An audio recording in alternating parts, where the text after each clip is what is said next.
Hey, Chris. Oh no, I had nothing but to say that she pedestalized this man. If that's her significant other, then I guess she earned that right to that's what she wants to do in her relationship. That's Yeah. up to her. But and all those tweets and stuff aside, because I haven't read any of them, I heard about it.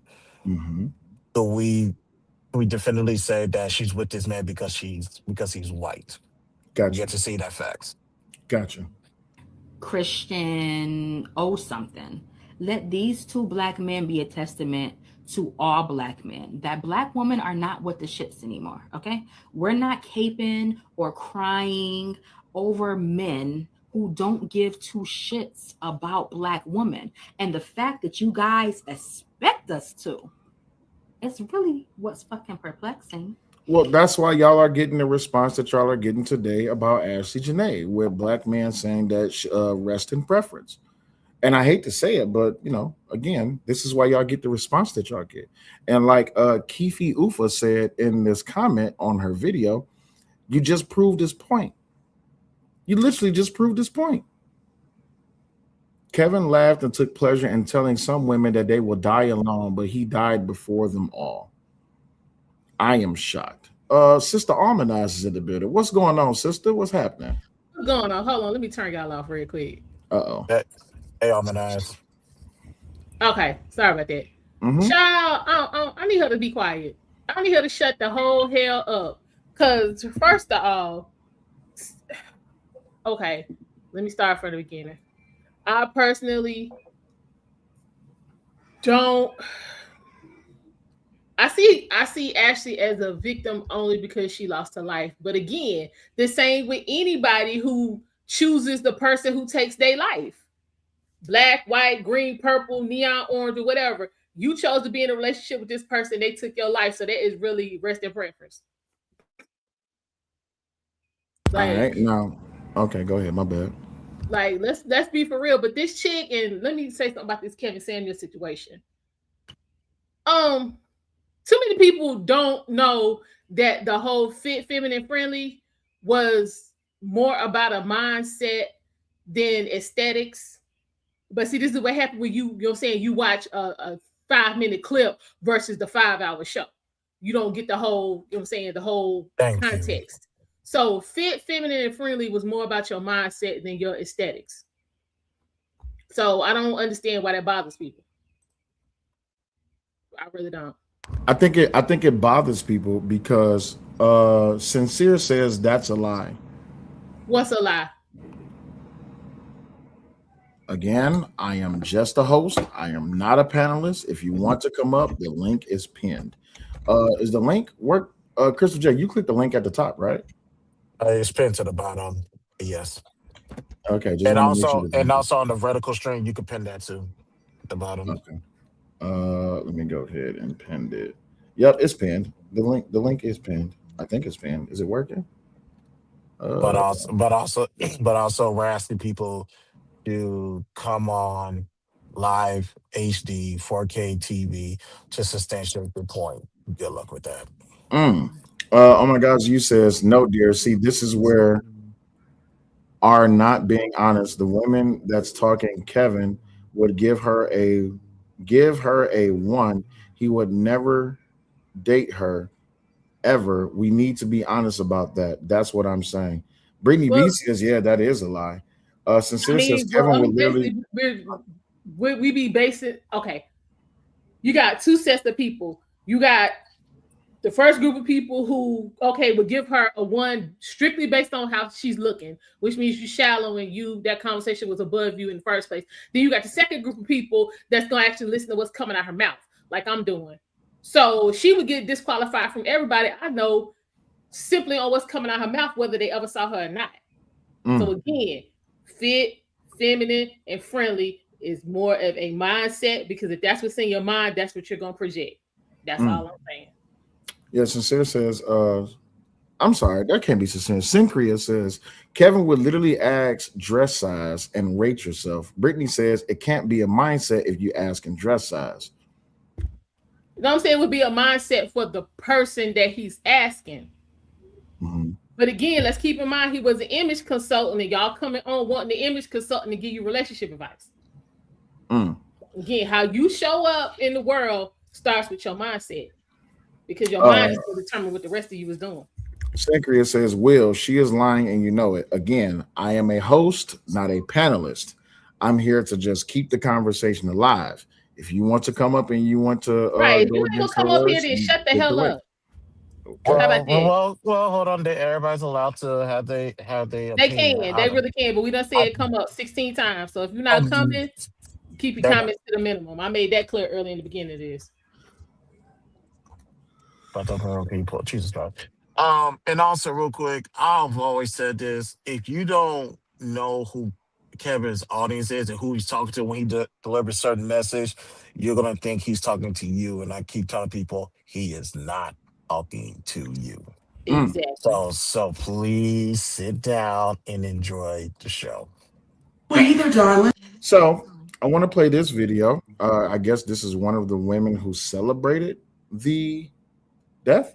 Is that Vivica Fox? Hey there, darlings. It's your girl Vivica Fox here. That's totally Vivica Fox. That's Vivica Fox. Wait a minute. Join me as hey there, darlings. It's your girl Vivica Fox here. Come join me as I get ready for a cozy walk. Foundation. The shade I'm using is C6, but the foundation comes in. Oh, I thought this was about her celebrating the death of Kevin Samuels. See, now I got to be nosy. Hey, Vivica, times I got hard like this, girl. First, you done went back to which one is that she was on? Young and the Restless. Now you doing makeup. Girl, Vivica Fox saying something about Kevin Samuels? She did on that show with the rest of them cackling hyenas on Fox Soul. Let me ask you. Wait, seriously?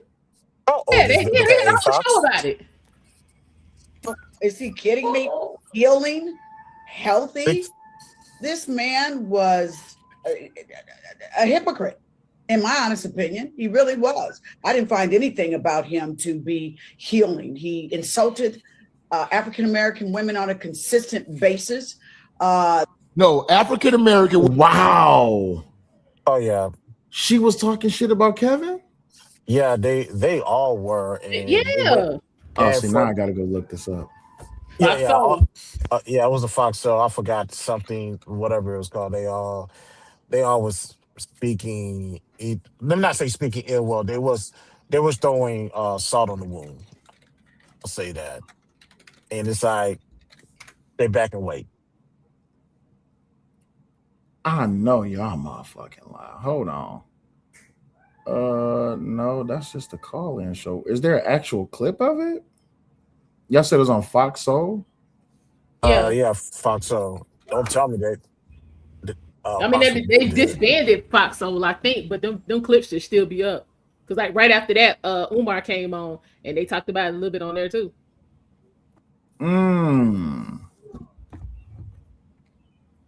Where is the? I don't see the video. Y'all lying. Wait a minute. Hold on.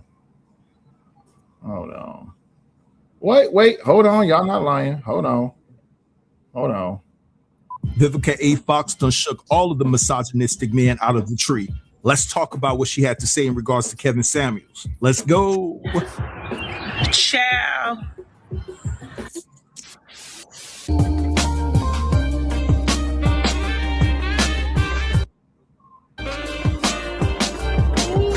Vivica A. Fox, Selena Johnson, Lisa Ray, and Claudia Jordan.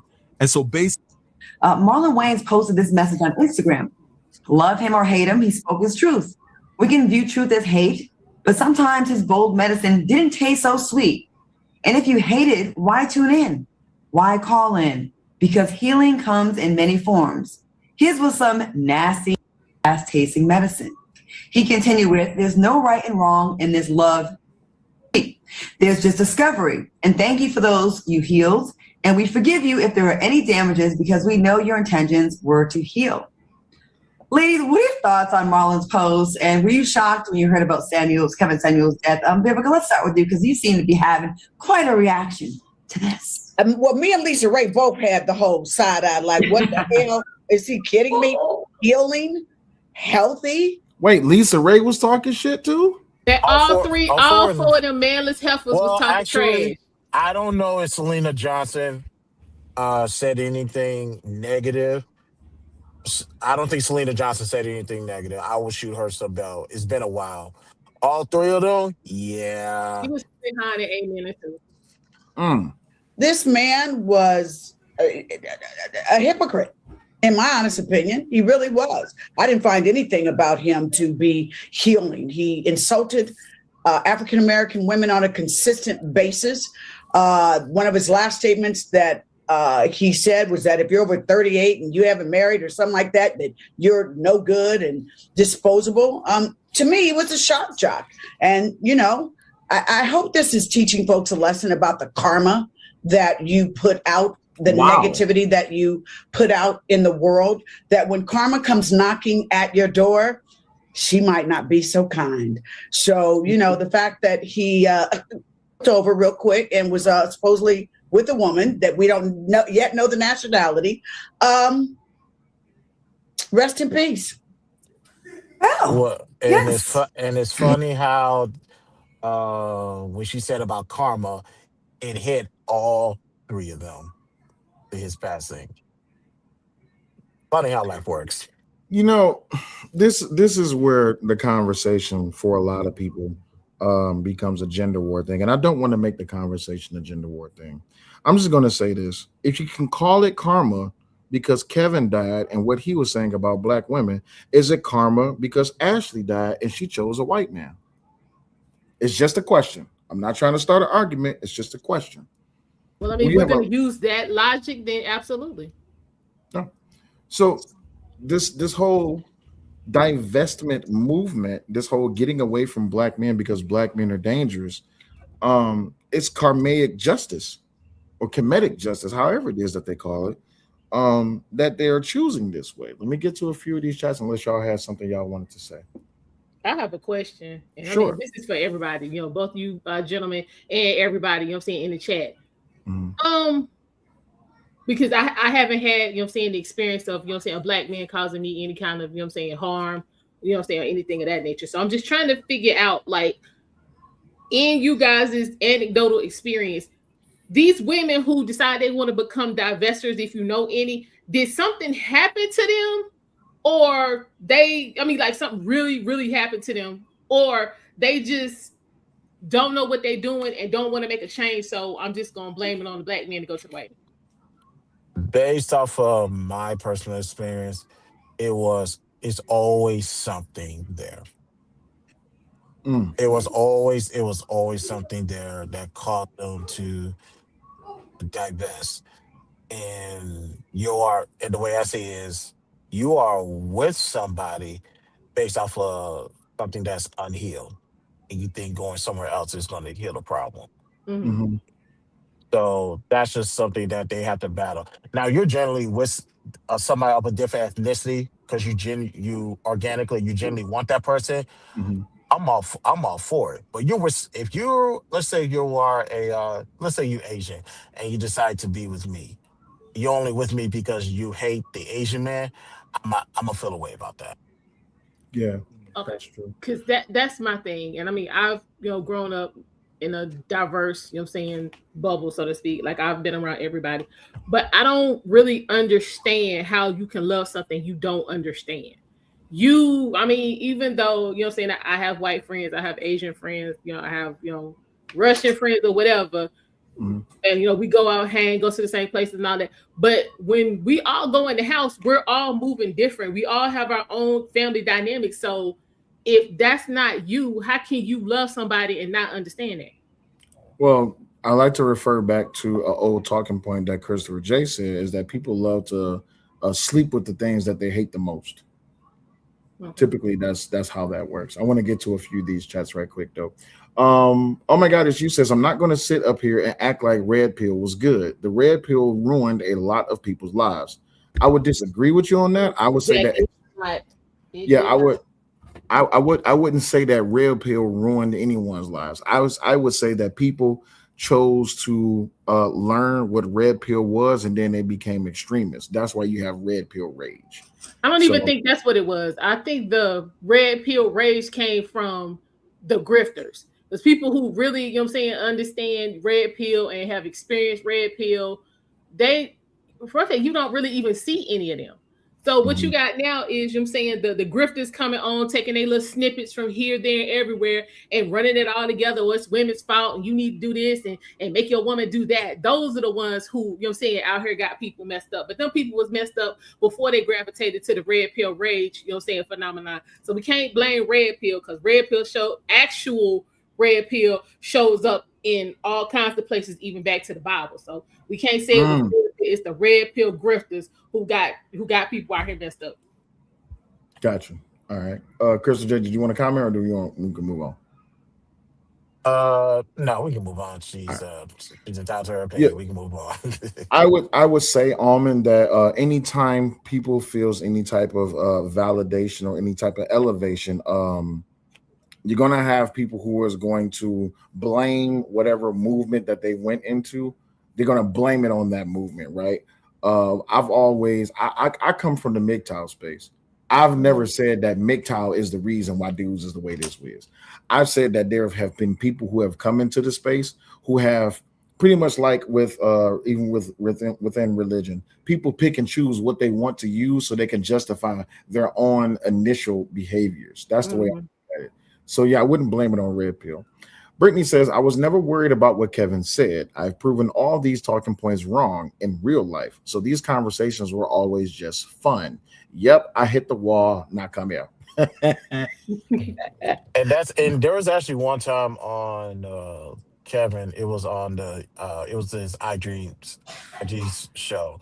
One woman decided to come up there, and she said she tried to debunk all these talking points that Kevin Samuels had, and he's like, if this is not you, why are you here? And it's like exactly, my message is not for you. Respectfully, get the fuck out the way. I got people to talk to. Move. There's people who actually fit these talking points, and they actually want to get help.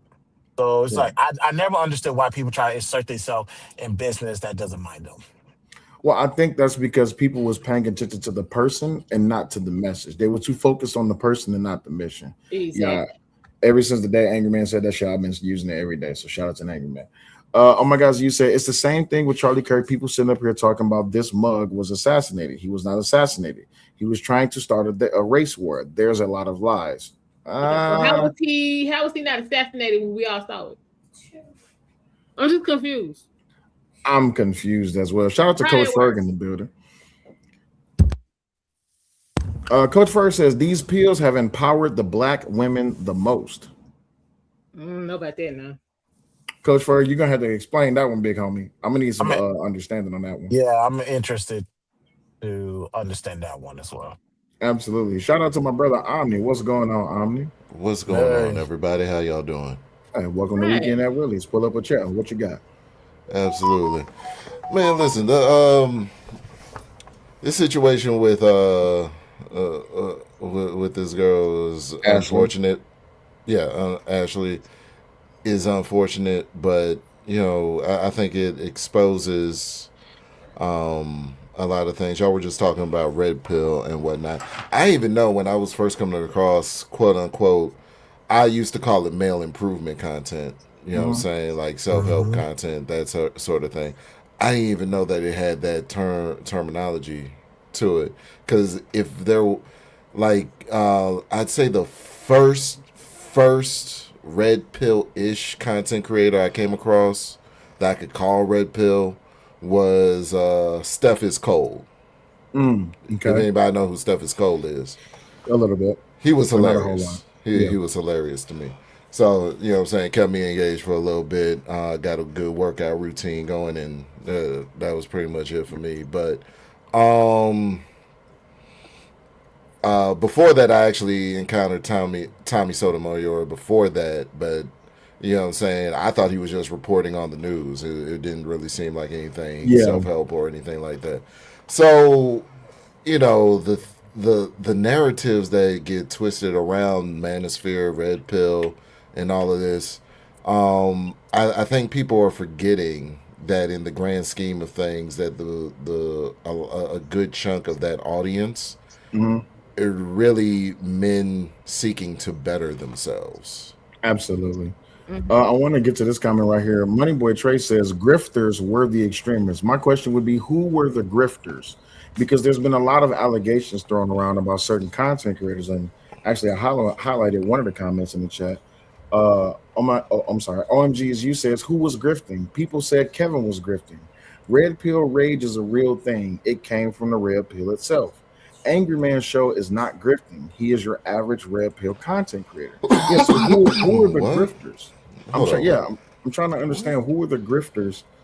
Who would be considered the grifters in y'all's opinion? Let me ask y'all. Who Christian would be? shit would be the biggest one. I would like for people in the chat to define what grifter means, because I'm pretty sure they're using it out of context. Well, also this is what I'm saying with the narratives that get twisted. They said red pill rage came from the red pill space. No, before, people have been going through what it has been branded. It was a branding for something that men go through when they come to certain realizations. You know what I'm saying? When you come across information that it goes against your core beliefs, you get what we call nowadays, to generalize the term, we call it triggered. Oh, that triggers me. You said that is triggering me. Red pill rage is when we come across certain things in women, because we were told if we treat a woman a certain way, if we are nice to women, if we're kind to women, if we treat them with respect, if we treat them dignified, if we treat them like human beings, if we treat them like, what I'm saying, the way that women say that they deserve and would like to be treated, then it would yield certain results and they would see us in a certain light. When that doesn't happen and we come across women, I'm not saying all women do this, but I'm saying a certain group of women that we know that do this, that manipulate the situation, that will have you in her phone as pizza, or have you in the phone just so that she could get something up out of you and finesse the situation. Like, it's infuriating to know that you've been used. That's what red pill rage is. Gotcha. Is see it like oh, I thought if I treated a person with kindness, I would get kindness back. If I thought I treated a person with respect, I would get respect back. But when the reciprocation doesn't happen, and instead, I treated this person with kindness, they took it for weakness and they used it to their advantage, and they used me when I was coming to them in a genuine manner. I'm a tad bit perturbed by it. I'm a little bit infuriated. Absolutely. Woody, what's going on? Did y'all have something else y'all wanted to add before we move on? Yeah, I mean, I can understand, saying that would be what red pill rage should be, but that's not what's being. I'm talking about the ones that come on, saying all women ain't shit. Saying she don't get on your program, you need to make her do A, B, C, and D. The ones who showed up in the red pill space, but when it came time to do the self betterment work, they felt like that was too much, so they just went in a different avenue, and instead of taking accountability, they just blamed it all on the woman. So I'm talking about the woman bashers, you know what I'm saying? The ones who on all day, every day, talking about everything except what they can do as a man to get better. Facts. Them the red pill rages I'm talking about. Yeah. Yeah, and all I'm gonna say is this: if you guys are gonna use words like grifter, please read the definition and use it in the proper context. Yeah, I was about to get to that. I need to address that as well. Shout out to Ty Shadow with $10. What's going on? Also, shout out to my man's Brandon is on the internet. I'm sorry, on the internet. Shout out to my man's Brandon Ray. He says, excuse me, where is it? He said, what's internet red pill? That's not real conservatives. Yeah, it's really not, Brandon. It's not. And he says, well, a lot of people like to put a lot of conservatives in the red pill area. That's also true. I don't know why they do that. But again, shout out to Ty Shadow for sending $10 super chat. Really appreciate you, big homie. Really quick, Money I Boy think Chase says, I'm sorry, go ahead. I was just saying I think they do it because it's easy to. Okay. Human beings operate usually human beings operate out of convenience. Mhm. So if it's convenient, red pill, red, you know what I'm saying, right wing, red politics, all of that, they could just lump it in together, and they Gotcha. don't have to actually do any critical thinking work. Gotcha. Yeah. Okay. Money Boy Trey says, if we're being honest, all content creators are grifters. I would disagree with you on that. To Exactly. grift, you have to be. It's grifting is being a snake oil salesman. When you're creating content, and of course we all create content with the hopes of potentially drawing a profit. Snake oil salesman sells you bullshit. Content creation is different. I think that's what sets us apart, right? If I'm out here saying that all black women ain't shit, I'm a grifter. If I'm saying that there's a specific subset group of black women, and let me tell you about these type of people, then that's different because I'm generally creating content. Brother Ray, what's going on, my G? What's up? Can you hear me? Oh yeah, I can hear you. I can hear Okay, you. good. Yes, sir. So, am I considered red pill because I'm a conservative political reviewer on the internet? But I feel like me and Angry Man and maybe Sal, like they put us in the red pill area, and I'm not like that. Myron Gaines and Schnicko and all those idiots, in my opinion. Them the And I'm not saying they're just them idiots. the grifters. Yeah. That's what I'm saying. But they put, it's like when you see someone like me, am I the real? I'm a conservative. Am I the real red pill? Meaning though, I've been with my old lady almost 22 years. I've never married her. We have children. I'm the head of my household. She has no internet. She has no social media. That's God's honest truth. She's never wore makeup a day in her life. I don't make her. She just never got into that. She's a country girl. She don't care about that. So am I the real red pill because I live that way? No, Is that the real? But what I'm asking, is that the real definition instead of these internet grifters No. that say this is the red pill? No, those people hate women. They downgrade women. I'm a conservative. I protect a woman because I got 3 daughters. I protect my family and female. You know what I mean? I don't like to be placed in that red pill area because I think it's a lot of nonsense in my opinion. It's just And But honestly, the way what you described, you would be more in line with what actual, not internet, but actual red pill. the real You would life. be in line with that. And I was gonna say he's just a normal man. Right. exactly.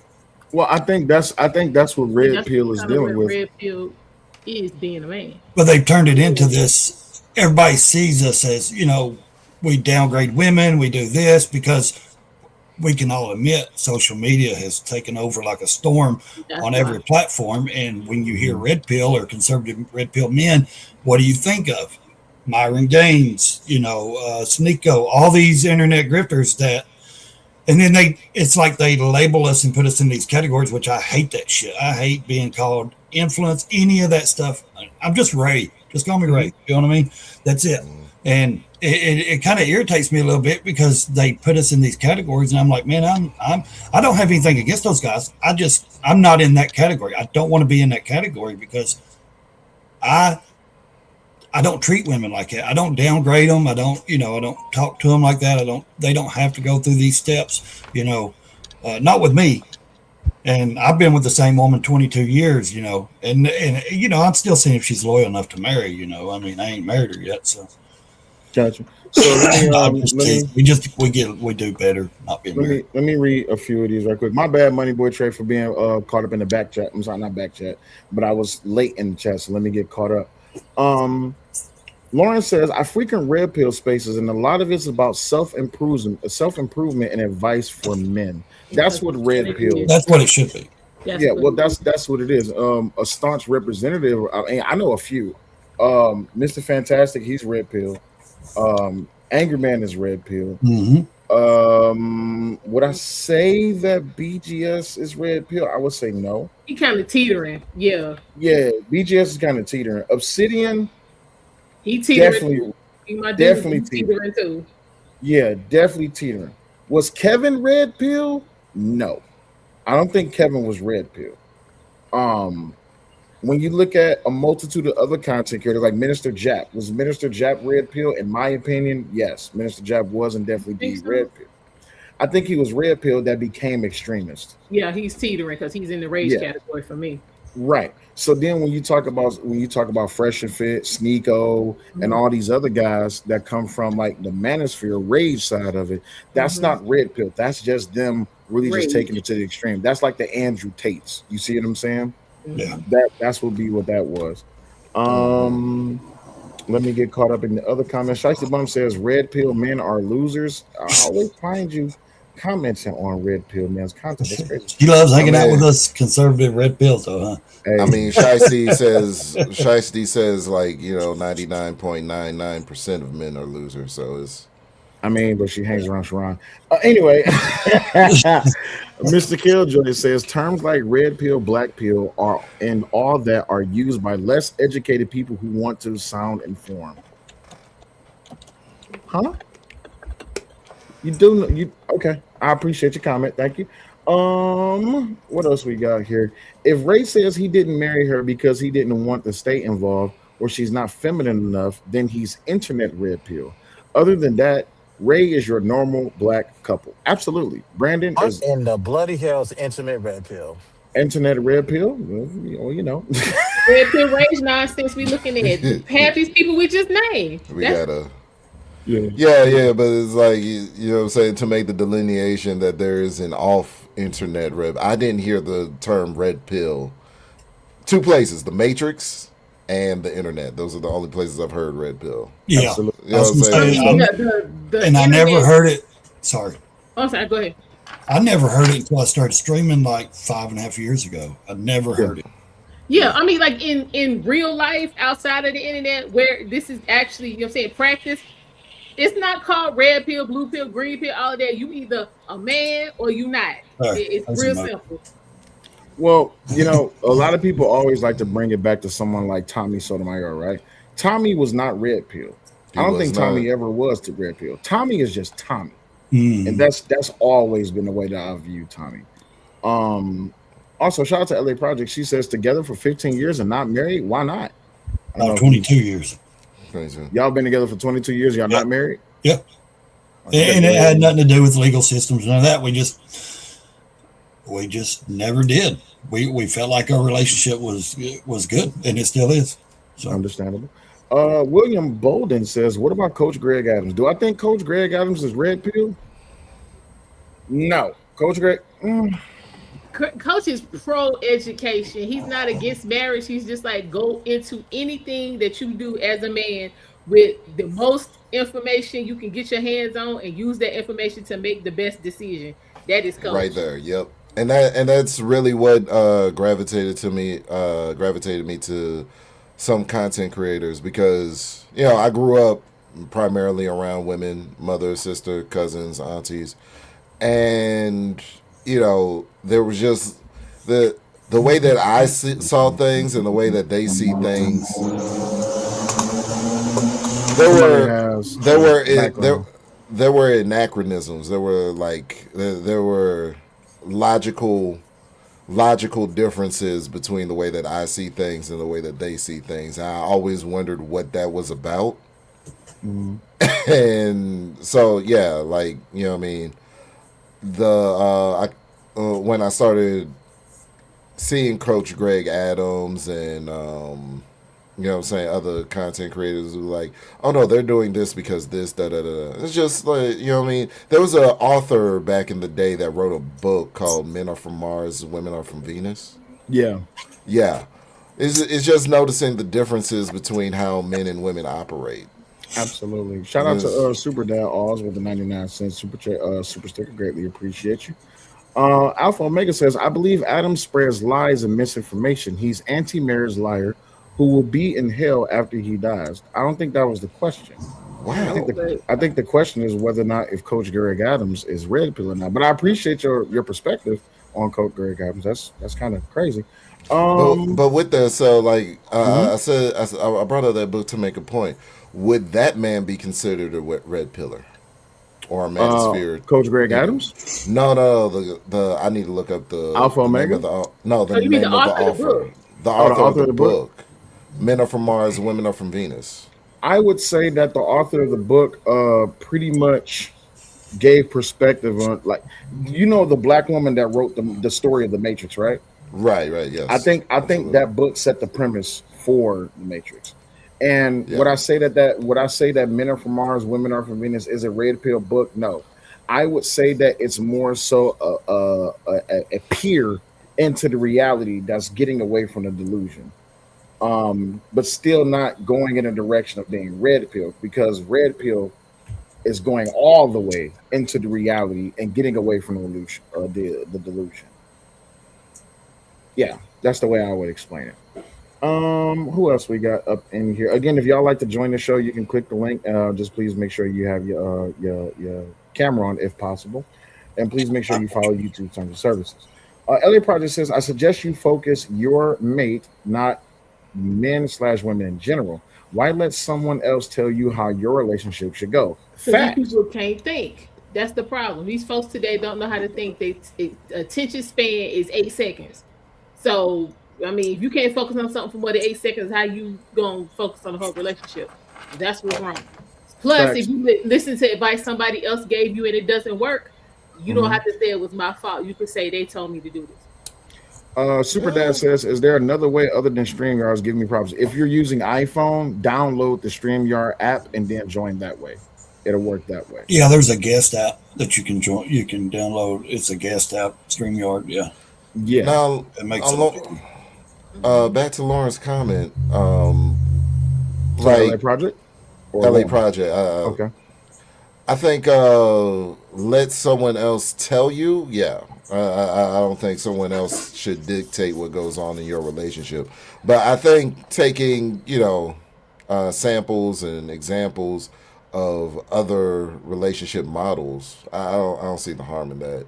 Just to gain understanding of what could or could not work for you. I'm big on having what I call Wi-Fi mentorship.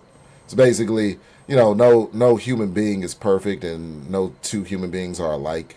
So, what I'm saying, if you just take what works from other people, what works in your situation from other people, I don't see the harm in that. But having someone else dictate what's going on with you is insanity.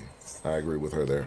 Well, Now, is she meaning like um, listening to people on the internet, taking advice from people that are on the internet? That's what I was wondering. If she's like, are you, you know what I mean? Like, was that comment meant for, taking advice? Because now we know social media is so big on, and there's a lot of broken people. Anyone that, people that take advice from people and listen to people, it's because, in my opinion, now this is just my opinion, they're looking for something or to fill a void or a hole or a gap. They need that advice because they don't know how to do it themselves, or they've never been taught how to, manage their life or manage a relationship. And there's a lot of lonely people out there. So they do turn to people on the internet. They sadly, because a lot of people give them the wrong advice. So that's what I was wondering, if she was meaning taking advice from, people on the internet. Because I wouldn't suggest, I don't, you know what I mean? I don't listen to well, the thing is, a lot of people. So we understand how proximity works, right? People that's close in proximity, either to you, either in locale or by family relationship, however may have you. We understand that when it comes to proximity, a lot of people are going to give their perspective based on your situation and how it is that y'all have a relatable sense of how things works. The Right. truth of the matter is this: what works in my relationship won't work in your relationship, or possibly won't work in your relationship. Now, if you Absolutely. ask me for a general sense or advice about how it is that my relationship works, I can give you a few key details. But when it comes to the internet, people are not looking to really expound upon advice or true nature building, or I'm sorry, not nature, relationship building details. They're just more so looking for the next hot thing to talk about and create a talking point that will potentially generate them subscribers and money. That's why I was pointing to when Money Boy said that, I believe he said, manhood isn't defined by red pill rhetoric. Well, here's the thing, Money Boy. I wouldn't say that manhood isn't defined by red pill rhetoric. I would say red pill rhetoric more so just pushes towards driving along the conversation of what masculinity and manhood should be, or how it is that it can be expanded further. Because we all understand that when it comes down to it on the internet, that masculinity has been under the attack of multiple generations of people, and it just so happens that the internet is really bringing it to the surface and allowing that conversation to happen. You see what I'm saying? I agree. It's allowed people to speak on it where they couldn't speak on it before in other places as well. So yeah, and it's brought a lot of attention to it. So yeah. Red pill is first name last name says red pill is another right wing grift. It's not. Had nothing to do with political ideation. No, Like, it had nothing to do with that. When did red pill become a political ideology? I'm gonna say this again to the people in the chat. If you're gonna use words that are far advanced to second grade level, make sure you use it in the right context. Not what grifter means. Jesus. First name says, yeah, it is. It's very political. First name, you can join the panel. The panel link is there. You can join the panel. You can come up and share your thoughts and opinions. That's the whole point of the show. It's an open panel show. I don't know why this ideology is not really understood, but that's the whole point of us having weekend at Willies. These internet folks not gonna walk me down nothing, let alone an aisle. I mean, you never know. You might build some actual like friendships or relationships where you might be able to meet God someone. work miracles. But see, even in that, the concept of, what I'm saying, walk me down nothing, not even an aisle. I've always been big on when I was thinking about the concept of marriage, I've always been big on the marriage is actually more important than the wedding. And I think people focus far too much on the particular day. And we see, I've seen numerous marriages, I've seen numerous relationships where the wedding was big, extravagant, and huge, and all of this, and there was so much attention given to the wedding, and then within like a month or two, they annul it or get divorced. You know what I'm saying? Like, so when it comes to, when you look at things, it's on you to have a certain level of discernment of what works for you and what doesn't. You know what I mean? Like I said, you're not going to look at anybody on the internet, even within your own family members. Most of the people that were encouraging me to get married were divorcees. Okay. How are you going to encourage me to do something that failed for you? So yeah, I took my time. I did what I did. You're promoting a failed. You're promoting a failed concept. It failed for them. It may not fail for me.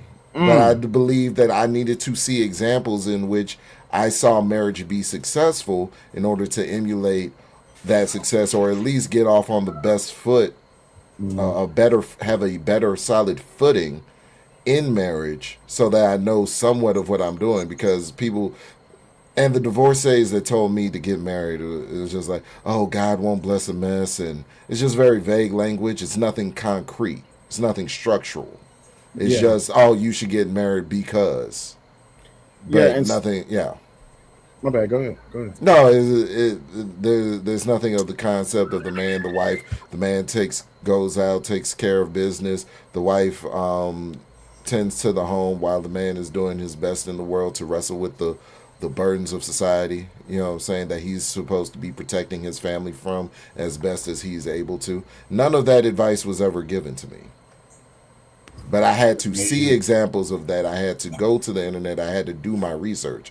Family members weren't talking to me about marriage. Most of my family members on this side, particularly the women that were married, they were divorced. The men never got married. So I didn't have too many examples of marriage to stand on. My own parents were divorced. And by the time I was 23, my father passed. By the time I was 28, my mother passed. There was nobody for me to talk to in my family. So I had to get the knowledge from somewhere. Yeah. I mean, seeking knowledge is not a bad thing. It's just that once you stumbled upon knowledge that can seem extreme or grift-like or dangerous, you then get to make a decision whether you're going to continue going down this path or not. I think what a lot of people is because they don't really have any real relationships in their life, they create or they seek out parasocial relationships so they can try to justify the feelings that they inhabited on this journey. You see what I'm saying? Right. Yeah. This is why I say the gender war conversation should be dead, or it should be dead because you have women saying one thing about men, you have men saying other thing about women, and it's just like, okay, but this is just the internet. When y'all get off this internet, y'all still gonna go try to pull somebody's panties down. You still gonna try to run up in something. You see what I'm saying? Yeah. So like the dick gonna get hard and the pussy still gonna get wet. What are we talking about? So y'all still gonna try. Y'all gonna get into these false relationships and get into these unrealistic incidents, and y'all want to run back to an internet so you can try to create some type of situation where you can validate the injustices that has been done upon you that you chose to be a part of. I'm sorry, I'm just a host. My bad, y'all. My bad. My bad. My bad. Excuse me. Yeah, that wasn't red pill. That was just life. I learned that since forever. Well, like you said, what works for me may not work for you. You know what I mean? Exactly. Me and my old lady are nothing alike, you know, and we've made it work. Like I do things that she just doesn't care for. Like I ride motorcycles. She's rode a few times. I ride out of state. I go to rallies. I associate with my buddies. I camp with my friends. You know, we do the motorcycle rally things. She don't care. She stays home.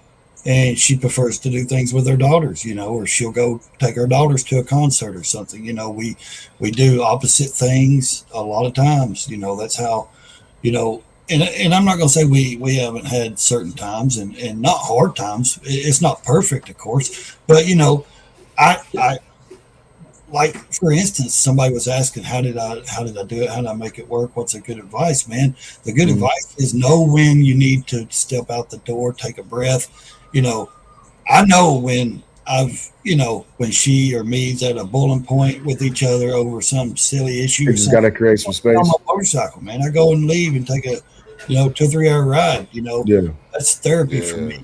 Or she goes and does her thing. You know, it's nothing.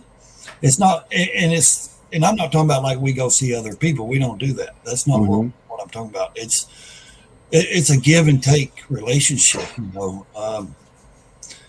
There's going to be ups and downs. That's the truth. Especially 22 years, you know, but it's it's never been to the point of us moving out or doing anything like that. And like I said, it's not perfect, but it's not bad. It's never been in that extreme. I don't know if I would be good at giving advice because I'm kind of a person like, hey, I'm going to Florida next week. I'll be back in a week. And she's like, okay, be careful, you know. Well, the advice, you know, a relationship we have. The advice that you could give would work for people who seeks it out. And I'm not saying that your advice is not welcome. It's just that it's only welcome to people who seek it out. Like, again, nothing against first name, last name says true, but those internet talking heads are negatively influencing minds when it comes to how people relate to each other. Young people are listening to people like Andrew Tate and Nick Fuentes, and it's poisoning their minds. Well, the same can be said about Cynthia G. The same can be said about people like Ashlee Jenae. And this is the breaking ground of how it is that we move past that. We have to understand that these so-called influencers, they're just saying things just to get people to agree with them and to have money thrown at them. In that sense, I understand how Money Boy can say that content creators are grifters. But then you have to look at someone like Cynthia G, who pushed all of this negative rhetoric about black men, but you turn around, you had a baby by a Pookie. It's like, what are we doing? You see what I'm saying? And then go ahead. Oh, I was just saying, the core thing that has never failed me in again what I call Wi-Fi mentorship is the understanding that every human being is flawed. Yes.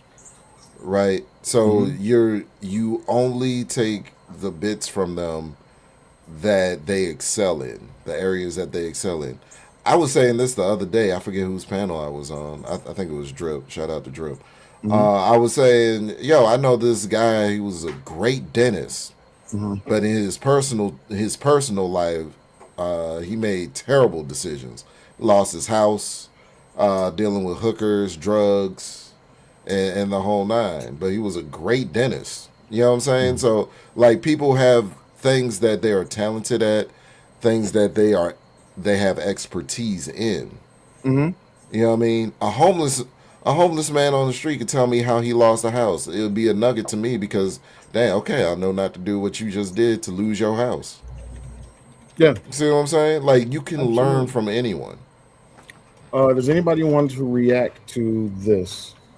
Cynthia G and Angela, whoever you just mentioned, don't even have close to the influence that Andrew Tate and Nick Fuentes have. Most people have no clue who Cynthia G is, but Nick Fuentes has the ear of the president. They're not the same. Anybody want to respond to that? There, that is a true statement because Nick, like I said, Nick Fuentes have ties to the president, and everybody. I think most people know who Andrew Tate is in comparison to Cynthia G, whoever the other person is. She is correct, but that's irrelevant. You're pointing to the message. Right, Like, because I'm leave the gonna say he knows messengers being out a of it. racist. The hell they got to do with red pill? Yeah, I don't know what the Nick Fuentes comparison is. I don't think he's red pill or anything. I haven't seen much of his I content, haven't but seen any red what pill. I have seen, like people thought Charlie Kirk was racist. This motherfucker here. Yeah, Nick Fuentes is a different animal. Yes. Nick. Like, Oh at yeah, the end of the day, we're asking microwave people to take in long form content to get the context. So right. I'm basically talking to you. We're basically trying to convey logic to a bunch of restarts, and that's a substitution to the word I'm not allowed to say on the internet. And You get what I'm this saying? is yeah, I dig it, Chris. I'm right there with you. And this is the thing that we're really combating nowadays is people who don't do due diligence. You know what I'm saying? That's why I know that Charlie Kirk isn't racist because I've seen enough footage. I'm from deep south too. I've interacted with real racists and no real racists that I know would dare call a black child a gift from God. They would throw up their Yeah, lungs that's before what's. they do so. So like, Mhm. um, uh, the the thing is with types like Nick Fuentes, he's unabashed.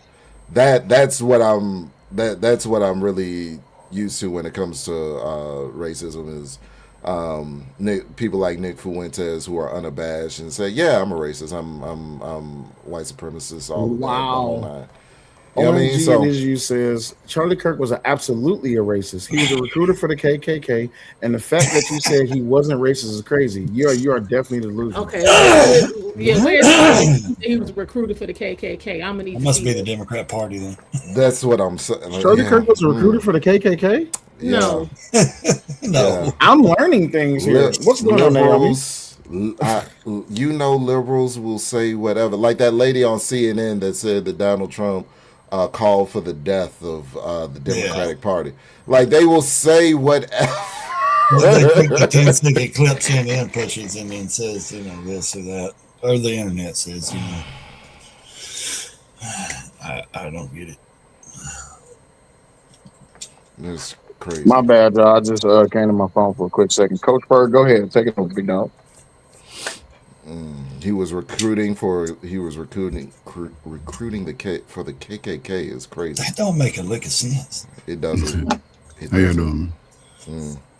What's up, Alman? Oh, this is, What's how that? you doing, sir? Good to meet you. Coach Ferg was in. Yeah, Coach. I've seen him on that Trey guy's channel over there. Yeah. Coach Bird, can you say is your audio working? Yeah. You can't hear me? Yeah, he Yeah, just I can hear you now. I'm on my phone. I just stepped off for 1 second, but y'all go ahead. Y'all had a Oh, conversation. okay. No, I wasn't saying nothing. I just listening in, man. I ain't got nothing else to say about Charlie Kirk. Shit, he was a young white dude. If they call him racist, I've been racist all my life. I don't know where y'all grew up at. I grew up in the slave state. So. Tell it like it is, Coach. Tell it like it is. No, if they would have gave me a right microphone before I got into my career, then I would have been at all the college campuses telling young black folk, get ready. You know what I'm saying? I don't know. I just wasn't a but you big know how deal. it is, Coach. As soon as you show up with some solutions that require, a process and saying some self accountability and reflection, then it's always gonna be something. It's gonna be racist. It's gonna be pick me. It's gonna be this. It's gonna be that. Everything except I might need to get this a try. Yeah, that's what I'm saying about the easy bake oven content that we're in nowadays. People aren't doing their due diligence. They're not doing their due diligence when it comes to certain things. And because they won't do their due diligence, they'll see a small clip, they'll see a headline. Like recently there was this headline about what was it? 62 million, a community of 62 million men participating in trying to figure out how to catch women off guard to take advantage of them sexually. That's the best way I could put it. And it's really come to find out, well, if you do your due diligence, it was a group of 1,000, but 62 million is better for the headlines. So that's what they're going to publish. Charlie Kirk. They run a poll. They call and it. let's be very clear: 1,000 is way too much. Yeah. Charlie, but when they run, yeah. So when they run polls, they call like 10 people or 100 people. Well, this poll said that. Well, yeah, you only call 20 people. You know, of course, the poll's going to favor your way when you only call 20 people. You're not calling half the country. You know. But y'all have said with Charlie Kirk, right? Y'all gotta understand. He went to college campuses to speak to the youngest of us in America, right? So they're going to be easily influenced. Like we could influence our own children if we talk to them early and often enough about real life. Bingo. That's why I appreciate my father, because he always spoke to me about real life. Always. I've only called nigga by a white boy one time. I was 12 years old, and I slapped him so hard that I ain't heard from nobody else. When I come around black people, they the one that, you know, is gonna call you nigga all the time. Right? But I embrace it, right? That's something I've always embraced, right? Because I do understand the history. I was born in 1968. Dr. King was assassinated 2 months after I was born.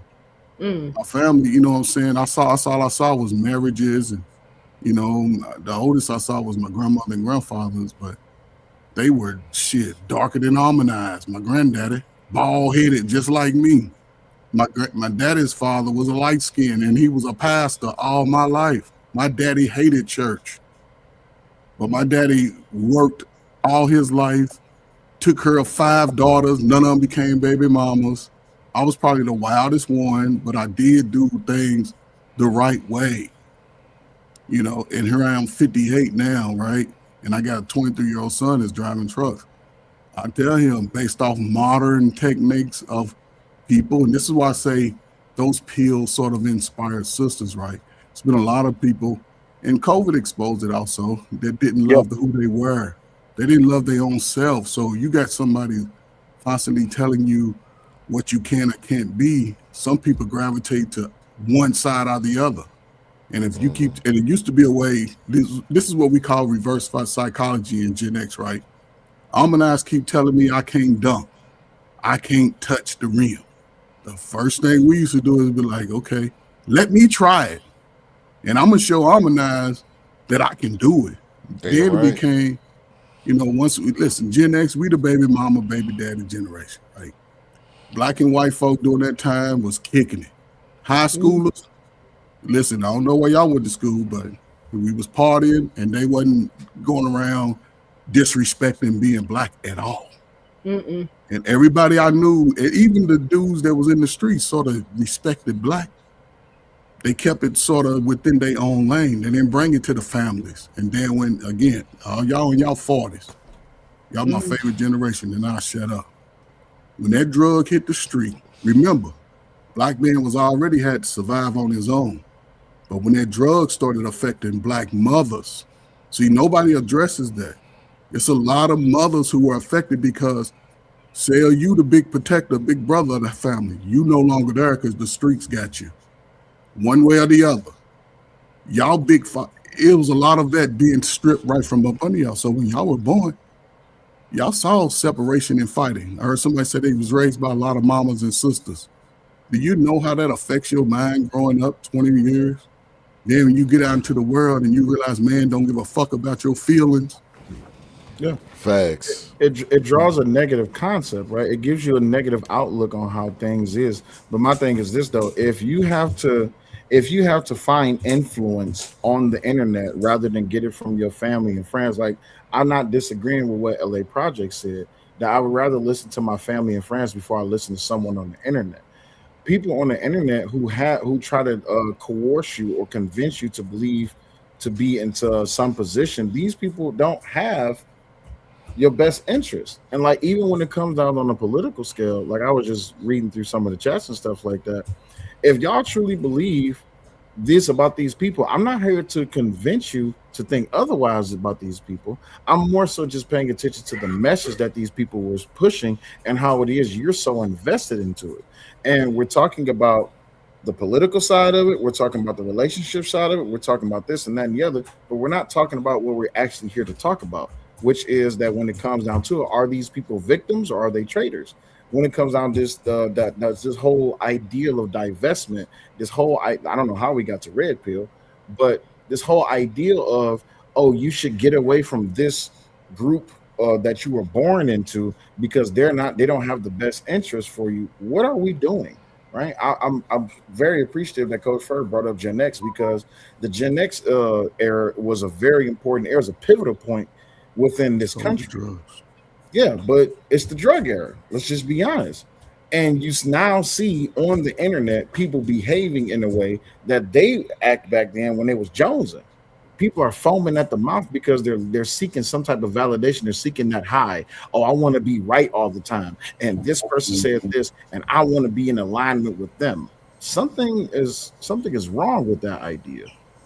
But, it's the dopamine in their brain, man. They're not getting enough of, especially if they've been through stuff, it's But we all been through stuff. Like that, yeah. But now, when you say victim or traitor, that's why I was wondering what the topic was, because I may have went to the red pill stuff. I don't know. It may have been me. The reason I said victim or traitor is because I'm not saying that Ashlee Jenae is not a victim. She lost her life. She's a victim.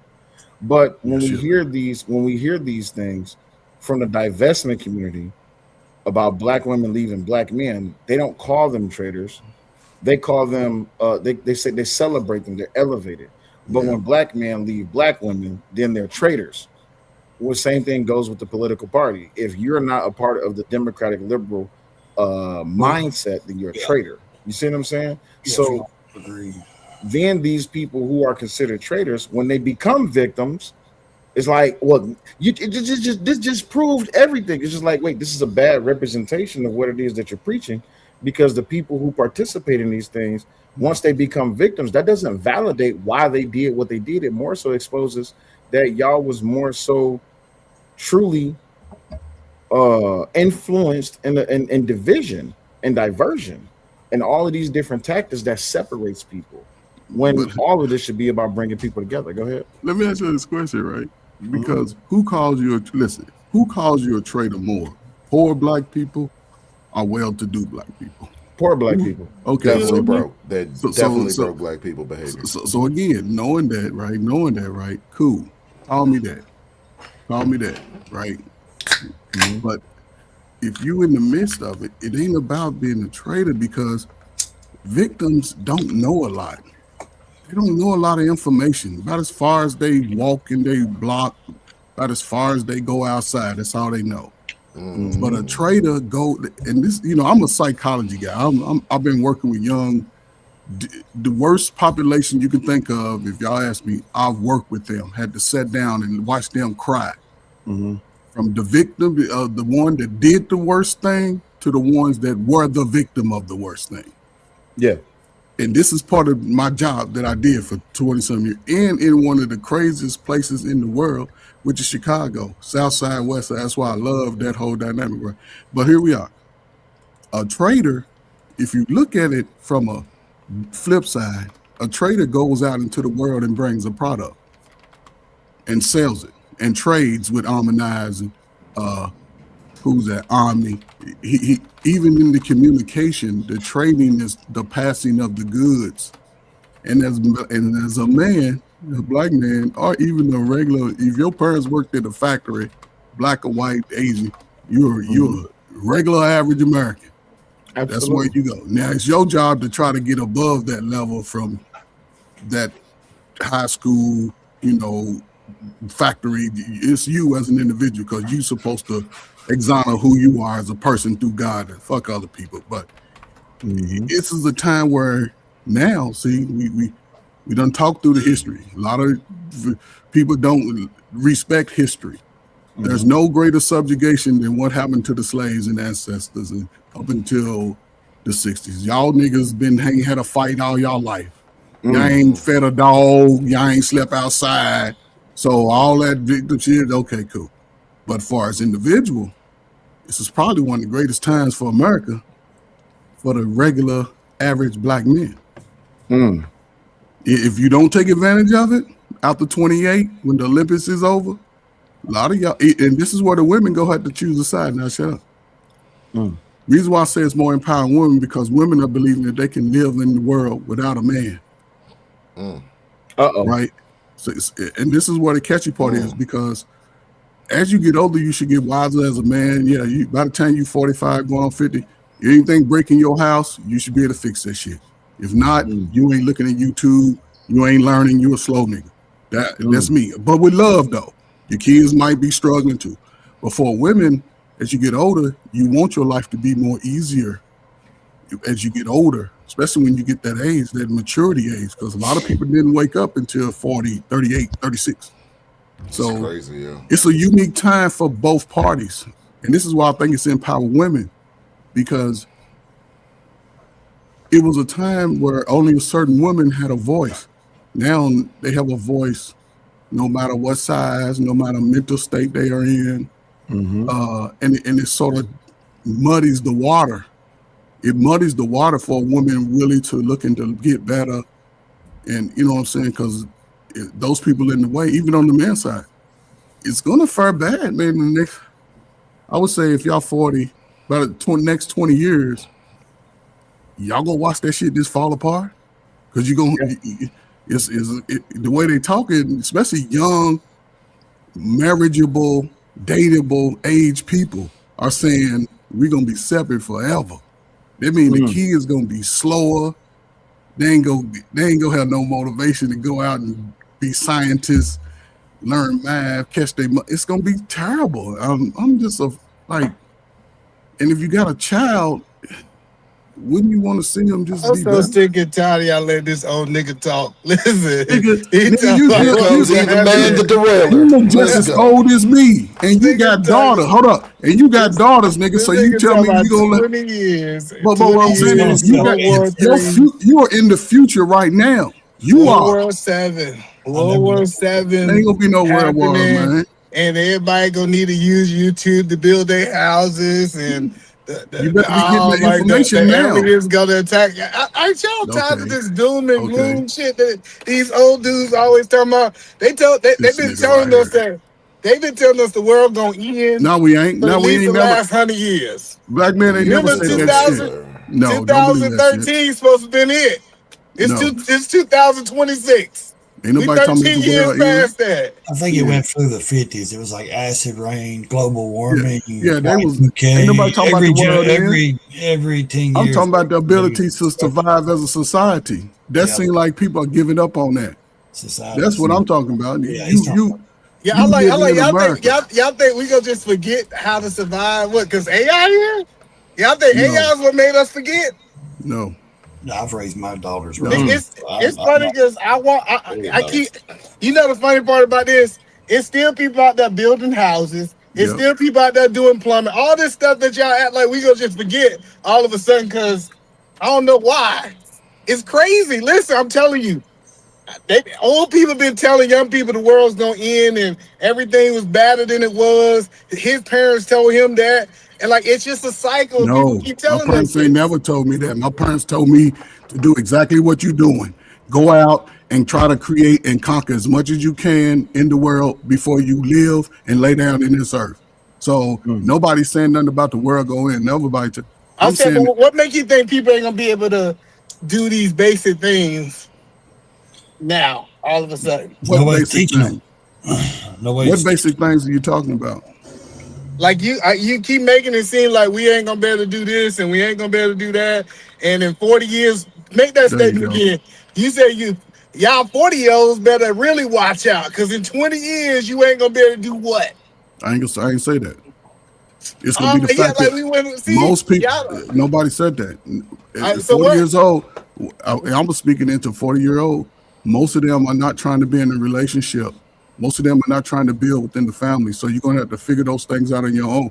Even man or woman, if you live in a house or whatever, something breaks down, you either call somebody over and pay for it, which apparently ain't nobody gonna be able to pay for it, because nobody's innovative in being innovative. You got to fix it yourself. See, that's the point that I'm saying is it's always gonna be plumbers.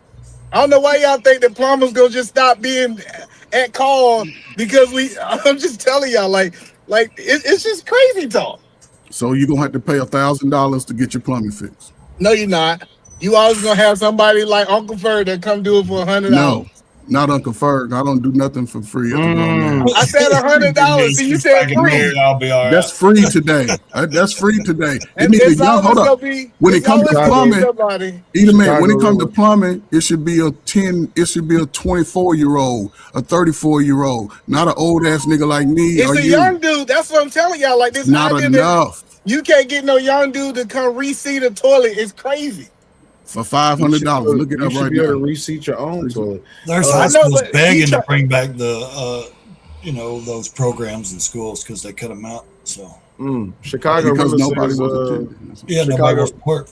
Hold on for a second. Chicago Rilla says most young bloods can't change a tire. That's a fact, Rilla. They can't. Most young dudes, they can't change a tire. So like when it comes to this whole relationship, Can I tell you a secret? It's been that way for 150 years. When I get done making my statement, Jesus. you can tell me. Also, you didn't even say hi when you came up. You came up with smoke. Like you didn't even speak. Like damn, That's because you was adjusting your headphones. I didn't think you could hear me.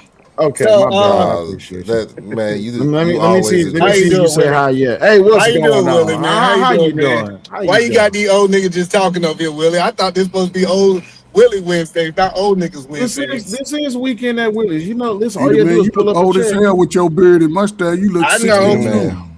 I know. And I'll be an old nigga calling y'all other old niggas out. Either man want About Fight what? Club to come back so bad. This is what. No, hold on, but hold on. So what? Hold on. What make y'all think young people can't change tires? Because they can't. Because they can't. This is crazy. So let me ask you a question, Eater Man. Eater Man. When you hold on, I got a scenario. Go ahead. Real quick. I was coming out of work, right? It was this young buck. He was with his girl.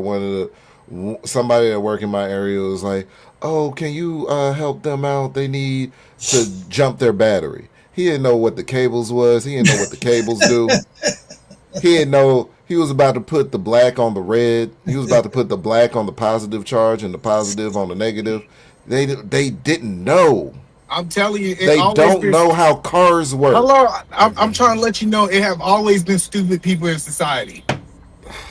Listen. This is what I keep trying to say. Like, there's more of them. I really hate when people like Omni try to say that since he read up to a stupid person who didn't know red and red, that he didn't learn this in 3rd grade. That red goes with red and black goes with black. A common sense thing.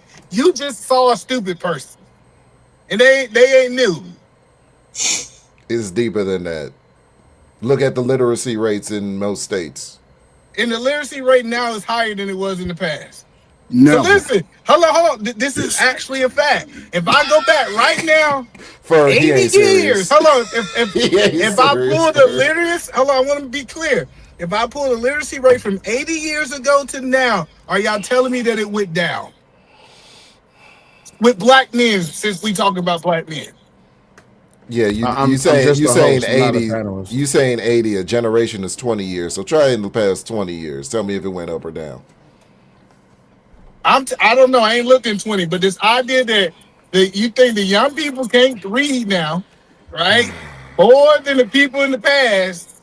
You full of crap. I mean, you know it. Look it up. You got a computer right there in front of you. Past 20 years, the literacy rates have been going down. What's the reading rate right now? Caramel Bottom says, I do my own brakes. You would be surprised how many men walked by and told me they don't know how. No, don't even know what a caliper is. Never heard the term before. Listen, I agree that there have always been men in society that didn't know how to do these things. Men been taking their stuff to mechanics forever. So what you're saying is that Coach Ferg is not telling the truth, that he's providing misinformation? I'm telling you that Coach Ferg is trying to act like these young people doing something different from his generation. He had a whole bunch of stupid fools in his generation. I didn't say that. I didn't. First of all, you must not know. I wasn't talking about young folk at all. I was talking about niggas 40 and over that can't get a relationship. See, I wasn't talking about young folk. What is not being taught? I don't know the lesson. I don't know last time any of y'all been in the schools, right? Go if you got some free time one day during the week, go volunteer at your neighborhood school. And you walk in those classrooms and you observe for a second. You walk in there, you observe, and you'll see what's happening in real time. Now, don't have to take my word. Now, if you got a chance in the community, family. So what is happening in real time, Coach Ferg? Go see for yourself. You know what's happening in real time? You know what's happening in real time? Hold on. I saw it. You know how the writings on the wall for society, we came up with this term, right? We came up with this term when I was in my mid-20s. I started seeing this term float around social media called adulting. You know why adulting is a term? Because home training was lacking. So hold on. So let me ask y'all a question. Have y'all Shit that you were supposed to learn from home wasn't taught in home, and so now people are like, "Oh, I filed my taxes. I'm adulting.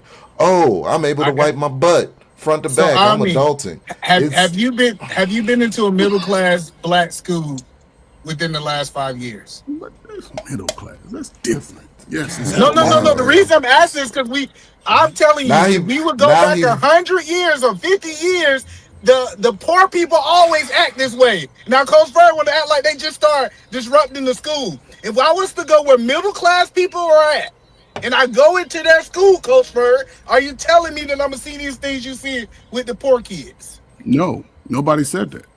See, nobody said that because again, the middle class is a class that's separated, but the most affected, the most traumatized, the most subjugated, the most negatively influenced, the most drug-induced, the most psychological issues are in those inner city poor black neighborhoods where at least, and maybe I'm wrong, because they don't listen, you can go from Chicago to Indiana to anything below the Mason-Dixon line and you'll see where a lot of those young men and young women on both sides have very deep, they struggle with those basic necessities. Middle school, family owners. So, Coach Ferg, follow my walking path. Where in this demographic have we ever seen people striving at? At what year? Specific year, I would give it the most powerful time. I would say from like the 50s through the 70s and 80s. That is crazy. 80s. You think if we was to go to the 50s and 70s and we'll go to the projects, those kids would not. They was thriving. Early 80s. Before they gave us it's like because let's go to the 80s. So you believe in the 80s? Because remember again, it was a time where we couldn't go. All the black people went to school together, and they wasn't thriving in school. They wasn't thriving. That's what I keep saying. Let me catch these right quick. Hold on, let me catch these right quick. Shout out to Bad Luck with $5. He says, if you close your eyes, all you hear is Ving Rhames speaking. Damn, coach, some smooth voice. Appreciate you for the $5. Some super odd dad Oz with 99 cents super chat. Greatly appreciate you. Go ahead, y'all. The point that I'm saying is we do this generation a disservice. What up, Trey? And the disservice that I'm telling you is we'll always say, let's go talk the worst of us and say that they're not doing good. But if I go to the 80s, the worst of us wasn't doing good. If I go to the 90s, the worst of us wasn't doing good. If I go to the 70s, the worst of us was not doing good. So I don't know why we act like we paint these narratives that at some point, if I was to go to the projects was doing good. It's a bad argument. How about I compare middle class to middle class? The people who was actually thriving. Mm-hmm. I'm just saying that's what makes sense, but let's talk about the people that have never did good in any generation. You can't do middle class with schooling anyway because busing has become a thing. Kids get bused out of the inner cities to middle, quote unquote, better schools. So you can't really. It's not really going to do it's the parents' fault. So right. They read to their kids. They're not educating them at home. They're not That's what sitting it down is. with them, reading them stories, teaching them how to read. They're not, they don't have the blocks with the different shapes, teaching them what's right from wrong or what, you know what I mean? Like it's not just the schools. It starts in the home. I read to my children. I taught my children. That's why two of them one's in medical school, one's already graduated medical school. So, and then the last one, she wants hands-on stuff. So she wants to be a mechanic and build and do stuff. Very smart. And I didn't want to brag because I don't want to sound like I'm better doing this. But me and my wife my wife is an occupational therapist, fully certified, banks, whatever she banks, I'm not going to say it on here, but very smart, educated. But we sat down every night. We had a routine. We taught our children, and we live in a poor country ass town, about 10,000 people. And trust me, the schools are not that great, but my children succeeded because of us. Well, see, that's the thing, though, Brandon. When hold on, E man, because I got some new people that just came. The argument needs to be towards the parents, not the children or the schools. It needs. I get there's some funky ass stuff going on in the schools today. Trust me, I've been up there. I've raised hell. My kids come home and they say, "Dad, you're not going to believe this and that," But thank God the last one's in there and she's almost out. So, because you one voice ain't going to change a school from changing a subject, Well, it's the lack of parental involvement, and then that's when we look at the boomer era. The boomer eras were really fucked it up for a whole lot of people. But let me go ahead and get to Trey right quick. Trey, what's going on, man? Trey, you there? You gotta come off mute, G. Okay, I get back to Trey. 187, what's up, man? Wagwan, bro. Hey, Nothing much. I just want to say one thing. Any man can't change a tire. Batty man.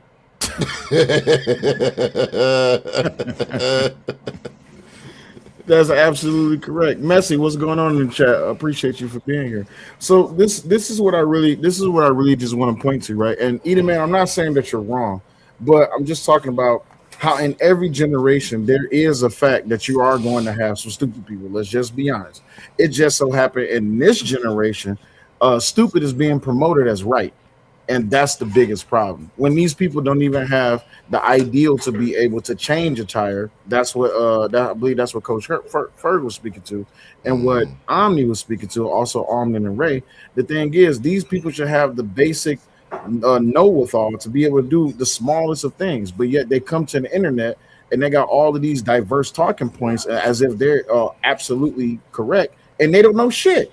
How can you lead someone on the right path of doing something the correct way if you don't have no home training, you have no type of sensibility or awareness of what is right and or wrong?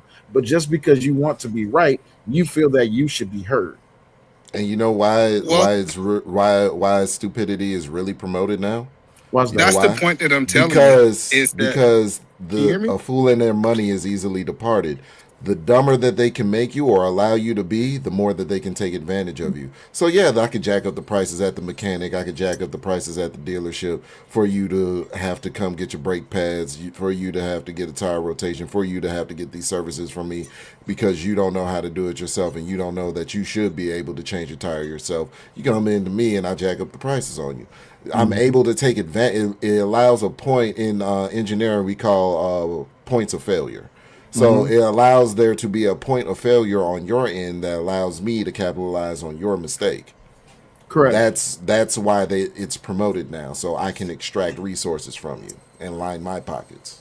Well, it's the laziness of us all. Finally, he able to come up here. Hold on 1 second. Super Dad, what's going on, man?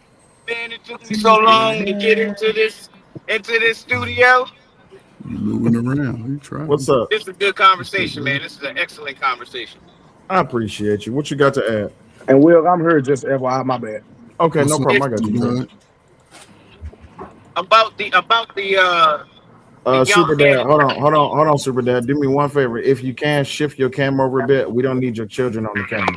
I'm sorry about that. Hold on. Yeah, you good. Yes. I don't like them. I don't like them because you got people that's weird and they be trying to take pictures. Move it over some more. Move it over. Just turn your camera off. Just turn your camera off. Yeah, turn the camera off. Just turn your camera off. Yeah. All right, that's good. All right, what you got to add there? We'll get to Trey. About the young men being not as intelligent as before. Now I'm 52 and I got my kids range from 32 to age 9. So Mhm. I'm in the schools, I'm in the neighborhoods, and you know I was a single dad for a long time until For I sure. My met a good man. woman. For sure. But the young men are definitely not as smart as they used to be. Mm. Definitely. I mean, I watched a young man watch his woman attempt to change a flat tire. And he didn't get down there and try to Batiman. help us. No, I made him get down there and showed him how to do it, you know. Yeah. You And should have fucked his chick too. No, Damn, man. That's damn. your No. pussy at that point. Hey, he got kids in the car. Watch him No, out. man. He got My kids in the bad. car. Watch him out. Salute to you, brother. my boys watch everything I do, Yes. and Yeah. I take pride in that they're interested in everything I do. I'm Yes. and also as far as the AI thing, I'm a general contractor and I have a maintenance business. Salute to you, brother. AI would never be able to do what I do. No. No. There Never. you go. So I'm not worried. Yeah. And once again, I teach my boys to do what I do because hopefully when I retire, they'll be able to take over the business. But it's I'm not even worried about that AI thing. And then I couldn't get in for a while, so I had to sit here and listen. But the red pill thing, I think the red pill is an agenda that they're pushing to keep us divided. Because You think so? divided we're weaker, and divided we making less babies. And if you want to look at it on a political stance, it's the less people we have in this country, the less power we got. If you look at that's why they're aimed at the Hispanic community, because if you look at the Hispanic community, they went from what 16 to 20 something percent in 10 years, Yeah. and we stuck at 17. Mm. But Gotcha. that ain't. But Hold how up, do coach. Hold up, coach. Let me let Trey get in there. Trey, Yeah, what I'm you got sorry. to add, G? Man, I just tapped in, so I really hadn't even heard the conversation. So I apologize. So I just What's up, bro? tapped in. I just got from outside, so I just had to tap in. So I'm I just give listening. you a quick summary. The quick summary right now is that when it comes down to it, this younger generation, just like in most generations, the younger people are too dependent. And in this generation, they are extremely dependent. They lazy and they want everyone to take care of them because they don't want to Yes. do things for themselves. Yes. That's pretty much what we're talking about. They want everything instant. Yeah. They see the beginnings, because all they do is watch social media is teaching our kids nowadays. Hmm. On Well, social media, all they see is the beginning. Oh, I started with $100 in my pocket. Now I got $1 million, and that's all they see. They don't see in between, because I built the business from $300 a month to being able to support my family. So I understand the in between, but they never see that. Gotcha. I'm gonna tell you something crazy. I've had several young men work for me. I got an apprentice right now that's an 18-year-old girl, and she can work circles around them. Mm. Okay. Crazy. Go ahead, Trey. She's in school taking up carpentry. What are the young men doing? Smoking weed, trying to be rappers, trying to be YouTubers. Mm. Yeah, that's crazy And work. Go ahead, Trey. it sickens me because I'm seeing it firsthand. And it's like, Hold up, Super Dad. I'm not cutting you off saying that we don't got your message. I was trying to go get ahead. I don't Trey want to in. take up the whole Go time. ahead, Trey. I think for those young gentlemen that have fathers, the fathers have to set the tone and the foundation of those young men and teach them how to work hard, and whatever direction that and gifting that they have for their particular life and their desires. The father is supposed to exemplify hard work, but at the same time support their children's dreams or whatever direction that they're deciding to go in. So for the ones that have fathers in their life, if they're being lazy, if they're being coddled and not being productive, then I blame that on the fathers. Come on now, tell the And for, truth. and for those who do not have fathers, you know, yeah, I really can't, really speak on the ones that don't have fathers because, and there are sometimes some good mothers out here that raise some young good gentlemen with the help of some male influences. So, you know, I think we got to just really pinpoint the ones that are being productive versus those that are not being productive, and just focus on the ones that are. That's all I can say at the moment. It's absolutely true. When I was younger, if your dad wasn't around, you had an uncle, had a grandpa, you had Mr. Willie up the street, you had the store owner. But now the Super sentiment Dad, that your I keep connection is hearing is, Super Dad, your excuse my connection is language, bad. Your connection is bugging real bad. It's because you're traveling. Leave out and come back in, yeah. Super Dad. Mr. Fantastic, what's going on, G? Okay.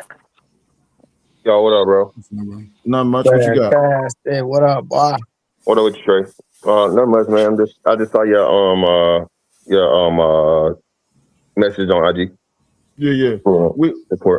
We discussing this whole thing about this Ashlee Jenae situation, and now we done moved on to what's going on culturally within these generations. How these younger people are lazy and they damn sure too dependent, and pretty much pinpointing where this came from, why it is, and where can we go from there. But we're gonna get back to the divestment thing though. No, that's cool. No. These lazy ass parents, these birthers, these parents that don't want to do their damn job.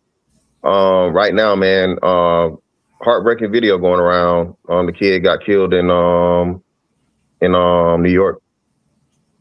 So they jumped the boy. A whole bunch of kids jumped him. The 15-year-old boy? Yeah. Yeah, I saw that. Yeah, man. It's just all of these, like, none of these parents are doing their jobs, bro. And everybody keep having excuses about, oh, they got to have something constructive to do and they don't have nothing to do. Bro, they got more to do than what we had.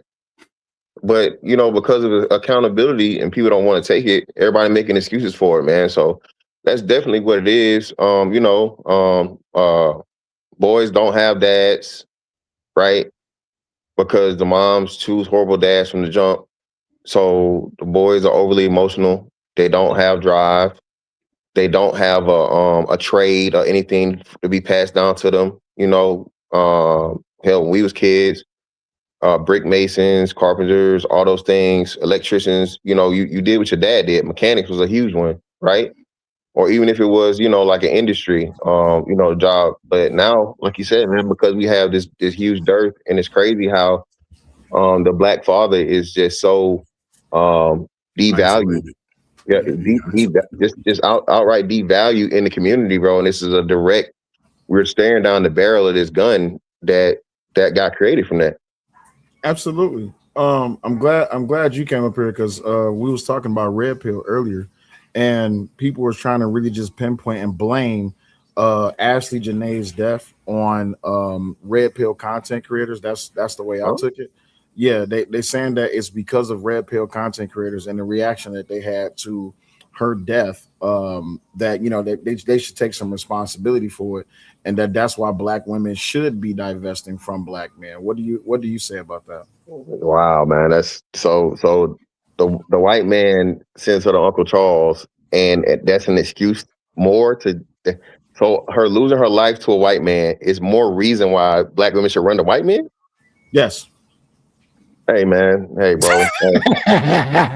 If they like it, I love it, man. Listen, I just, bro, and again, blame Jermaine, as they say, bro. No matter how it go, I don't understand how, again, her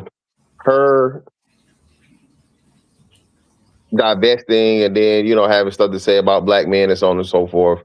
Right. And then her getting her prize, and her prize being, not a great one. And then somehow it comes back to, we need to date more white men. Hey, man. Hey, just all I'm gonna say to all the black women that believe that, just give me your information so I can put an insurance policy on you. That's all I'm saying. I give family 30%. That's 3 times more than what Jesus wanted. So yeah, I give family 30%. If you think you need to run to more white men to, Sel, it's crazy, bro. Sel, the number of black women that have lost their life to white boys, man. It's another one too. An Asian dude just got his wife up out of there over something. But yeah, man, it's crazy, bro. But I'm not really surprised. We seen this.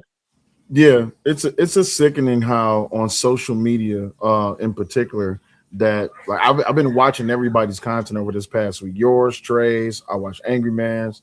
I was listening to everybody really just dive into it, but something I think that was being missed or overlooked, rather, or not being talked about is the. You remember when Kevin died, right? When Mhm. Kevin died, it was a multitude of women that had a whole bunch of reactions to Kevin's death, and they were saying that Kevin deserved it. Now, I was listening to Hamp's show the other day, and Jay Prince called in, and he was like, "Rest in preference, she got what she deserved. I don't feel bad for it." And I'm just like, God damn. But at the same time, I understand why he said something like that, even though it was, I would say, immature. But I understand why he said something like that because this was the reaction that they had when Kevin died. But one of the commentators in the chat earlier said that Kevin and Ashlee is two different people because she didn't have a biggest influence as Kevin. What's your reaction to that? Oh no, she got a bigger thing, bro. You see, Ebony did a story on her. They're martyrizing. I don't know. They turned this girl into a martyr, bro. They're turning her into a martyr. Seriously. So no, this is crazy. And like you said, yeah, I definitely addressed that because you know the witch chicks were claiming Kevin Samuel's scalp, bro. They said we did that. We we got them dolls and we got them spells and we got them up out of here. That's crazy. So I definitely, hey, lock them all up, man, lock them up. But nah, it's a yeah, bro. This is what I say, right? I had the same message for the people that with the racism stuff. You can't become your enemy, bro. Right? You cannot become the worst parts of the people you don't like, because then everybody's just the same people. So again, I don't agree with celebrating death. I don't agree with saying, all these different things, so on and so. I believe in being indifferent, but black men definitely can't afford to put that narrative out there because it further helps the point you were saying earlier, Sel. If black men go out here, oh, she got what she deserved, and I hope more black women like nah. That's nah. Shit. Yeah, we can't afford that. We can't afford that. It's not really that deep, and it just ends up with everybody blind. Absolutely. Cosmic says the red pill blamed women. We're not going to lie about this. Men have been fighting women. It's been a one-sided war. What? I think you guys are being weak for not acknowledging men are part of the problem. I don't know why. So I came back just on that. I came back just on that, right? And let me say, blame women for what? Women have had a voice before men for decades prior to the manosphere red pill content has popped up. Like women, they had Ricky Lake, the Oprah Show, Jenny Jones, all of that way before. Like that's why it's a shock to the system that men are finally saying anything at all. That's what's crazy. Am I wrong, Mr. Fantastic? Let me know if I'm wrong. No, you're correct. And Media Man put up he did like a collage of the shows because everybody said we were just lying about it, even though we seen it, right? Baby Daddy this, Baby Dad Maury's whole milk. I don't know how many millions of dollars off of the the Baby Daddy stuff, right? So nah, man. Again, it's crazy, but hey, simps go simp, right? Listen, black men specifically, have only been responding in the last maybe 10 years strong, right? Yes. But like you said, bro, most of us, if not 40, damn near 40. You feel me? 40 or 40 or older. So and then that's not just even the TV shows. Think about The Color Purple, one of the worst portrayals. Well, yeah, one of the worst portrayals ever. Tyler Perry became a billionaire on making black men look like violent, ain't shit, cheating, worse. Literally, you know what I'm saying? So again, an alphabet. Yeah, a black man was able to put on a muumuu dress and talk shit about niggas and become a billionaire. Yes, they did, brother. They didn't have to Tyler Perry. See this little message right here. They didn't have to talk about them 24/7. That hour or 2, 4 hour span, the day that they gave every billions of people across the globe. The only part of like those shows they showed in other countries. That's why people have those thoughts about Black Americans. Because they send the worst of us over to those countries when we know it's just a small number. And see, listen, that's why I talk about age. When I think about that time, y'all was kids. Y'all wasn't watching no fucking Maury and all that. Y'all was outside. But now that you see the adult, you like, dang, is this what they've been doing? And this is crucial. And this is why I say it's a crucial time for sisters, because men are understanding their power early. They understand that it's all been a lie about them.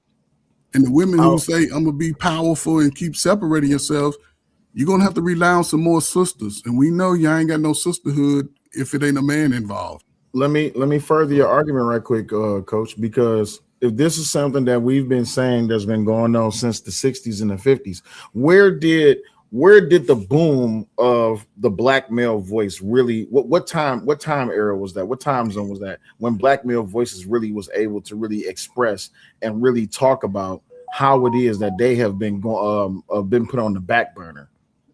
Outside of the 60s movement with Brother Malcolm and going through that whole thing with the civil rights, you could give it to this time early, like Mr. Fonseca said, during the I would say the 2010s, 15s, 16s, because now everybody lives in a different state.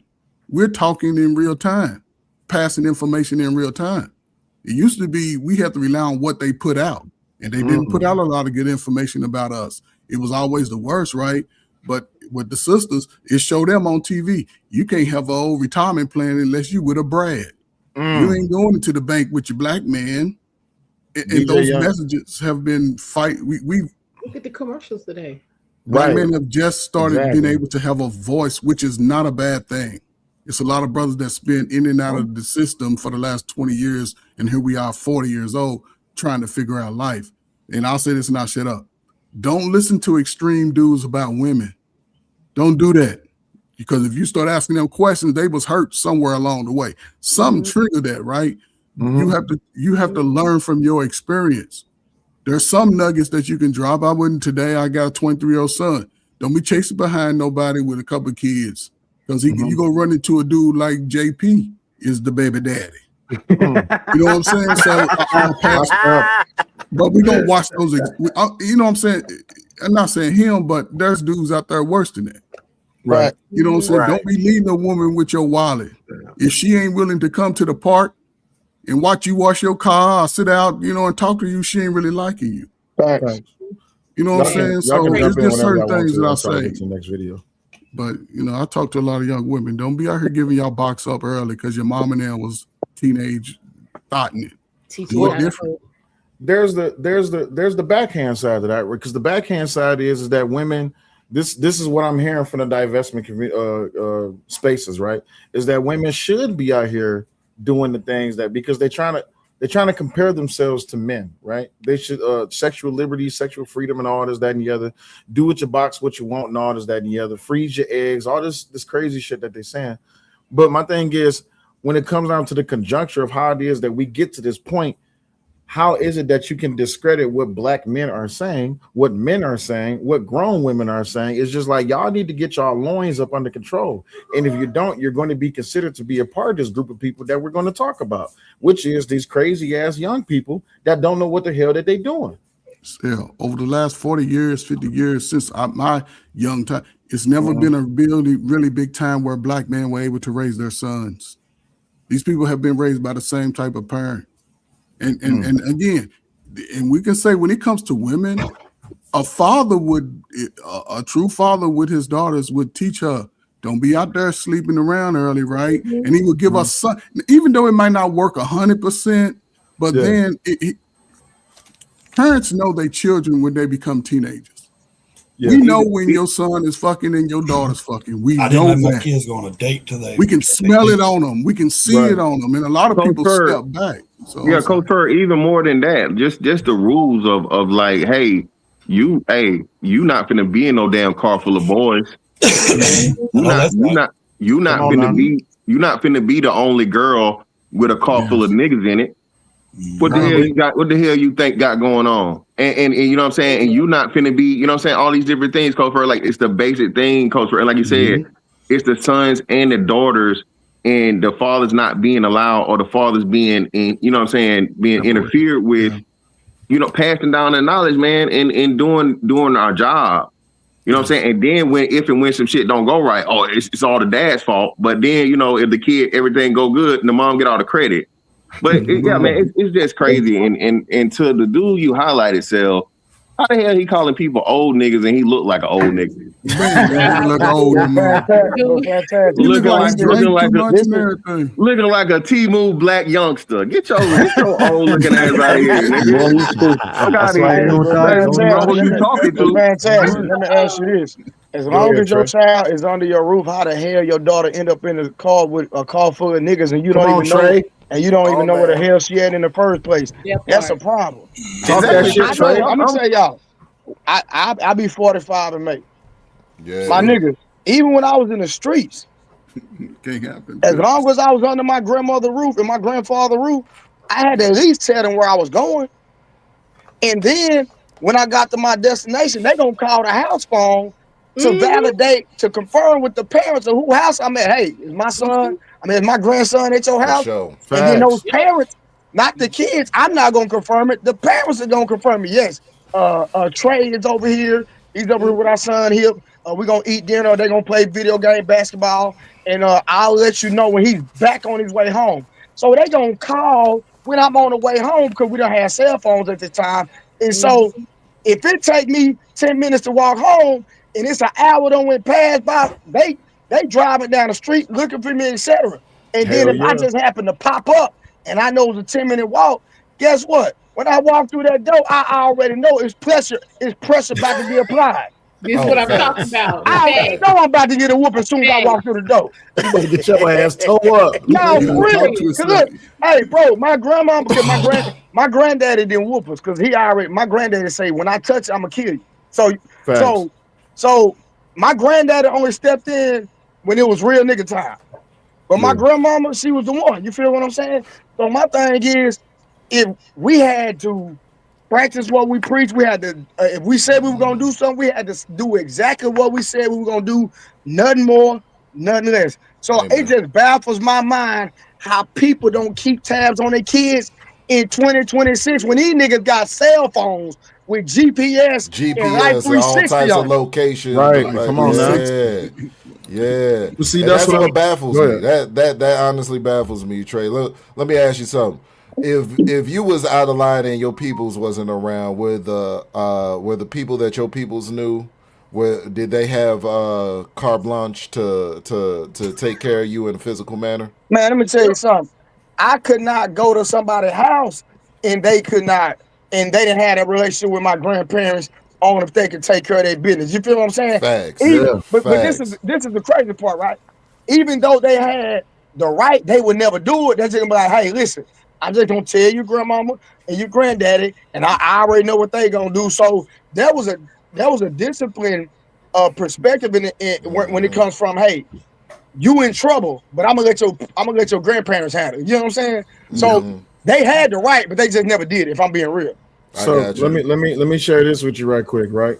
I was born in 89. I came up where if I went to my cousin's house, if I went to my friend's house, and I deviated on my way home, not only did I get my ass whooped by my parents, but I also got my ass whooped by their parents too, because I'm making them look like liars. Because my mom and my daddy, they calling, hey, where the hell is Will black ass at? Oh, that nigga left 20 minutes ago. He left 20. So now they out there like you. They out there circumventing the street. They looking for me. And when they find my black ass, they gonna pick me up, take me back in the house. And now they got to deal with my mother and father because now they look like liars. So they about to fuck me up too.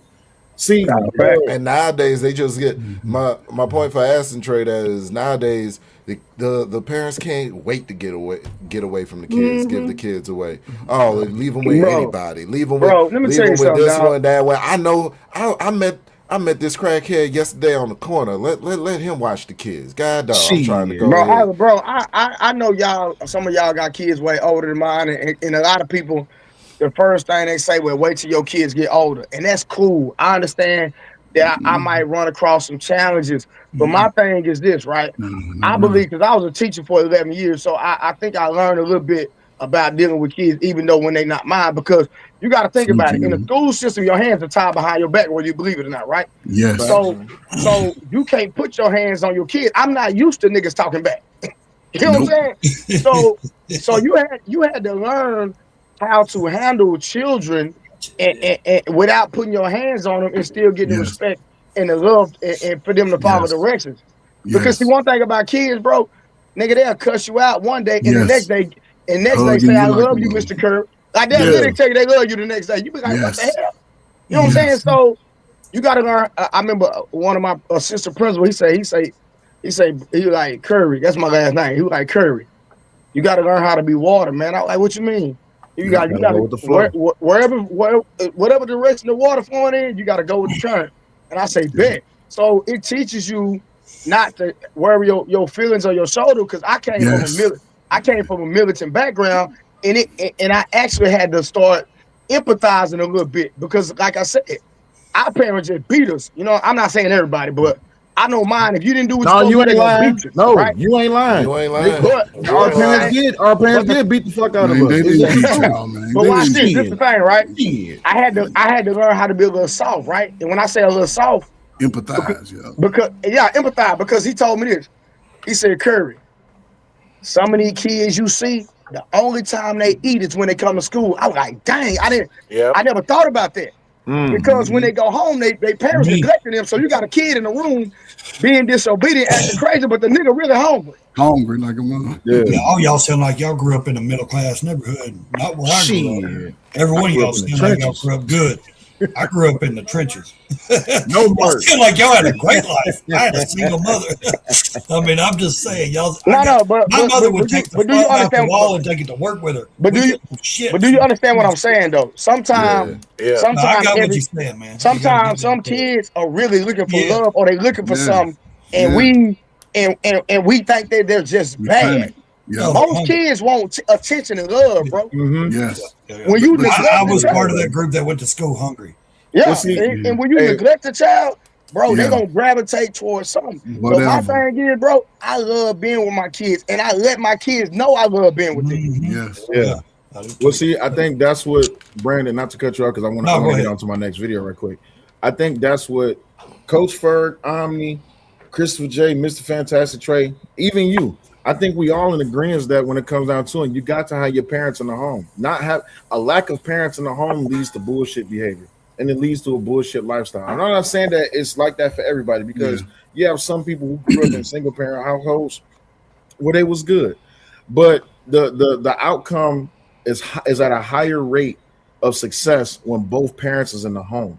And I think that's something that really needs to be like discussed. But the reason I brought that up is because I don't know if y'all seen this stupid shit. I have to let y'all watch this stupid shit. Oh, Love myself and love others, that we could all be on the road together. So I'm like, well, I'm gonna have to speak my truth, but I'm also gonna protect you.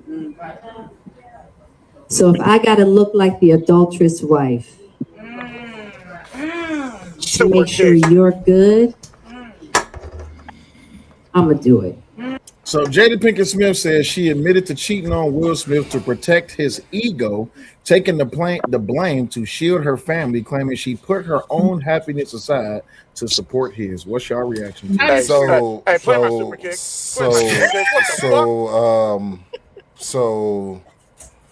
So to look like the adulterous wife, not she was married at the time that she was getting piped from a young boy out here. Yes. Like she was getting piped down by August Alsina. Yes. and she was married at the time, but she said, in order to look like the adulterous wife, I'm gonna look like I'm the bad guy in the scenario in order to protect you from the fact that I got piped down, that your wife got piped down. Yes, your wife got piped down. Okay. I think the word that you're looking for is gaslight. Absolutely. And we ain't gonna, and I don't get choked up by the gas nor blinded by the light, but I'll tell you this though. She there's one word, starts with a D, and you need to implement it immediately, just for your own peace of mind, for your sanity. I don't advise, as a married man, I don't advise people get divorced. I don't. I want y'all to work it out. But my Bible says you should not dwell in the house with a contemptuous woman. So I'm just like, hey. You really think you're reading the Bible? Which is why I don't think so. Not at this point. I really don't. Right now. Hey, China. So you saying that people shouldn't get divorced? Well, I see. Fantastic. I don't think. I said I would. Before I'd say normally I wouldn't advise people to get divorced. Oh, okay, I got you. Normally, but exceptions are made for exceptional circumstances, damn it, and this is one of them. This nigga sat on the internet and said bad marriage for life. Bro, he really did. Do y'all remember when that nigga was at the table? To the grave. Y'all We ride together, we die together. Remember that? Yep. It gets worse You though. said it, not me. Yeah, The way she tries to explain what happened with him on the table. Like she says that he asked her to come on the table because he didn't. No, I'm gonna play it. Hold on, I'm gonna play it. Hold on, I'm gonna finish Okay. playing. But I just wanted y'all to react to that little part right quick. I seen Coach Ferg and Fantastic came off mute. If y'all wanted to say something right quick, y'all can. But this was the dumbest shit I've ever seen on the internet. She said that she played the role of an adulterous wife to protect his ego. My question is the male ego fragile? It can be. Not like that You though. and We don't my have no wife just ego. both almost got cussed out. Yeah, Our ego is not fragile. He ain't got no ego. He ain't got no pride. He ain't got no nothing. He just So walk it's a around lot of and you. sing. It's a lot of you '80s babies got fragile egos. It's been See? fractured most of your life. I'm about to start cussing you out. What? Go ahead, Fantastic. No, man. Yeah, bro. She was putting all kind of pussy on that boy. He was making songs and shit. It's crazy, man. Listen, now she done made him so confused. He fucking the boys. So again, I don't damn know, man. Listen, it's easy. It is crazy. And then what pissed me off was the women. Ooh, Yeah. Shut y'all ass up. That nigga said, "Shut y'all ass up." Shut the hell up. Yeah, y'all like yeah, I'm gonna be the villain. Bitch, you was the villain. That Jada Pinkett Smith is top candidate for worst wife of all time, bro. The way she been embarrassing Will for the last 10 years running and whatnot, what have you. And mind you, remember the rumors were out. They just finally had to admit to them because everybody had heard about her dealing with August Alsina. So yeah, man, it's crazy. But they say they finally getting a divorce. I don't know how true it is. It may be rumor and whatnot, what have you. But to Omni's point, one of the very few reasons in the Bible justified for divorce is adultery, it's cheating. So your wife, hey, once she put another dick in her, she don't belong to you no more, bro. You can get up out of there. You know what I'm saying? So and not just that, a quarrel, like not just that, but a quarrel. So because you know that there were fights happening behind this, you know that there was some arguments being had. They present they say this themselves. It's like we weren't going to tell anybody. We tried to cover it up as best as we can. We talked about it. We went back and forth about it. A quarrelsome woman. She is not on the type of time that Will is on. She is clearly not down for the Will Smith program because the program that he put forth, she is always trying to break apart from. She is always trying to be outside of. She literally went. Most women would be glad that their man celebrates their birthday, makes a big deal out of it, does all these gifts, makes a big extravagant event out of it. This woman literally had the nerve to say. This woman had the nerve to say. It really pisses me off. You gotta listen. I got you. What she said was, "Oh my God, look at this! All of this is about your ego. I can't believe that you made this big deal out of my birthday party. It was all about your dog." Listen to the rest of this dumb shit, and then Almond, let me get your response to it. Y'all, I learned how to love myself and not leave Will on the side of the road. And I hadn't learned how to love Will and not leave myself on the side of the road. Almond, what the fuck did she mean by that?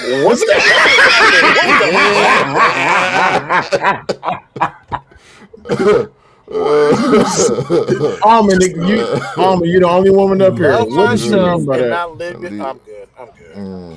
I'm doing it to Almond. I don't know what that means. The only marriage is when you and your husband become one. So this whole, if he on the side of the road, you on the side of the road. I'm telling you. Like, what we That doing? shit sound like roadkill. Why does the car only have one seat? No, it's not that the car only have one seat. They can't ride in the same Even car if they together. got one seat, So you saying it's a bike? It's a bike. I got you. It's a bike. No, they're saying that they can't stand each other to stay in the same fucking Right, car so why for too long. That's That what shit I'm sound saying. like, listen, fella, listen, to me, this sound like roadkill. She's roadkill. Will is still Will, and he's still Will. She's sitting over on the side of the road, ain't getting no motion. She's sitting over in a space to where she started looking at a young nigga. She like, let me get the Will is out here he done left me on the side of the road like roadkill. But you see, go ahead. No, listen, man. It's unfortunate, man, that she's falling right into it. People do whatever they need to do, especially in Holly weird, man. That's what it is. But their children went through something. It's obviously greater than them, right? Because their children came out when they came to the world. They came out a little disgruntled. Yeah, see what I'm saying? So I don't know, man. So we were just talking about growing up. I'm gonna say salute to Tupac, man. Salute to Tupac. Salute to Tupac. Shout out to Fantastic for the $2. He said, "I got to run. Appreciate the invite. No problem, G. Go ahead, y'all, because it's still some more video. No, but this is the thing. Look at her. Look how she sit. Look at what she got on, and look how she's sitting there. Did y'all really expect anything other than what she said to come out of her mouth? She didn't look at the crowd though. She looking in the sky. It gets worse than this. I'm telling you. There's more video to do. Let me tell you something. That pastor cadence is undefeated. That's what she had up there. She had the pastor cadence. She had the pass. Play it back. Play it back. You know how they said they said because I'm gonna break down the pastor cadence. You say a thing to set it up. You take a pause. She got the Megan Rizzo. And then you go ahead and knock, and then you hit it with the punchline right after. Like you say a thing, there's like a 1.5 to 2 second pause between the first thing you say, the next thing you say, and then you knock it out. Go ahead. Look, I promise you. Learned how to love myself and not leave Will on the side of the road. And I hadn't learned how to love Will and not leave myself on the side of the road. In that moment. Amen, sister. Amen. You said I'm what? confused though, because she's talking about, you're saying she don't know how to love herself without leaving him on the side of the road. But if you love you and you loving him, ain't wherever you go, he go. They don't fucking love each other. That's what I she's think saying. he love her. No, I think he love her. Like for real. I'll tell you what it is. He loved the idea of them being the Hollywood couple. No, There you he go. does There you love go, her Brandon. because he protects her. He protects her. He loved that whole She idea. don't protect him. Everything he came out Get of. my wife's name out your fucking mouth. It's all acting persona. It's all. Yeah. And that was after she got with old boy. So I This is what I'm talking about. But dude was like, what, 9 months older than they son? Like, we need to be Brittany. Brittany get on my damn nerves. She said the sermon's called "Who's on Your Side." Let's continue because there's more video. You got like another minute. Because I felt so bad that he was in this situation. A situation that she caused. Right. I decided I'm going to love you, Will, and I'm going to leave myself at the side of the road. And she's going to take care of his needs first before she takes care of her own. Oh no, she took care of her needs. That's what I'm saying. What she's trying to get the audience to do is connect with her and agree with her. She took that pause to see if they were going to clap and yes, we love you. You know, she healed. Remember the other part of the narrative, right? Because she destroyed 2 men in this action. Yeah. She healed August.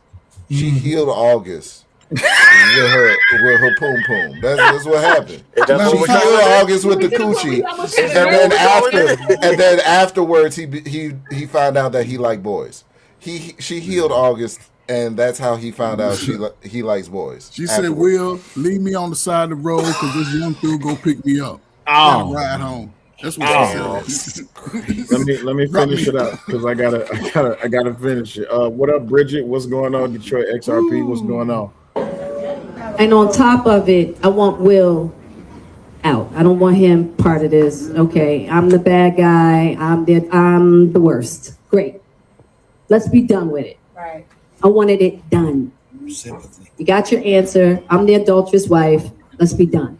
And let's move on. You know, as to get him through it, the family through it, let it go. Right?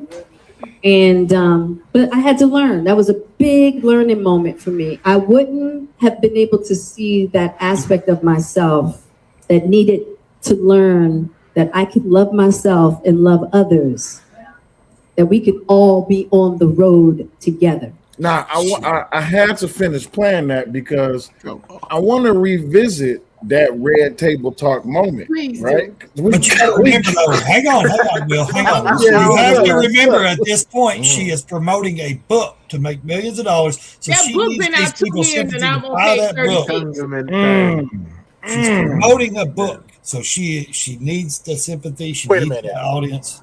Is this a new book? No, it's the same book. No, it's the same book, but she's still Right. good. I'm on page Please 32, play my super y'all. kick when this is Like, done. let's be for real. She wanted him to move on and stay in She's the doing. marriage, but if that was Will, I'll But tell it you would why. be over and done with if she quit talking about it. He ain't know he talking, she talking.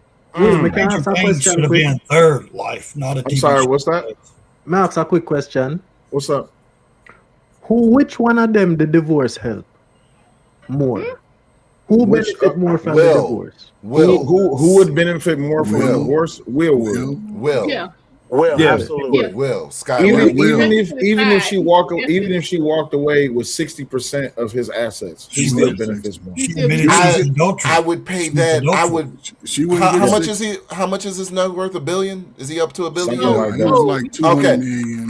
200 million. She would I have would maybe had- whatever the He done lost cost. 200 million. Whatever The kid- that payment is an investment. At I'll this pay point 100 in mil his for you future. to get the hell away from I me. This is would what I'm pay. saying. Men would rally for him to make that money. And the kid's already over 21, so it I'm just, paying six. and she I'm made paying her own 600 money. million She's had, you know, off so top. Yeah. she probably walked away with about 40 million. Will could pay her and go on a movie run and make all that back. Exactly. He could do that in 2 movies. Shout out to Detroit XRP with $5. Says BGS is not red pill, he is black pill. Thank you for that clarification. But the reason why we're saying this 187 is because there's actually a video on Instagram where Jada was up in his face with the camera and he was saying, "My image is my bread and butter." Yeah. So can you not? Can we not do that? It's his image, and she is destroying his image every time she does something public like this. She is destroying, so his stock goes down further and further and further. You know, there was Will Smith did a slave movie that nobody watched. Do you know how successful slave movies are? They He tend did to a be slave movie and it didn't catch on. And this did a movie of one of the most intricate pictures that's been circling on social media for years. Yeah. It was Facts. on Apple TV. What was it called? Emancipation? That's what That's the called. slave movie. Yeah, well, it shows the depiction of the man who's actually been on social media, has all those whelps on his back. Yeah. He played Yeah, that man. yeah. That's what I'm saying.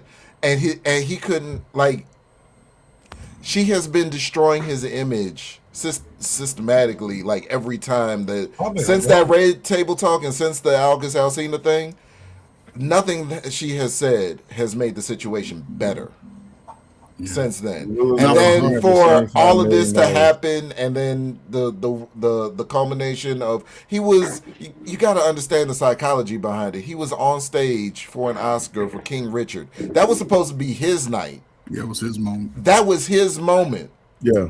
And he And gets all up of and that slaps went the down shit out of Pookie from New Jack City. Like, Shut the fuck up.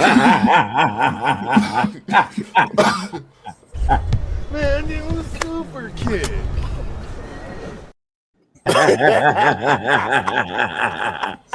All right, let me play this red table talk because now that she just said that, we got to go back and we got to review. Did she really do this for the benefit of Will? Let's watch. Promised, Jada Pinkett Smith brought herself to the. God damn it, this is not the video. I want the actual video. Hold on, is this it? decided we were going. There we go. Yeah, You and I decided we were going to take our space, and what happened? Yeah, and then I got into an entanglement with August. That's what I said. An entanglement? Yes. Yes. A relationship? Yes, it was a Yeah. relationship. Absolutely. I was in a lot of pain and I was very broken. Now, in the process of that relationship, I definitely realized that you can't find happiness outside of yourself. Mm-hmm. And luckily enough, you and I were also going through a process. Stop. So she was good when she said I. When she said you, now she wants to blame him. Pay attention. Of healing in a much different manner. I would definitely say we did everything that we could. Not we. No. You can't say we and then years later say I. Get away from each other, only to realize that that wasn't possible. So we come into the red table. So I'm in the Jada position right now. So Okay. you know, you during that time launched into an interaction with August. What do you feel like you were looking for? I just wanted to feel good. It had been so long. Wow. This is a lot, man. And it was really a joy. This was one of the most fucked up videos I've ever seen. He wanted her back, bro. Will wasn't doing He not talking to her. He not handling his business. Yeah, man. I went too long. I just wanted to feel good, and that just young, wanted to get that young Wait man. a minute, ain't that a line from what was that? What was the movie Halle Berry got the Oscar for? Monsters Ball. Yeah, did she say that? Did she tell? I could have sworn she did. Yes, that was one of them lines before he smashed that. Hey, That's what yo. I'm saying. Girl, stop playing. Okay. I just Yeah, wanted. but if it's in context of what the situation is, we know what feel good means. She wanted some young buck. So is that the fault of her or him? Will, Of her. really? Come on, man. If he's not taking care of it, who's fault? I'm gonna tell you. I'm gonna tell you how Yeah, every yeah, man. it's him. I'm gonna tell. Listen, I'm gonna break down how every man in America What's this? interpreted that speech. Okay, as soon as she said that, we all went. Will ain't hitting it right. Exactly. Will ain't hitting it right. He ain't doing it. Yes, He ain't Will. pleasing her. She went somewhere else. I don't believe he was knocking that down, man. But Will wasn't hitting the bottom of I that need thing. y'all. I need y'all to understand something.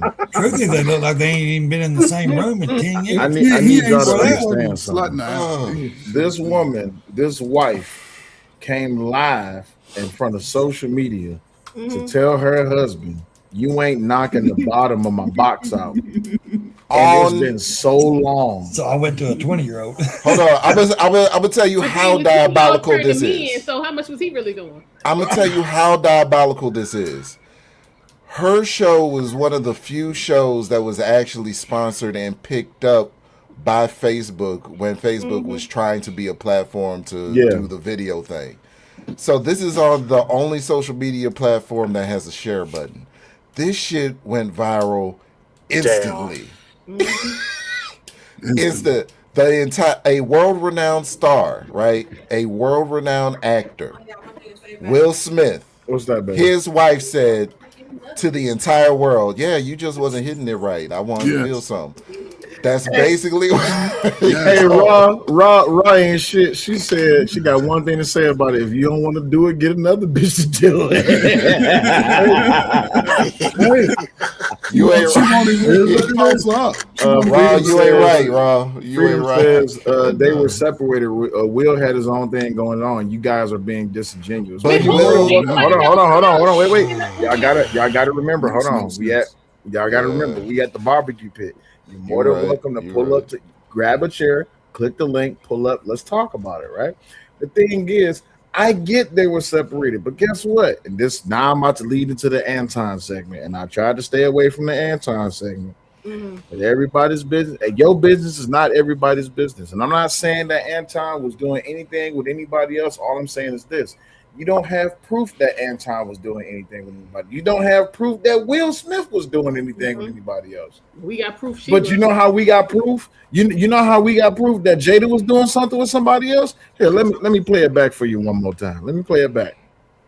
possible. So we come into the red table. So I'm in the Jada position right now. So Okay. you know, you during that time launched into an interaction with August. What do you feel like you were looking for? I just wanted to feel good. It had been so long since we felt. Oh my God! And it was really That man is a destroyed. Hold on, y'all. Hold on a second. Hold on. The rolling close. Hold on, it's only a couple more Take seconds. it back. Take it away. Take it. It's only a couple more seconds. Let it Oh play. my God. Hey, Will, the way she stretched out long. Bro, did you see how she stretched out long and she put it? Wait. I just know she's measuring Augustine. She measuring him right She now. said long. It's been so long, bro. It's what I'm saying. But check the eye roll though when she says it. Check the eye roll. Listen. Check the eye roll. Check the eye She roll. looked off to the side. Like, Yeah, she looked off to the side. It's been so long. I can see that shit right now. Nigga, if she would have opened her arms up like this, I'd be like, Will, go kill yourself, bro. I'm looking at it. I really thought he was after the option. I'm not gonna hold you. All right, let me let it play. I'm looking at this shit way different than I did originally. I'm finding extra. Bro, it opens up a whole new meaning, brother. Let's watch this shit. An interaction with August. What do you feel like? And it don't help that Will look like a bum. I ain't gonna lie to you. It doesn't. He's Line up. Yeah, he looks like he just came. He just came off the street. He got out of bed and said, "Let's do this." That's depression. Yeah, that's right. Nah, you're right about that. That's stop facts. asking people how it they ain't feel nowhere about in shit. hell, nigga. I got 200 million. How many of a million, nigga? And I was sad. I'm sorry. Never. Brain said not the bad signal, but we need the angry man signal. Tell us what Jada is. A strag. Just wanted to feel good. It had been so long. Oh my God! Come on, bro. Hey, I don't see how Will didn't just listen. I do not promote domestic violence. I don't. But I swear to God. I wish Raw would. Listen, I know I got knocked out by Fantastic, but I wish Raw would. It's been so long.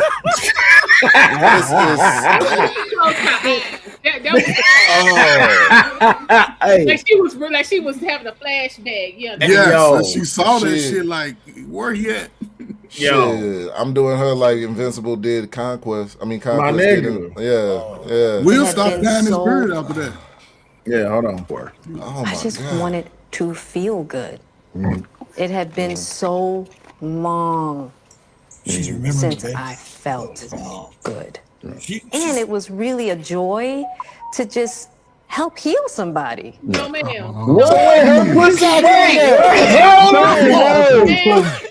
No freaking way, bro. Her pussy heal August?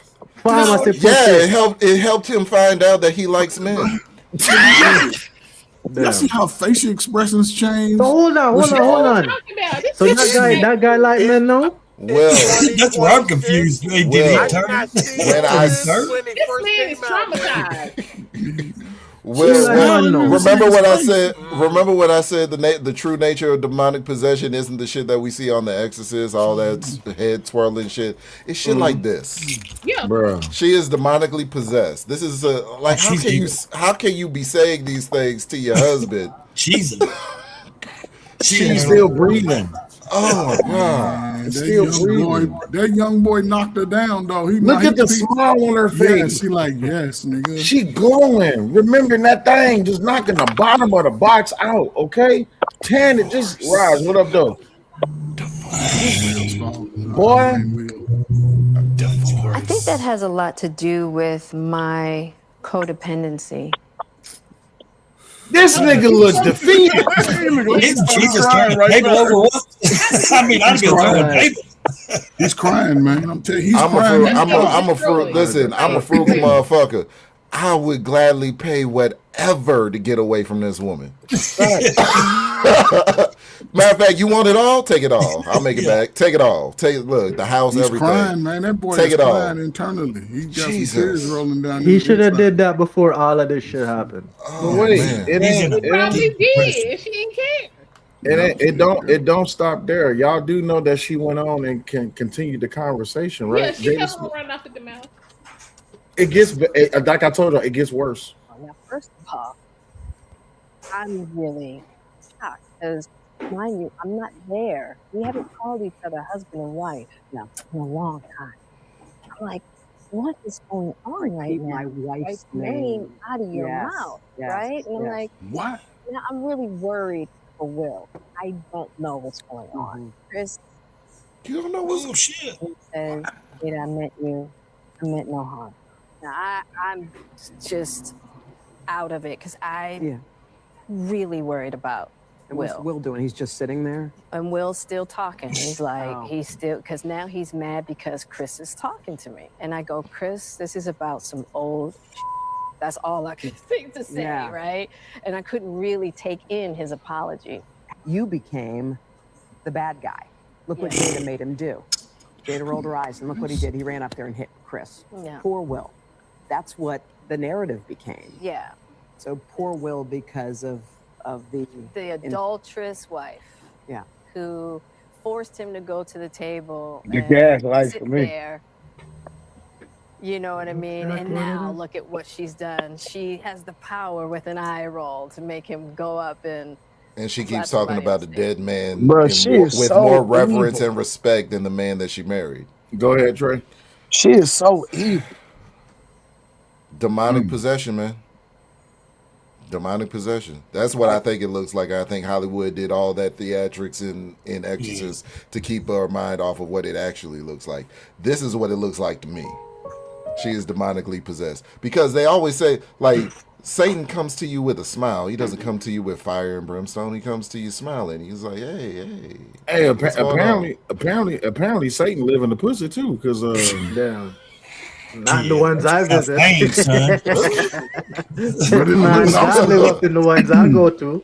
Could you imagine any Go man in ahead, Trey. Hollywood would go towards her when they get a divorce? For You real. definitely make a fruitcake.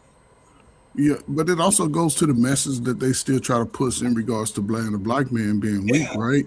Because there's still, this is a national TV show, lady talking to her, and she's still pushing this message like, yeah, you know what I'm saying? It was about me, empowering me, right?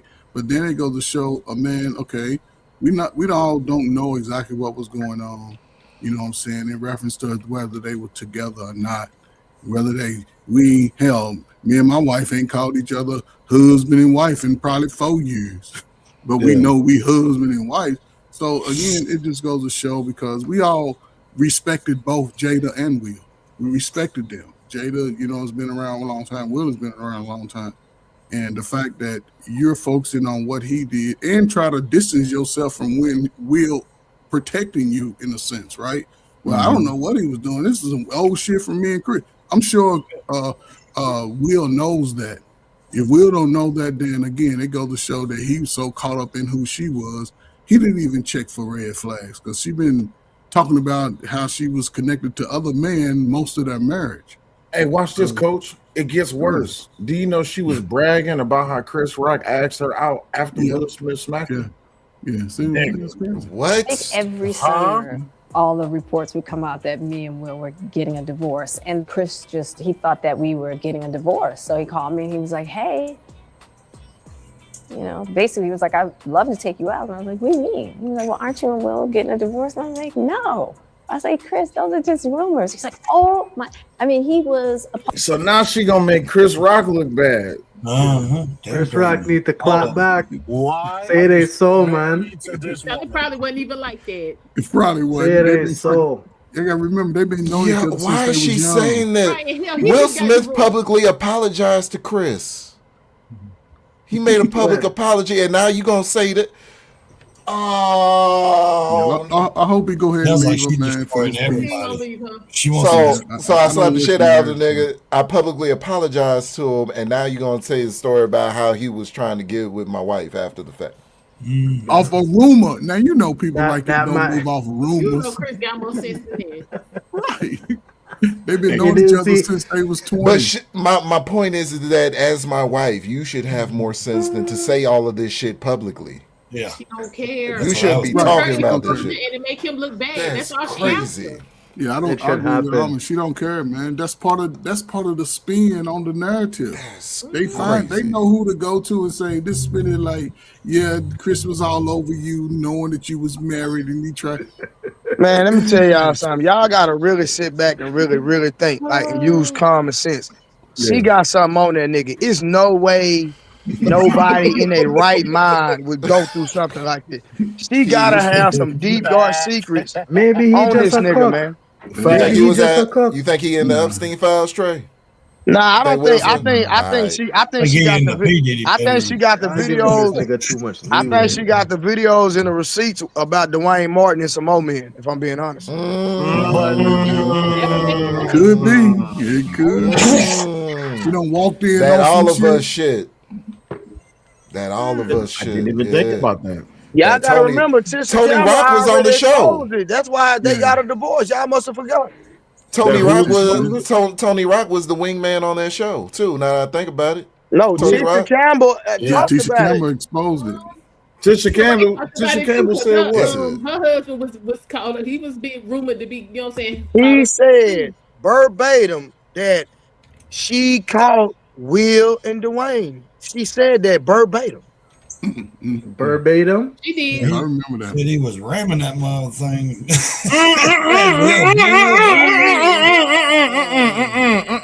I don't need that image. But if y'all notice, after she admitted it, y'all ain't heard nothing else from her though. Nothing at all. I got to find that video. If I'm Wait a not minute. mistaken, she probably was in her feelings and talked about it, and somebody came with a check. Mm-hmm. Yeah, she got quiet real quick about that. Lisa Ray says how she lost her husband to Dwayne Martin. Dwayne Martin gay? See, I told you. Mm. But what about? Yeah, because Jada? Lisa Ray was the love interest on that show. All of us, they all together. Lisa Ray, Tony Rock, and Dwayne Martin. They were all character. They were all stars on that show. Produced by Will and Jada. Produced by Will and Yep. Jada. Overbrook, I believe, is the production company. West. Is it? I thought it was Westbrook, but Yo, He this like, is what? I didn't know this. It's Done something so some ratchet that she's just gonna this destroy some his tricky Hollywood shit. image dog. and everything It he was stands early for. 2000s. For real, 2002, Brandon. 2003. I think that's what it's about. It's about the Hollywood elite, the image, all the fame and popularity and notoriety. She's 100%. down from every That's bit some- of it. And she's either caught him or something. She's got receipts on something. And she said, shit, I'm taking you to the cleaners with your image, not your money, your image. Because she knows that's where it would really hurt Y'all, him. we gotta Like, use our brain. Ain't no man in his right mind gonna take out his punishment. no. No, bro. Not That's why she's got over some his money. head. But again, it Yeah, really nah. it don't affect his image, right? Because we've seen him 60% in is cheap. movies since Oh, yeah, he then, can right? do. I think he's doing something He good. made Slap did it. he made movies Coach, since no, they Coach, coach no, first, but Coach, they do what you ain't gotta been understand. doing what they've been doing. Coach, you gotta understand. You done made some If, movies. I ain't even know if they came out with actual receipts about him messing with men, that's gonna really kill his image. That's a fact. But it may kill his image with us, but again, Hollywood, they expect you to move They love like it. that already. Yeah, but Yeah, they're true, not but really think about what doing they've anything already built him great. as. Yeah. He Their goes- movies are flopping and all that. They're not really like He just did a special where he's traveling the globe, right? This dude has been out on safari, climbing snow Yeah, mountains. but Coach, that's his own production. That's keeping him relevant. But That's, again, that's his peace of mind for what he's dealing with. Hell, you mean? yeah, but what I'm saying is still allocated to be shown on a national brand, right? So yes, his image will be affected, especially with the black community. But where he's making his money at, it's not really affected because he's not being abusive, and he'll get some understanding because I agree, but I think his she pride cheated and on ego him. got something to do with that, Coach.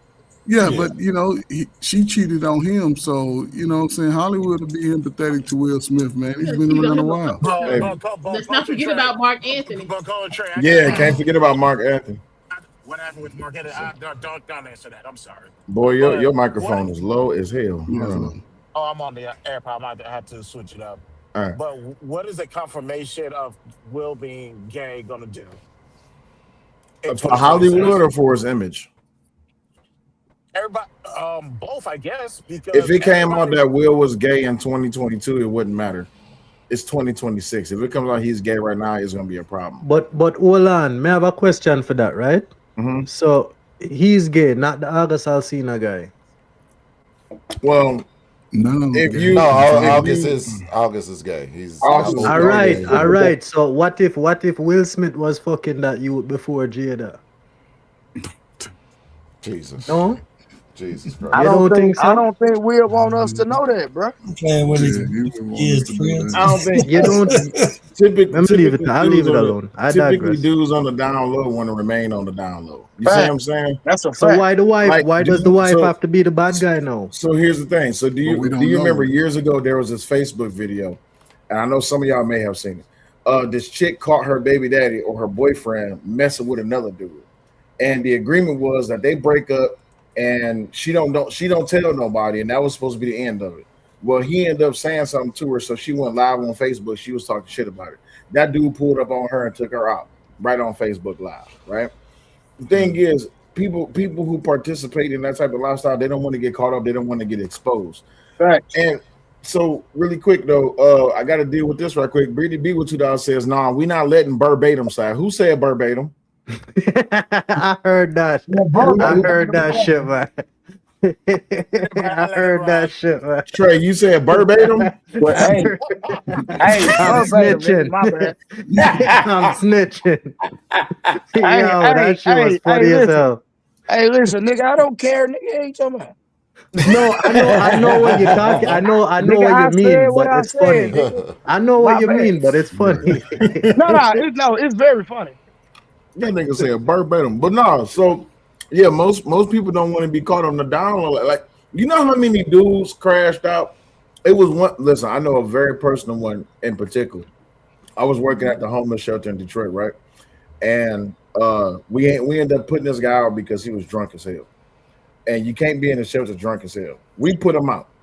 He ended up going on 6 Mile in Woodward. He ended up messing with one of them broken wrist Negroes. When I say broken wrist Negroes, that's one of them dudes that's like they dress like a woman. You see what I'm saying?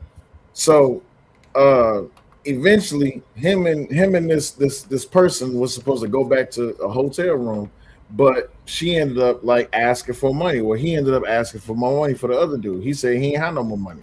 So he said he was going to expose him. Because of that, he ended up slashing his throat that night. People don't want to be found out. Yeah. You see what I'm saying? They want to, if they only, it was on 7 Mile and Joy Road. That's absolutely right, Brittany. 7 Mile and Joy Road. So people want to remain, they want their anonymity. They want to be up under the covers. They want to stay there. So when you put something out like that, like, oh, I'm going to tell your business. Like, don't nobody care. Yeah, nobody care if I sold drugs. But if we find out that you gay, then it's gonna be more questions like, was you taking pipe or was you giving pipe? Was you doing the bending or was you getting bent? You see what I'm saying? Nobody want to answer those questions. So for Will, it would be in Hollywood in 2026. Who cares if you're getting bent or if you're doing the bending?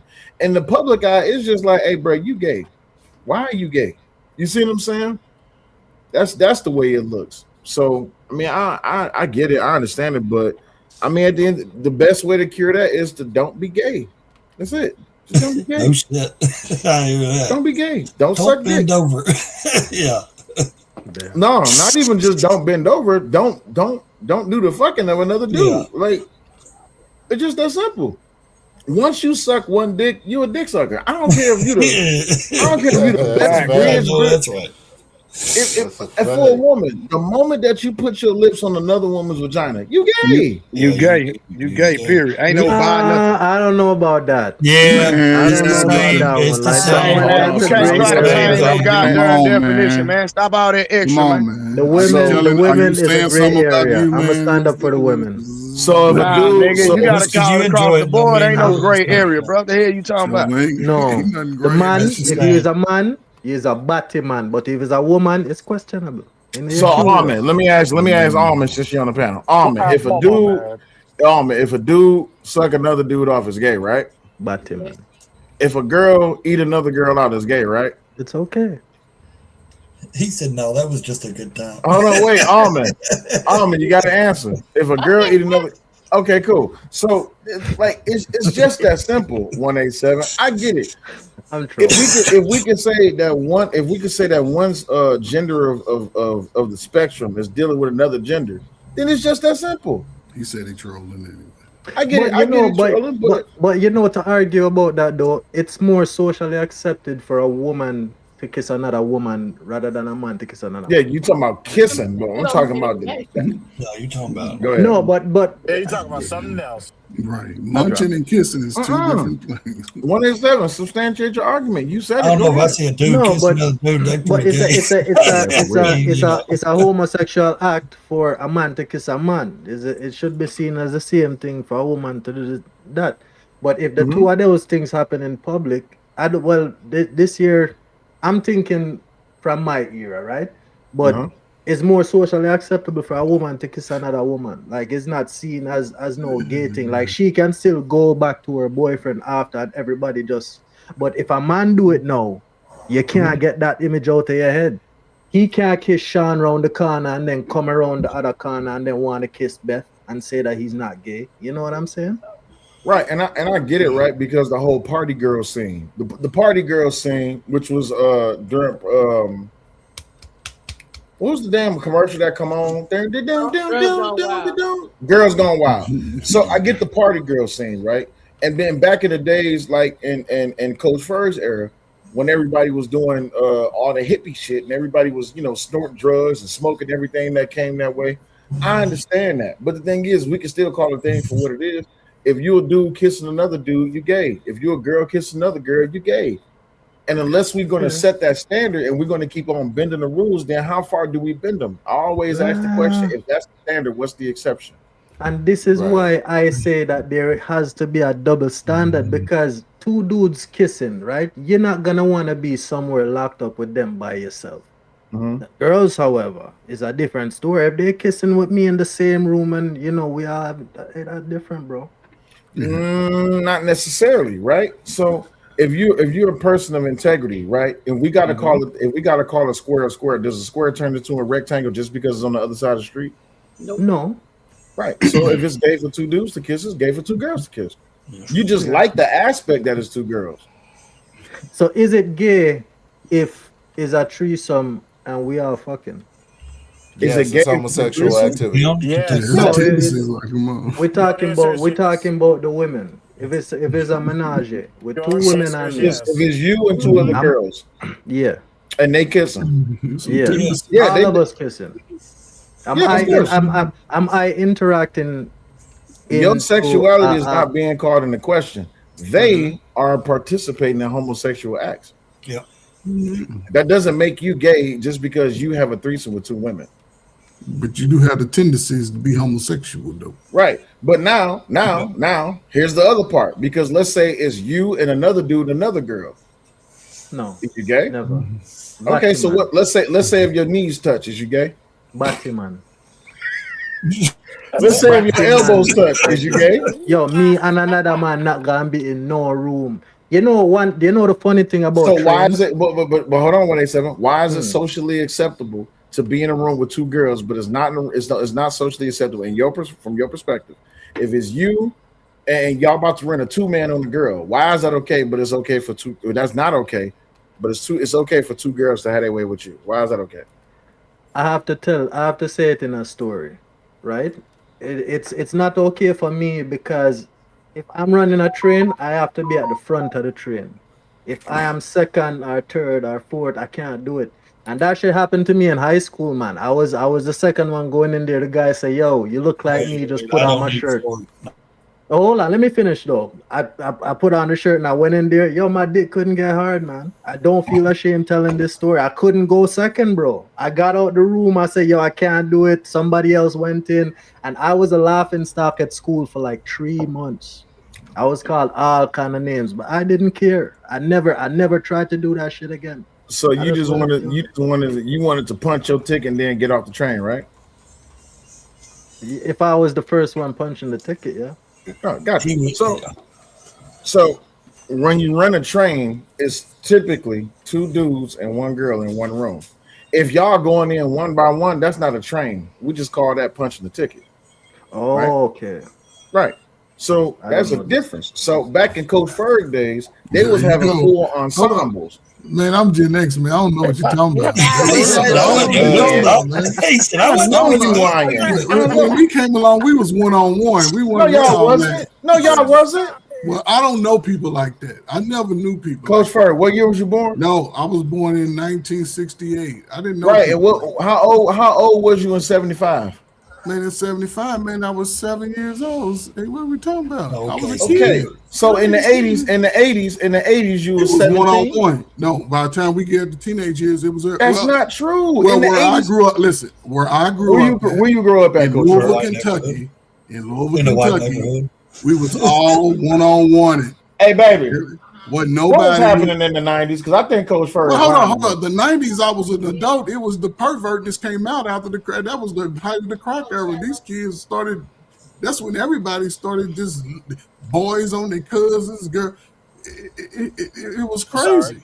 When did hippies become a big thing? That was Man, the that's 70s, right? That's the 60s and 70s. No, the 69 was Woodstock. Okay, That in was the, like in the 60s, 70s. there you go. So in the 60s and 70s. 70s, everybody was punching on everybody. Yes, they was. Disco hit in the 70s. It changed in the 70s. No, it was not. Not in the 70s. It was more. When was disco big?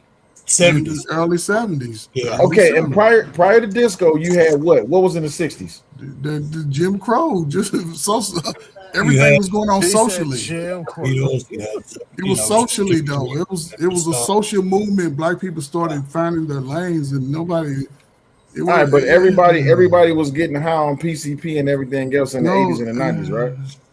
That wasn't Listen, really no. a black thing. PCP is Oh, always okay. been an outlier, but Trained it was neither. typically heroin and crack cocaine, which was people was into. And that was in the Heroin and 90s, crack right? cocaine. It was late 80s, early 90s. Yeah, all through Okay, the 90s. late 80s. And all I'm saying is this: you had people who's out here doing strange for a piece of strange so they can get their rock. That's all I'm saying. That is became more 2000, early 2000, late Hell 90s. no, it wasn't. I was born in '89. Listen, it was rumors being made around the block that it was Yeah, I in was my born in early 80s. childhood. Yeah, I seen a lot growing up in the 80s. Yes, and there the was 90s was a lot of. God damn, what's this? That was the height of when shit when the kids that grew up for. That was sort of the height of when kids started growing up from living in the projects. A lot of those teenagers got into some weird shit. Yeah, But y'all in the ain't- 90s, it was You said where your plate at? Wow, that's all. Yeah. Where your wife at? Where your wife at? Where your plate at? Where your wife at? Go get your wife and eat your plate. Sell in the 80s, in the 70s, 60s, 70s, the 80s up to the early 90s, it was a family meal being cooked by mama, regardless if she was single or not. That's She good, made sure motherfucker. Sunday That was like- everybody ate. Everybody ate on Sunday. We eat cornbread and beans every night. You know what I'm saying? You're gonna eat something. But God damn, woman. everybody's- that's because mothers wasn't selfish of themselves. Yeah. They What were you put in? giving. What you put in No, the I rice? seen my mother go to bed many times hungry just to feed us Yes. 5. You know what I mean? Yes, Hey. 5 wild ass boys. 5 boys. I'm the I youngest. promote. of 5 I boys. promote We getting grew married. up. That way you get you a Single, good no ass plate. fight. Yeah, but Yeah, see, that's what I'm saying. why you gotta flex now. They understood the mission. Now people are selfish. They don't understand the mission. That's once we have a child, regardless of whatever, the child at some age, you know what I'm saying, becomes, especially the first 3 years, if you can dedicate the first 3 to 5 years, by the time a kid pretty much come off of their first puberty, kids should be on cruise control as far as around the house, cleaning, getting their own little hustle on, you know what I'm saying, going to school, getting your slow ass D, because D's and C's still graduate. You know what I'm saying? Yeah. It depends on find where your you are. lane. We don't We play were that, selling right? candy at That's school. true, Almond. No, That's but, true, but, Almond. but It Almond depends. Eyes, what I'm saying is, There's you're no way. right. I agree with you. I love education. I'm educated. My sons are, listen, go. But what I'm saying is, as long as they in the play, at some point, it usually clicks in. Like, you know what? I'm smarter than what I'm acting like, and I can do what I gotta do. But this is early now, since like when the 90s, late 80s babies, 90 babies started to be parents, they were less hands-on. You right. Kids got low. What year was this? What year was this? When babies like you started to grow up, we coming out of high school. Yes, it was. That's because they had something to do. Yeah, because we all knew before we were 17 years old how to do dishes, how to do laundry, how to clean. We were made to know how to do that stuff. We knew exactly how to do every bit of that, before we were 10 years old. And then nobody really had to teach you how to change a tire except maybe a class in school, but then you learn by observation. Yeah. Now they can't learn by observation. You got to do it. And listen, I've worked with teenagers all my life. Right. One thing I do it just like the military. You get some of your favorable results, and I shut up. Anytime you're teaching a teenager a new skill, anytime, the first time, they whatever age, and they watching, boom, you go through it a few times, then you say try it, then you back up, and then once and it might take a few mistakes. That's part of the learning process. But then you give them the reinforcement where they made the mistake. Then you back up. Then you let them finish that part. Then once they work it through, now you say start from the beginning. And they go through the whole beginning, because once they get it, they got it. They got it. And there was a time where parents taught early.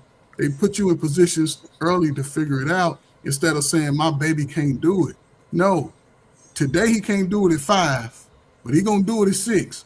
And they teach you to just back up, because kids want to be taught, but they want to be taught in a way that if they fail, it's not that big of a deal. Yeah.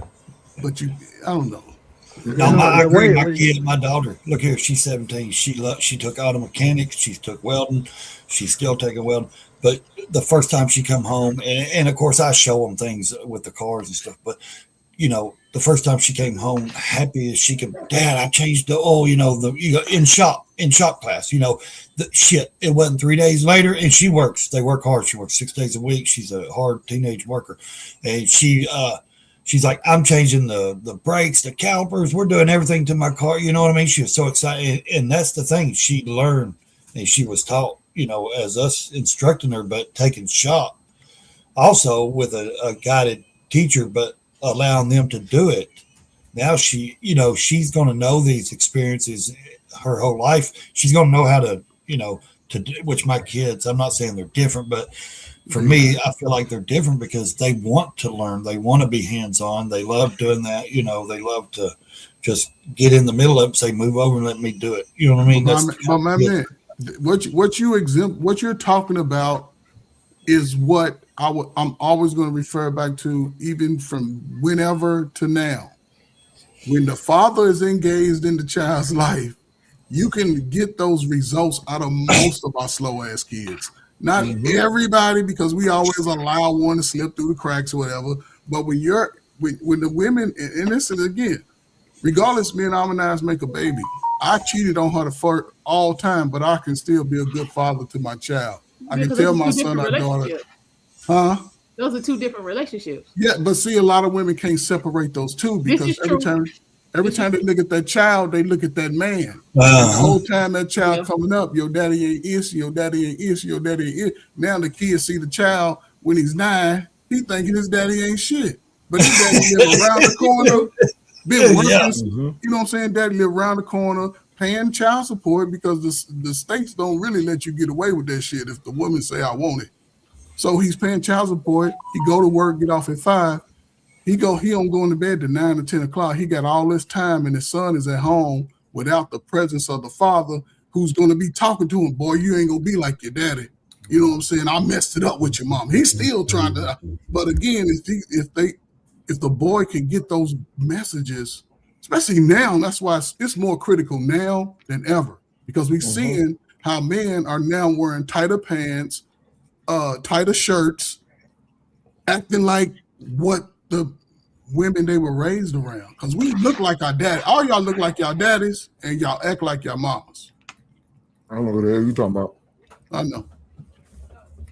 I look like my motherfucking daddy. My mama tell me all the time, you act just like your damn. My mama told me that shit before my daddy died and after my daddy died this year. Yeah, she just heard me. She just heard me cussing out one of the kids the other day. She's like, "You sound just like your daddy." I said, "Man, shut up." But Sam, you prove my point, because you grew up looking like your daddy, and every time your mama looked at you, she saw your daddy. Hey, can I be honest with you, Coach Ferg? Rogers yelled at me the other day about this. I don't like when people tell me I look like my dad. Why I really not? don't. I don't either. Well, hold on. Why not? Because to be honest with you, to be honest, I wasn't in my life. I had a very strenuous relationship growing up with my father, right? And that's because my father was an asshole. He was the how do you always say it? Go to work, come home, pay the bills. That's the type of dude he was. And that irritated the shit out of me because my thing is just like, damn, nigga, like it's more to life than just paying bills, going to work, coming home. But I learned later in life that my father was instilling into me that this is what it means to be a grown man. It's a thankless job. You know what I'm saying? So as a little boy, and when I'm talking about little boy, I'm talking about all the way up to like the age of like 8. It's like, damn, nigga, I want you to be around more. But I didn't understand that, nigga, you got to go to work. So as I got older into my teenage years, when he started bringing me to work with him, that's when I started making the difference. But then I started finding out, you know, how my father was, how my father was throughout my high school years, and how this nigga really pretty much picked back up the whole ideal of nigga work, school, home, bills. And my thing was just like, damn, nigga, I got other things going on. I got questions to ask you and shit like that. I wanted more from my dad, and my dad had more to offer, but he had other business to take care of. You see what I'm saying? I totally understand that. There's nothing wrong on both sides, right? Because you are one example of many a boy over the last 40 years who've been raised to crave the attention of a father, right? But as you say, you got older. My father had real life stuff to do. He had shit to do. You see what I'm saying? So and as see, I a got lot older, of men before, a lot of men of that generation didn't sit around and talk about how they felt about things in life. They just did it. And maybe that could have been a bonding moment for you all. And that's why I appreciate my father, right? Because one thing we had in common was sports. So we could sit down and watch football game together. That's the only sport he watched. And I can ask him real questions, and he would give me his little answers, short answers. As I grew older, like into my teenage years, everything that we used to talk about, I would take it into the world. But this everything is why my mother used to, you know, and that's what that relationships, because it came down to trust. When a child can trust a parent, it's the greatest thing. This is why it always irritated me when my mom used to say I used to look and act like my dad, right? Because my dad, he was a very, not when I say short, I'm not talking about his stature. He was very short with his words. He didn't do no long, drawn out sentences. My dad, I don't know if y'all ever heard this coming up as a kid. I'm gonna tell you once. That's it. That was my dad. You get it was one just time. straight to the point. Well, it wasn't even straight to the point. Is I'm gonna tell you once, and after that, you getting fucked up. You see what I'm saying? So was just like him. I know, but then this the crazy part. The other day, I was yelling at our daughter, and my mom was on the phone because I was talking to my mom. And my daughter had came. She did something in school. I was yelling at her, and my mom was like, "You sound just like your damn daddy." I said, "Ma, shut up! I don't know what you're talking about." And Raw was like, I mean, because Raw met my father before he passed. She was like, "You do sound like your daddy." I'm like, "Man, shut up, man! I don't like that shit." But that's a blessing, though, Sal. Sal, you gotta understand. That's a blessing. That's a blessing because most of your peers didn't have them, and don't even have that same type of respect for that man. When you don't have respect for your father, it takes away from your ability to think forward, to be actively engaged in what's going on. Even women. I don't think a man has to call a woman out of their name to get their respect.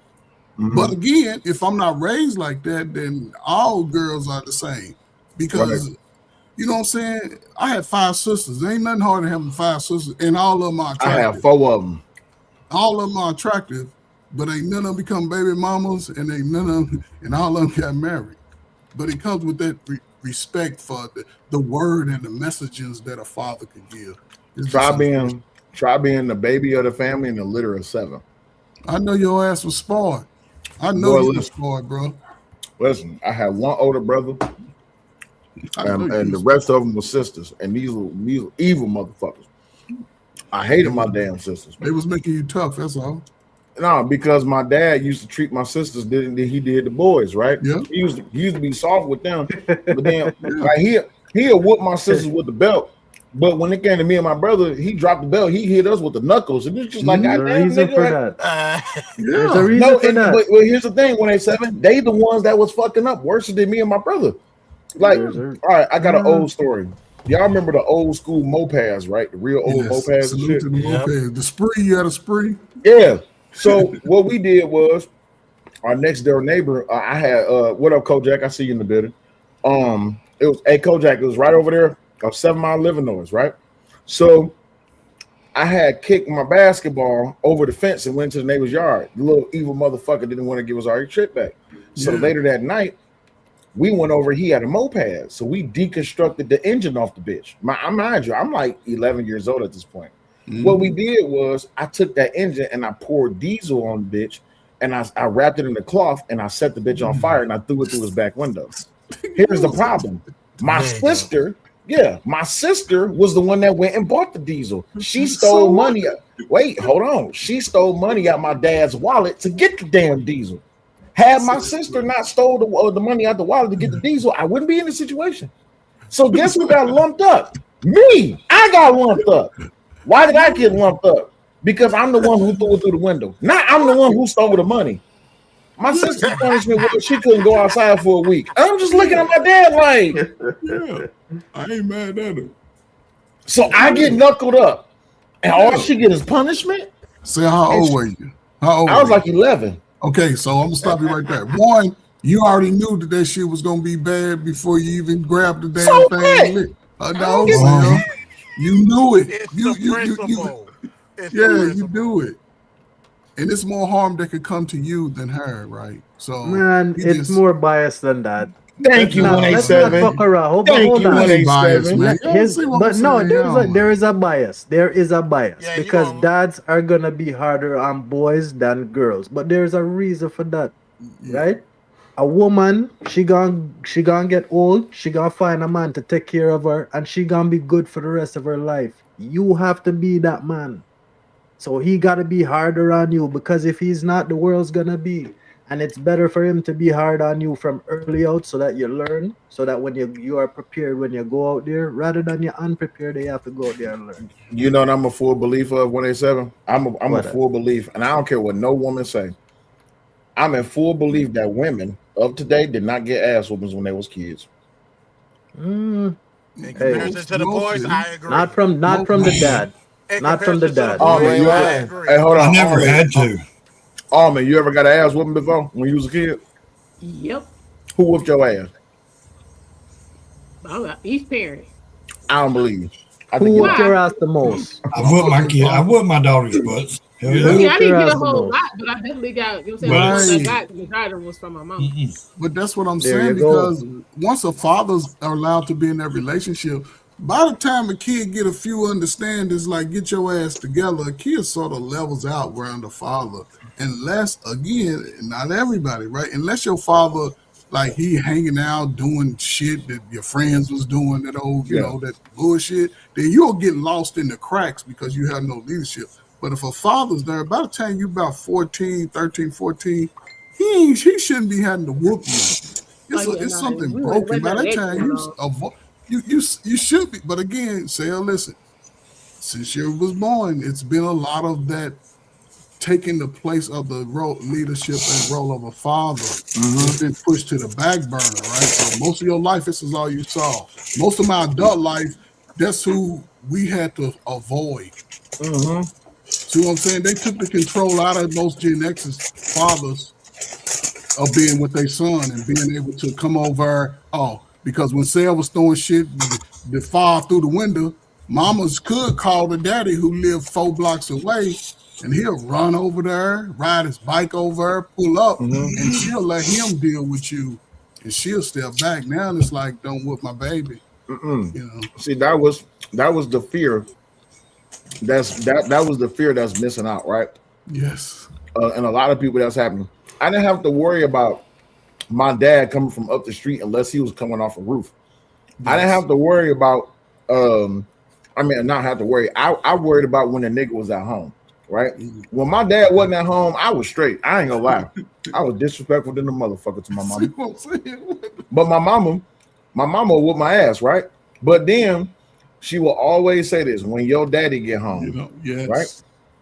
When my dad will come home, it was a different fucking story. Like the air changed when this nigga got to the house. I don't know what the fuck it was about. The house was quiet. Nigga, what you doing?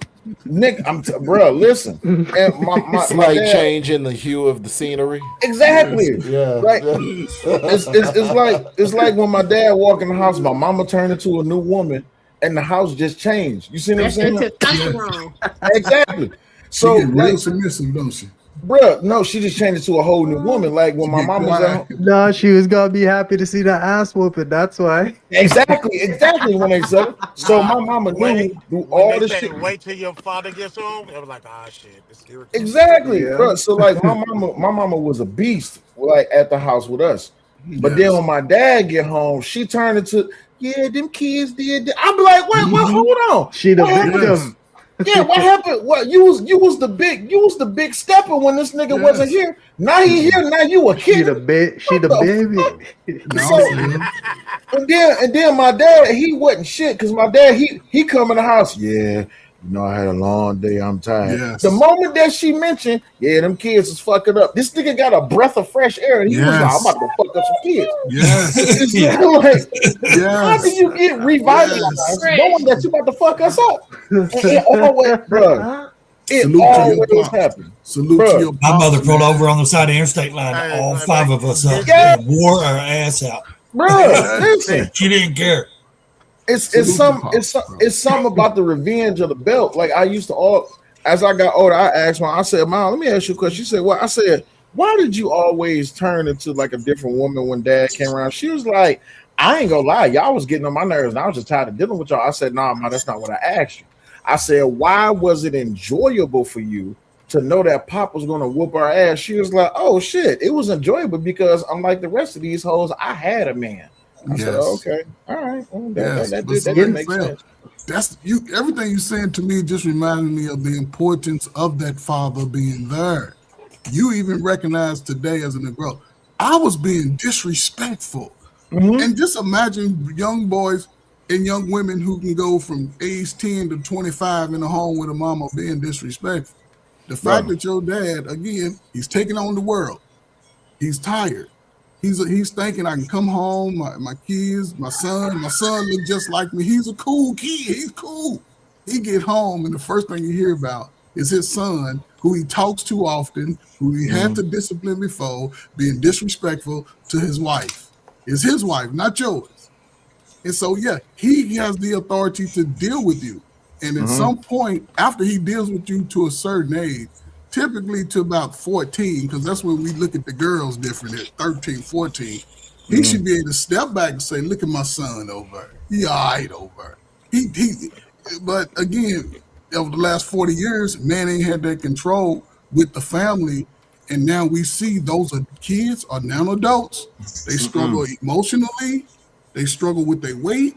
They struggle with stress. They struggle with confidence. They struggle with making relationships. It's a limit to that shit. I'm gonna tell you, this was the limit. The day I got kicked out of all Detroit public schools, right? Now I was lifting weights back then, right?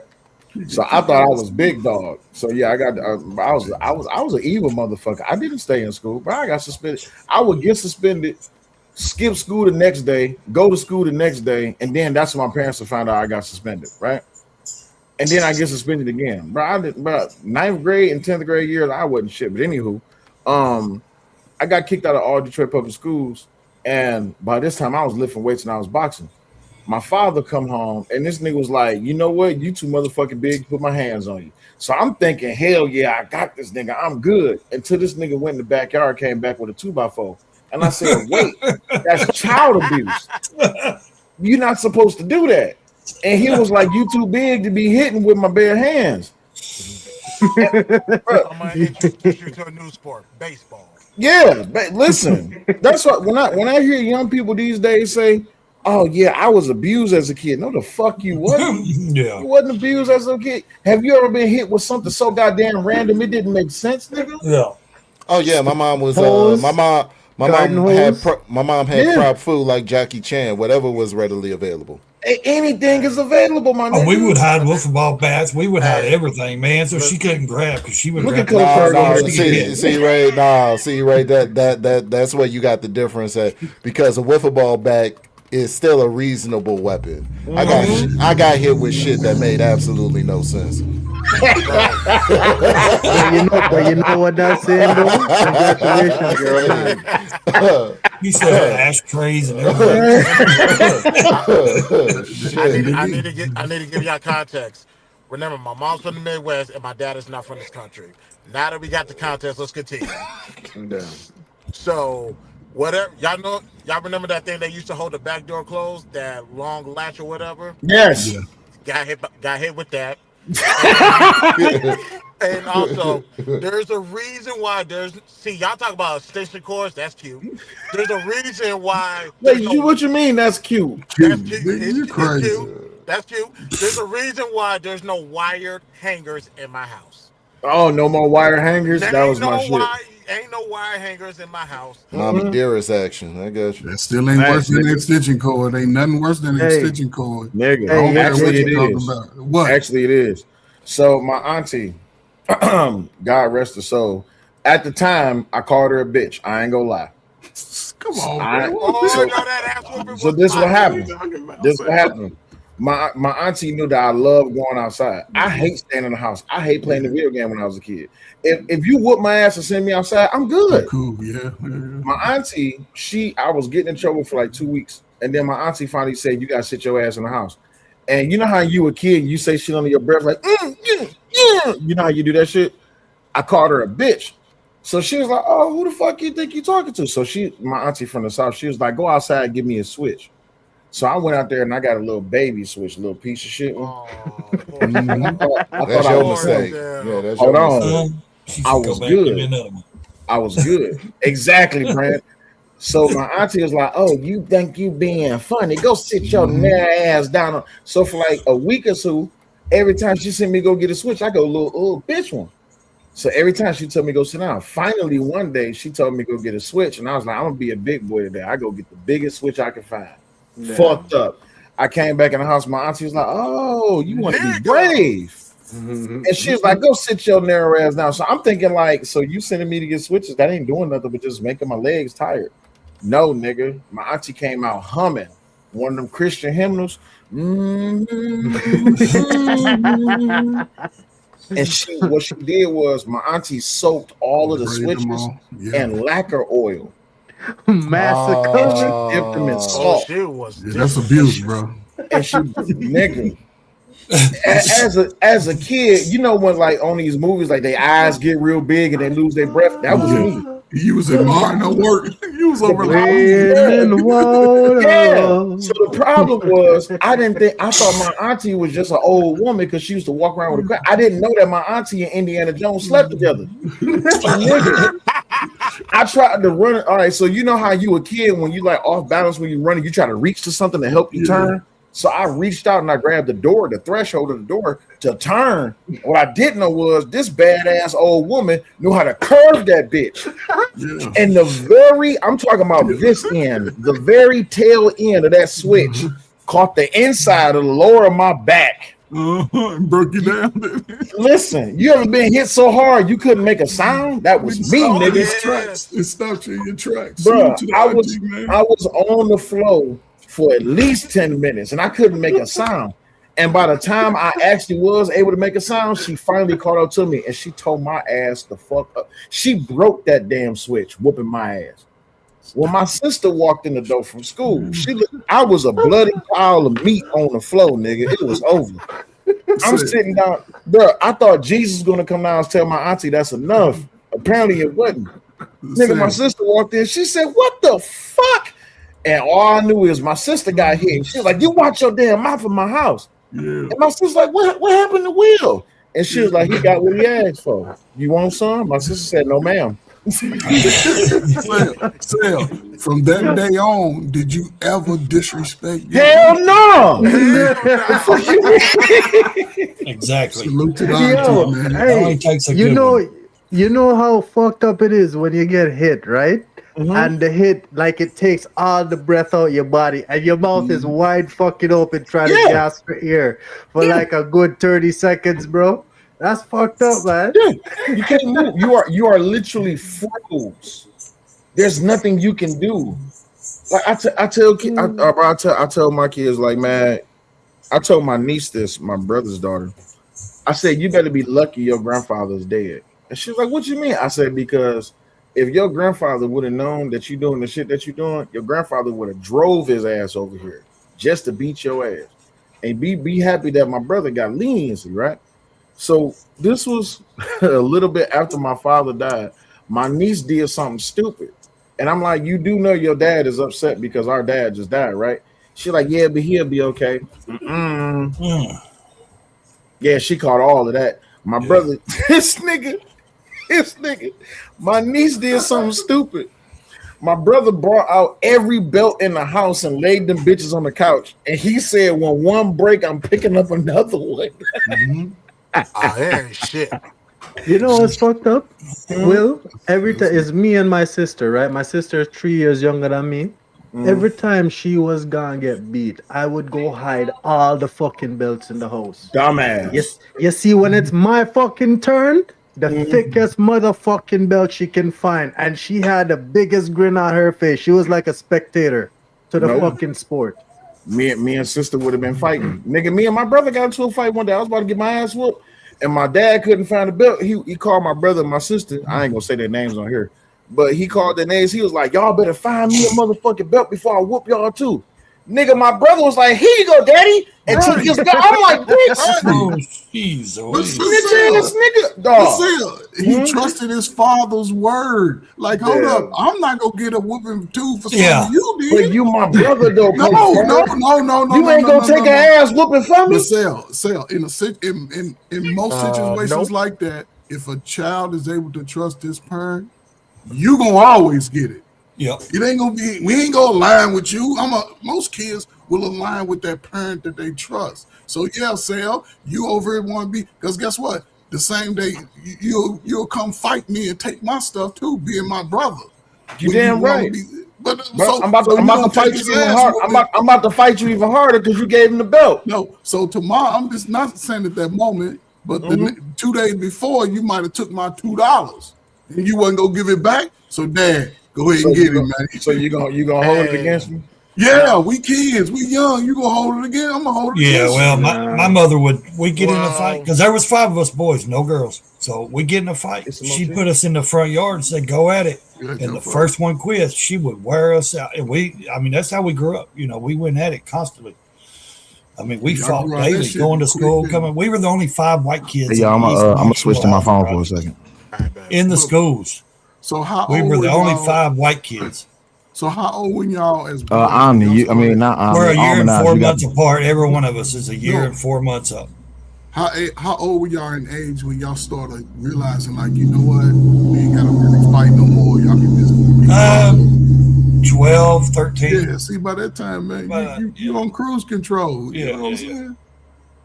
But it was a different time. We roughed it, but we fought, man. I mean, we come home with bicycle chain marks on our back, brake marks on our back, and I'm not talking about about y'all's race or color, but that's just the way it was growing up for us. You know, being in the housing projects, walking to school, had to walk to school, had to walk home. We'd fight, constantly other kids, and that's just it. We'd be jumped by 10 or 15. We always try to hold our own, of course, and Mom be like, y'all get the best of them? We're like, hell yeah, we did. We did.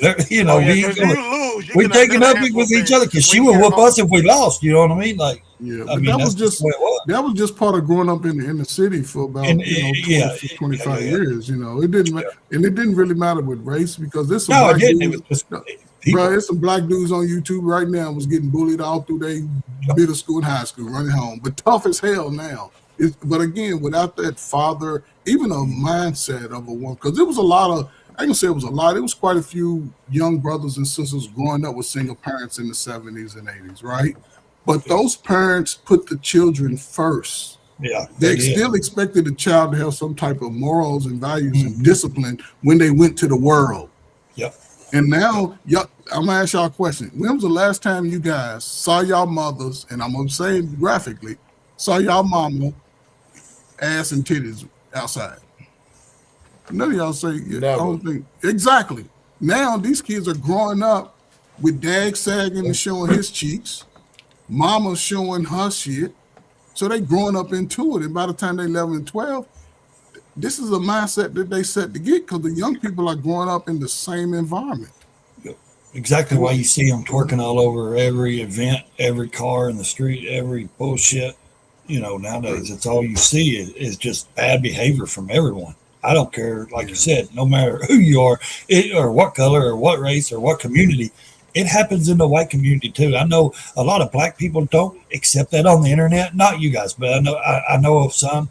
They're like, that shit don't happen in the white community. Man, yes, it does. There's some trashy ass white people in the white community that I do. You know what I mean?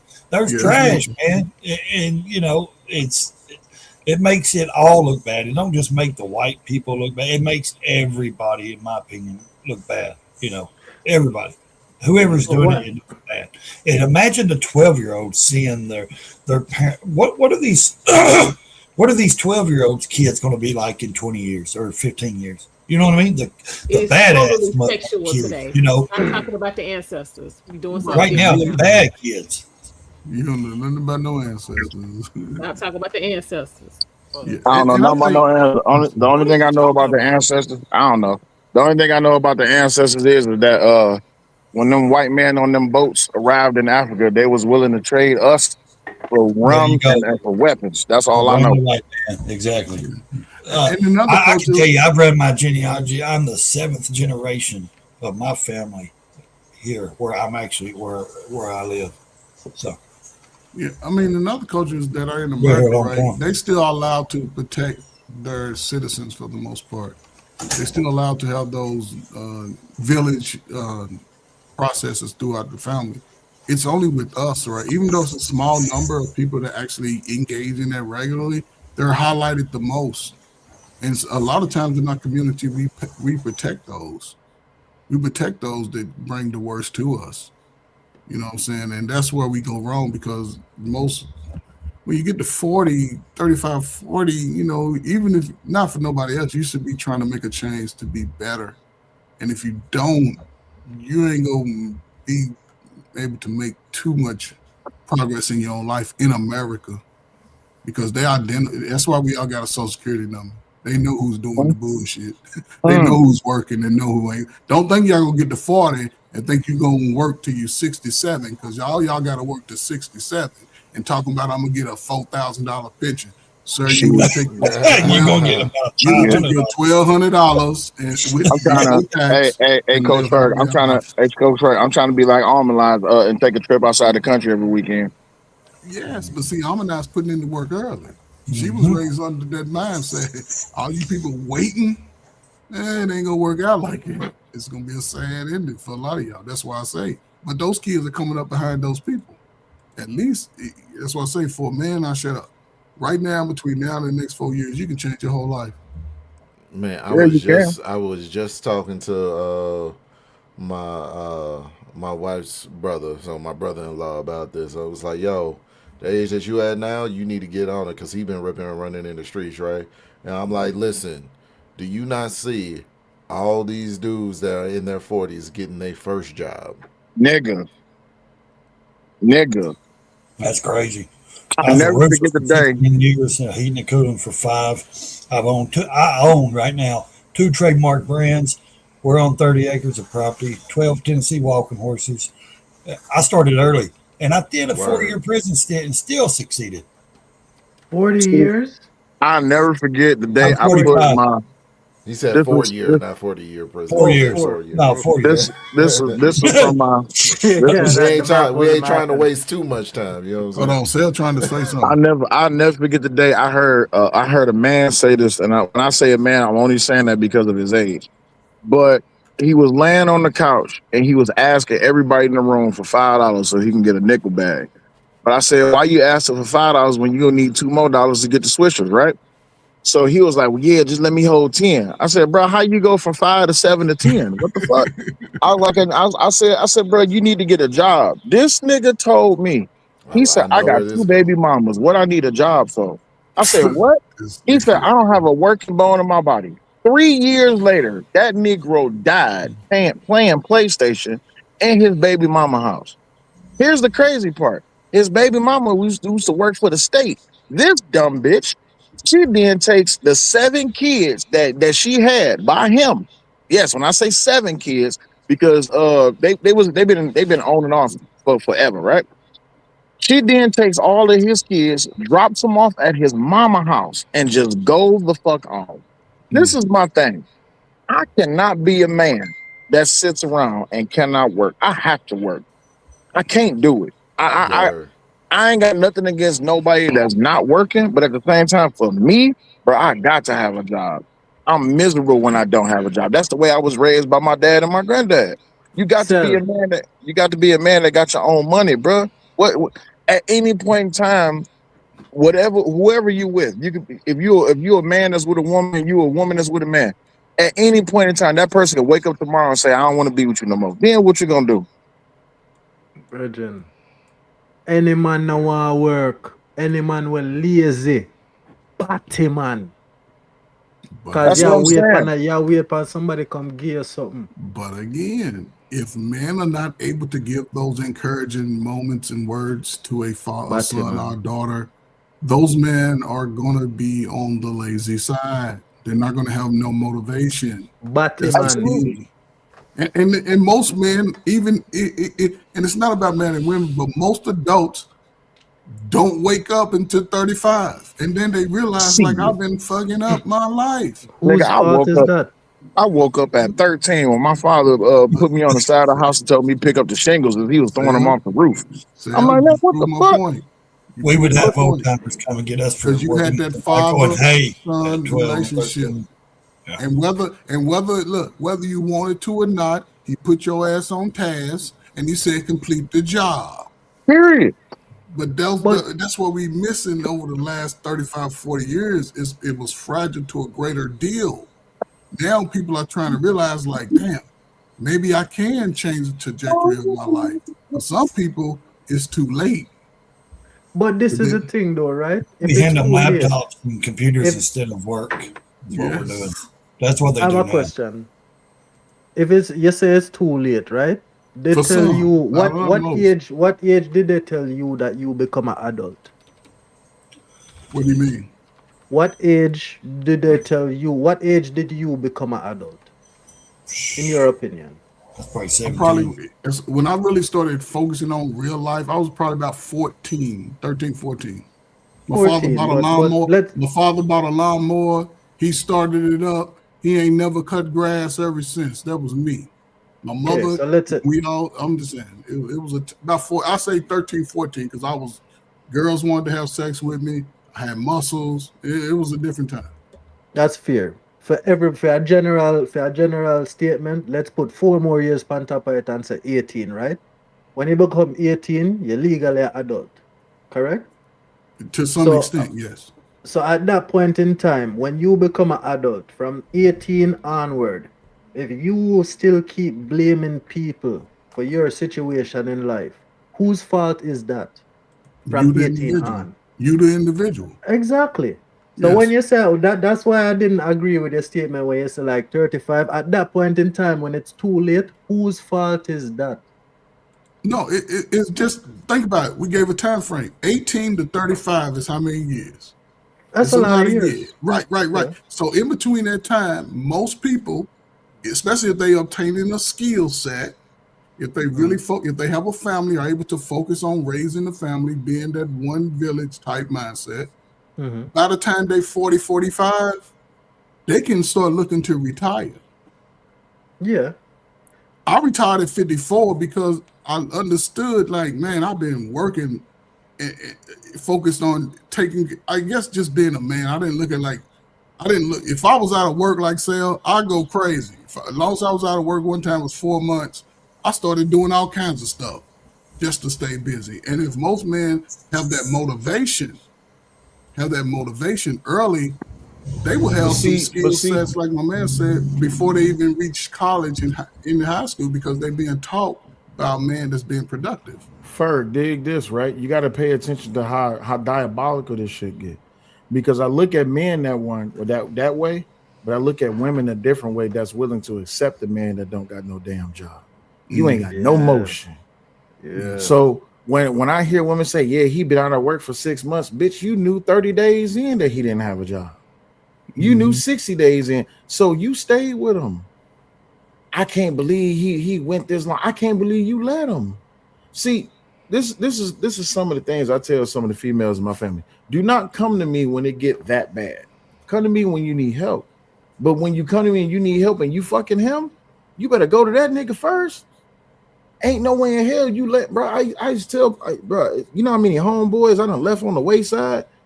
Hey, Sil, let me borrow $1,000. Borrow? Nigga, how you gonna pay me back? You ain't got a job. There's no such thing as borrow. No. Get me. Yeah. You can't pay me back if you ain't got a job. You can't invest in somebody that don't work. Exactly. So when women be out here saying like, oh, I can't, I hear you, sister, but at the same time, why you fucking them though?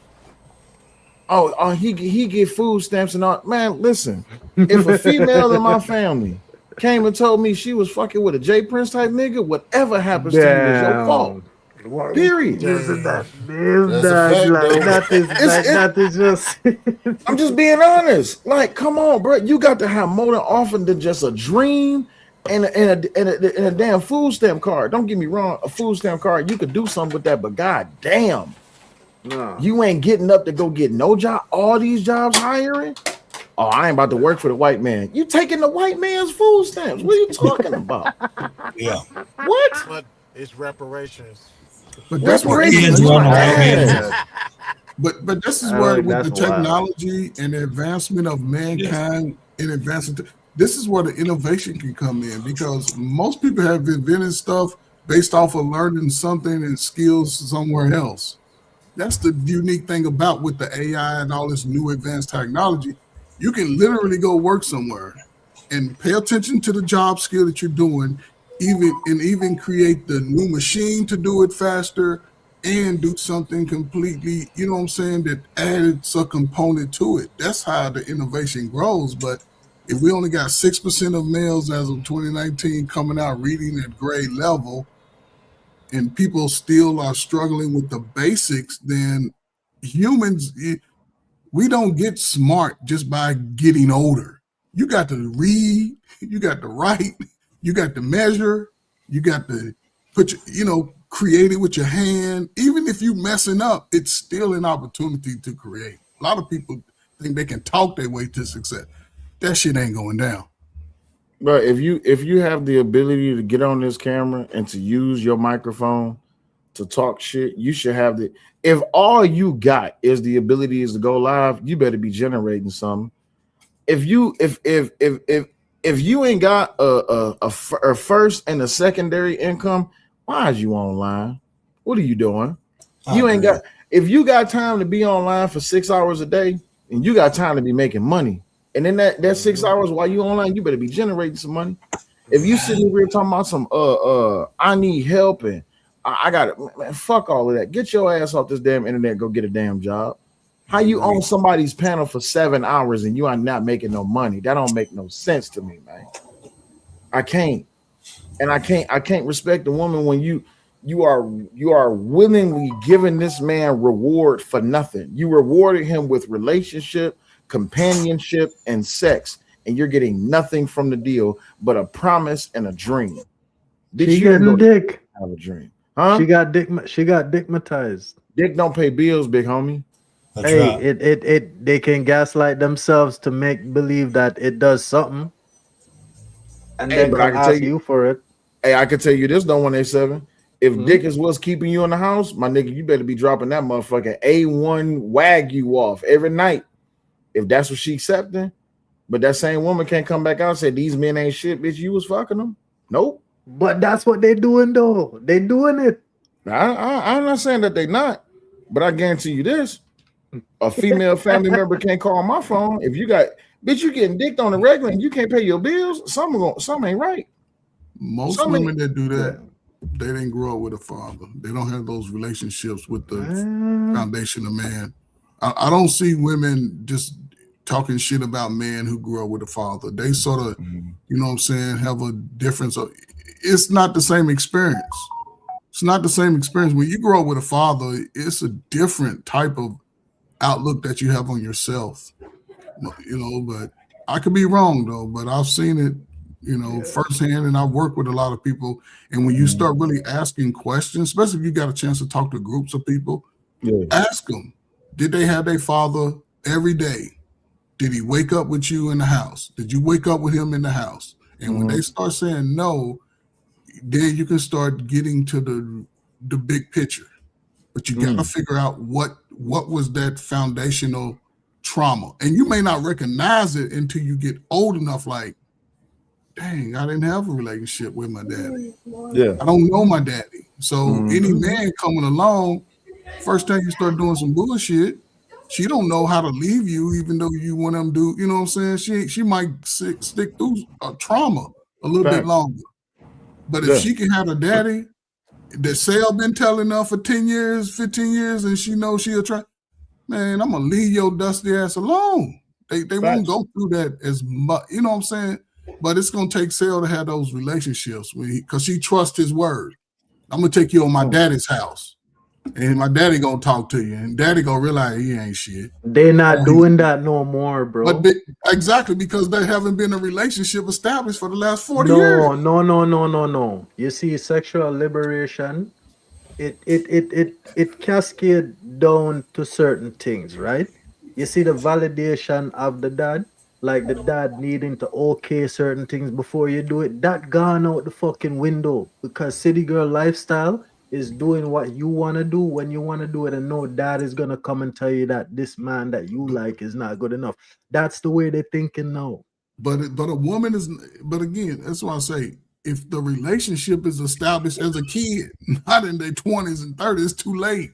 But if he can grow up with that type of encouragement from father, when they meet a boy, you gotta go meet my daddy. When you say encouragement, what do you mean? Because I seen girls that have dads that it don't necessarily work out that way. Not all like the time. Dad, Hold on for y'all 1 second. Hey, the link is pinned if y'all want to come up. Appreciate y'all. Go ahead. You was talking? You was talking. No, it don't happen like that all the time because I see a situation where like the girl she talking to this guy, right? Not necessarily my personal situation, but the guy, I know the guy, and he met the dad, he up in the house, and he's not necessarily somebody that is polished. He's somebody that very rugged. Not necessarily somebody that you would want to see your daughter with, but he went for a special event because the girl liked him. And I can tell because I wouldn't want this man talking to my daughter. But the dad was just like, from what he was telling me, like the dad just asked him a couple questions. He didn't really have nothing to say. He was mostly smiling and laughing and like, you know, and he was saying like he didn't even want to fucking be there. Like he didn't care to meet these people. And that guy didn't say nothing bad to that kid. He didn't bring him outside to show him the gun and have the talk or nothing like that. Right. And he broke up with her like a year later. Right. But see, it's always, it's not 100% right, but your more favorable outcome is if you can have those relationships from the time that they're able to walk. That's important that we don't really take advantage of because again, over the last 40 years, 45, 50 years, since they gave us welfare, it's always separated those families from the beginning. Most of y'all, and this is me, I could be lying, that if 90% of us grew up with our fathers in the home, not saying, you know what I'm saying, our incarceration rate wouldn't have been as high as it was at the time. Our deletion of each other was not as been as high. We may have had a fight. 2 days later, we best of friends. It wouldn't have been this. The women wouldn't have been dressing as skanky and cat as they've been allowed to. Because here's the thing. The one thing I know, and I could be wrong on that, because you talk about the strong man you had. When a woman has a strong man in their life that they respect early, they don't come to the world showing everything like everybody else do. They stand out. It's a different type of movement. You know, some people can't have it like others. There is nuance in life. Yes. Some people's father named J Prince. Right? But that's like this man, I'm not gonna, I just gonna leave it there. I don't necessarily want to talk on his. I don't necessarily want to talk on. Somebody got somebody got something What playing. Yeah. But it's not everybody that gonna be a good father figure, right? But you know the funny thing, I can relate to Will's story and his father, why he don't want to be called like his dad, and you having a good relationship with your dad, because I didn't really have a good relationship with my dad coming up, right? And when I became a man, I had to find myself. It took me a while, but I'm here now. But I don't want to harbor that anger and all of that resentment. And he don't have none of that towards me. I want to live good with my dad, which we do. We have very long phone conversations, and I don't open up to him a lot because we don't have that foundational relationship like what you're talking about. So I can understand it. But when the two of us get together and we're rapping and we're talking about things, it's like it's respect, but it's kind of like it's my big brother. You see what I'm saying? Because it's a lot of things, and it made me upset when I really think about it that I didn't have that relationship, because I'm saying, damn, imagine if I had all of this when I was then. You know what I'm saying? But I don't cry about the spilt milk, because I'm a dad now and I have a son, so I can be that for him. But brother, your story is not unique. This has been happening across America for the last 45 years. And if others would have had that relationship, just like you said multiple earlier coaches enough, as well. just imagine what they could have been. Right. But Bridget, you see, I'm not gonna hate my dad for that. And I'm gonna tell you why. Where I grew up, there's not a lot of opportunity. And he did some things that I'm not gonna talk about, right? But he had to do what the fuck he had to do. I didn't get to see him a lot. And when we talked, he said that is the one thing him regret, that geography, and he didn't have the time. And I'm not gonna hold that against him, because I lived a good childhood. I had computers, I had flat screen TV, fucking all kinds of shoes. I lived in big, I lived a good life as a kid. Yes. You see, this the thing, right? I'm glad we got this segment. This the thing when it comes to this whole thing, as far as discussing things on the internet. Fuck y'all doing? When it comes to discussing things on the internet, this is why this whole gender war thing, this whole trauma that everybody be talking about and all that and the other, this is not therapy. We just having conversations. We just kicking it. But this lets me know, as I listen to people, it's a lot of shit that they don't have resolved. I personally don't subscribe to that narrative, because it's not a whole lot of shit from my past I don't have resolved, because as a man I wasn't raised that way. You gotta deal with that shit right then and there. You see what I'm saying? But the thing is that going into 2026, I see why people come to the internet looking for validation and looking for reasons and all this, that, and the other, because they didn't have that in their home. But it's just like fantastic Coach Ferg, like we all been saying since the beginning, it starts in the home. And until people start correcting that shit, I don't want to hear about these whole single parent bullshit and all this, that, oh, what you've been through in your life and you had it so hard. Motherfucker, everybody had it hard when they was coming up.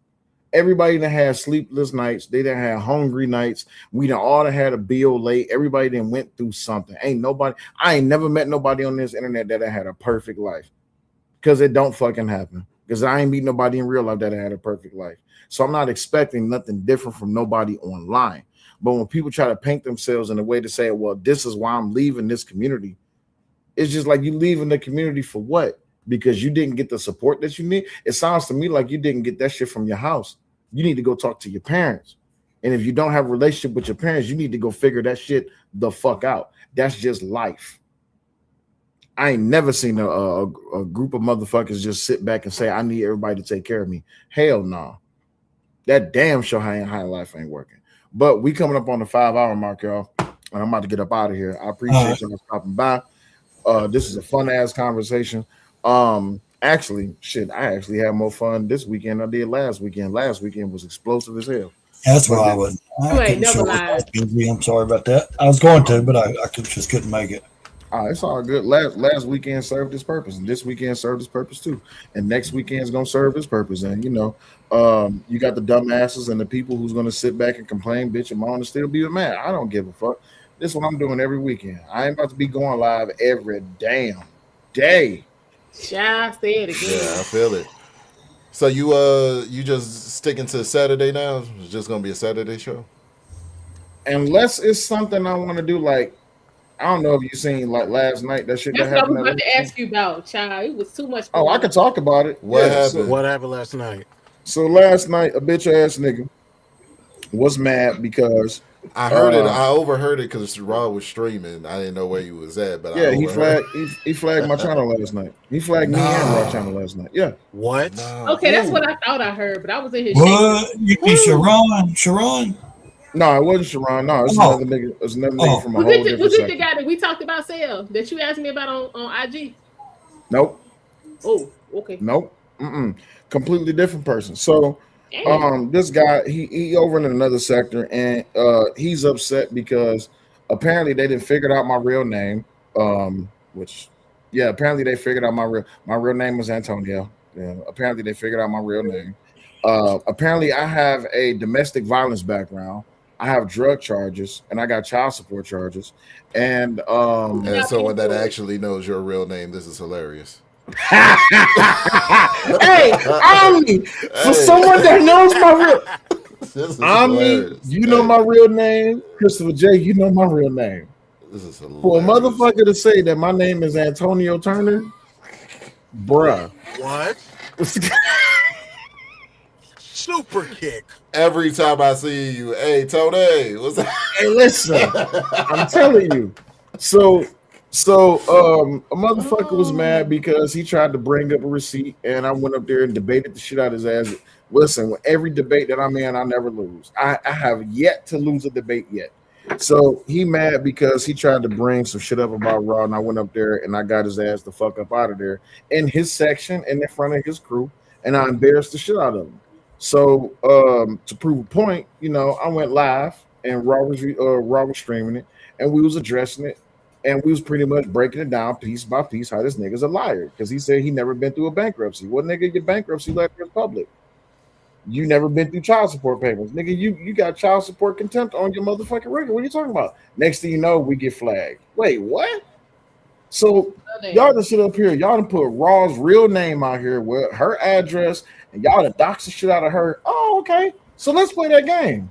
This is the sector I tell y'all to stay away from, because unless y'all with the shit, you're not gonna have fun over here, right? But I could deal with it. So in the midst of us doing that last night, the motherfucker flagged the goddamn channel. That's when the channel had went down last night. Okay. Yeah. Yeah. Apparently, my name is Antonio Turner, and I'm from Gwinnett County. Now, everybody who know me know where I was born and raised in. So Gwinnett he County. doxed another nigga? Super Oh, and apparently, I didn't get permission from Joseph to expose that he was a PDF file. You didn't need his permission for that. That's for the Huh? record. That's for the record. Where he popping up at now? Hey, 187. This is how crazy this shit is. Oh, and apparently, I'm still working with Fatty.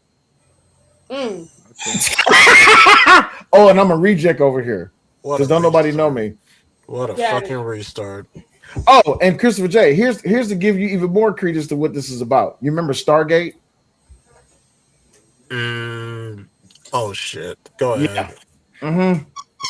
This is where that stems from. This is how stupid this shit is. Yeah, and apparently I'm from Gwinnett County, Georgia, Alabama. Everybody know where the hell I was born and raised at, but apparently my name is Antonio Turner. Hey, that's a nice alias though. It's a nice alias. Oh, I'm definitely listen. Hold on, let me go ahead. That's who you are, Antonio. Hey, my name is Antonio. Antonio Turner. There it is. I'm Antonio Turner. For all those people out there, just to let you know, my name is Antonio Turner. You know what I'm saying? Oh man. Listen, it's bad, it's bold business. So if you see me on somebody's panel with this, just know I'm on bull shit. No, that's who you are, though. I'm just saying though. So she came up there. She was like, "Yeah, Cellulite. Let's talk about your domestic." I said, "What, domestic violence? Yeah, your drug charges. What? I got your whole background. Give me your permission." I said, "What's my name?" She didn't say my name. I said, "You do understand that it is literally against the law to dox a federal employee, right?" No, it's not. Until Raw pulled it up. Yeah, until Raw pulled it up. HR, I think it's like 5119. It is absolutely against the law to dox a federal employee. What's going on? Yeah, hell yeah, it is. Right. So I said, if you did pull my information and you showing my information on the internet, you know how stupid you look right now? I don't think Antonio Turner's going to be too happy with this. I don't think Antonio Turner's going to be happy at all. She's my prison photo there. I'm just saying, though. Right. So look, this is what they did. This is what they did. They put this up and they said that this was me. I said, "Oh, okay, that's me. Bet I'm Antonio Turner." How did it work? Hey, people wear the bumbuckler. You know, what is, no, nothing for do. 187. When I tell you that it's people and worse. You think this EBT sector shit is like, I know I coined the EBT sector, the name, the EBT sector. You think this shit bad when motherfuckers going on 19-hour live streams back and forth for a whole week? Oh, no. Off the start over. Never mind. It's motherfuckers. Yeah, but listen, my name is Jeff. It's literally motherfuckers. Like, so this is the situation that's going on right now. I don't mind sharing this.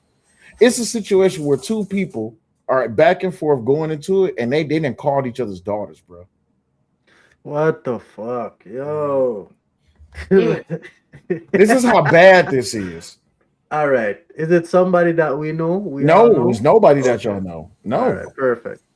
And all of this is stemming from the fact that they're mad because for anybody that has any legal knowledge, if Coach Ferg get arrested tomorrow and I show the body cam footage the same day and the case is not closed, am I doing something illegal? Mm-hmm. Yeah. And they're not really, because it's public just like view. It's not. Yeah, listen to the question. Cell phone. Listen to the question. Y'all missed what he said. Listen to the question. Coach Ferg, you get arrested tomorrow. I'm the police officer. Oh yeah. Oh yeah, if you're the police officer. You're the police. Yeah. Right. And then Almanaz plays the body cam footage on her channel that same day. Is it illegal? The answer is yes. It's evidence being leaked on both parties, so both of y'all in trouble. Exactly. And they're mad because I pointed that out. So their complaint is I'm not letting them bully someone. So what do? They dox me. What?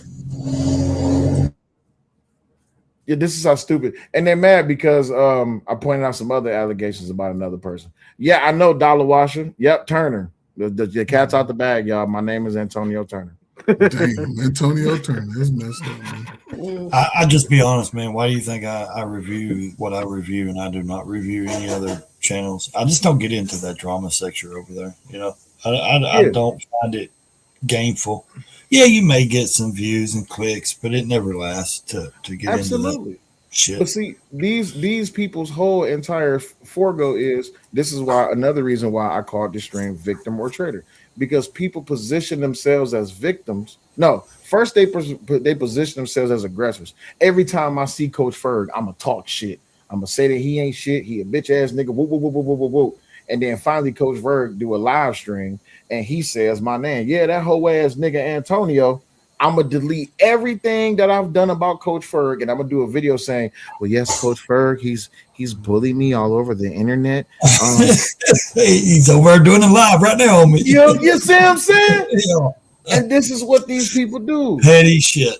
Yeah. And my thing is just like y'all really think this is a game, but no, they think it's real life. No. They actually think it's real life, and it's just like, all right, cool, bet.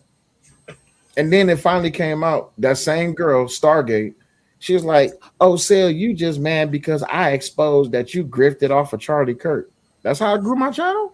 What? How that work? What a restart. Jesus Christ. Oh, my head hurts. This is what happens when you mess with dumb people. So the shit that be going on in this sector, like with Anton and shit like that, I'll be laughing like y'all are just dumb. You know I would get clown for being this level of stupid. Bro. This is how I know these people have never got their ass whooped. Yeah.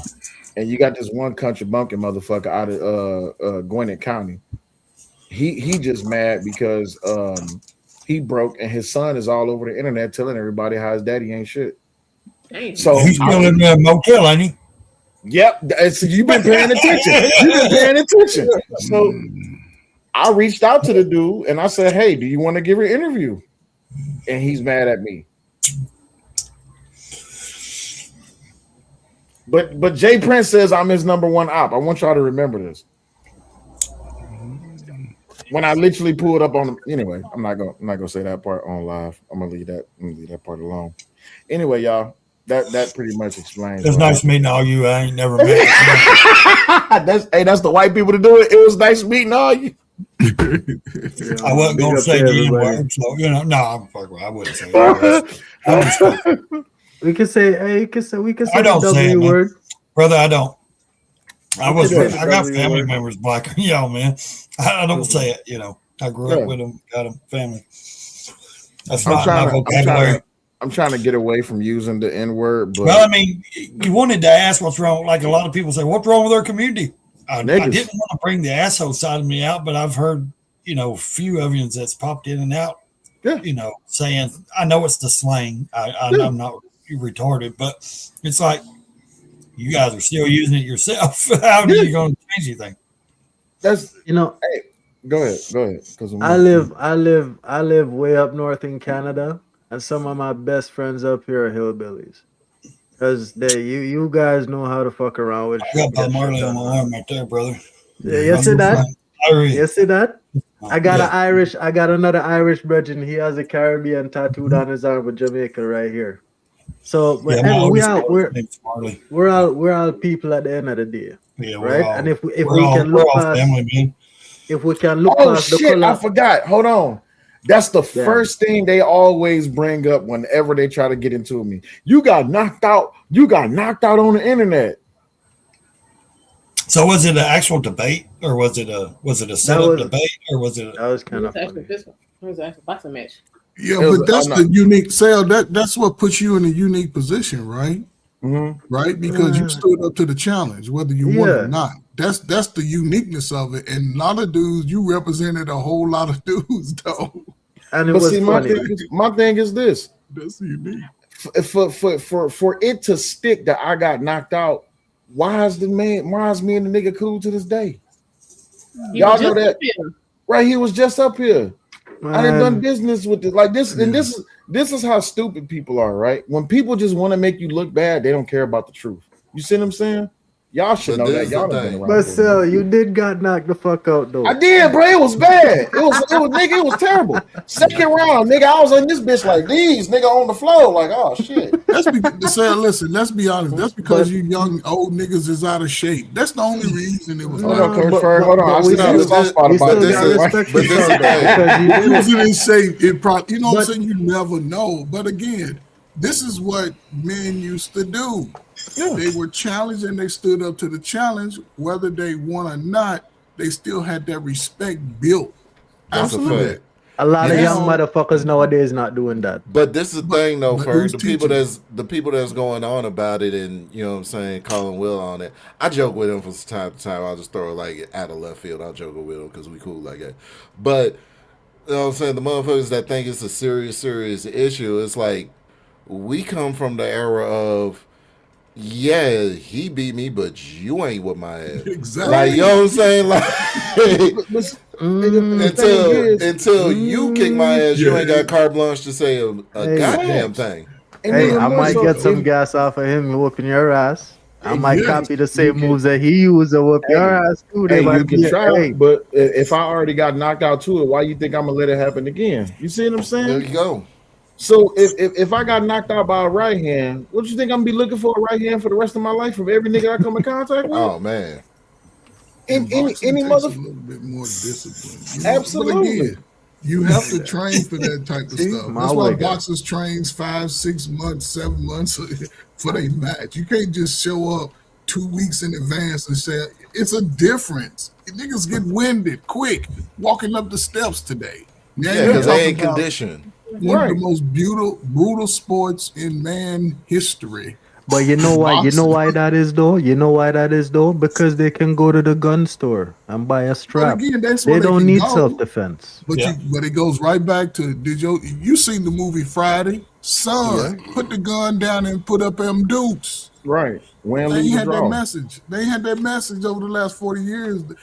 Even society said, don't whoop your son, but here, we're gonna let him run around with a gun. That's What we talking about? because people take moments and like, don't get me wrong. I'm at that age, certain things happen to me. I ain't worried about that shit. In my younger years, embarrassment and shame was a different thing, right?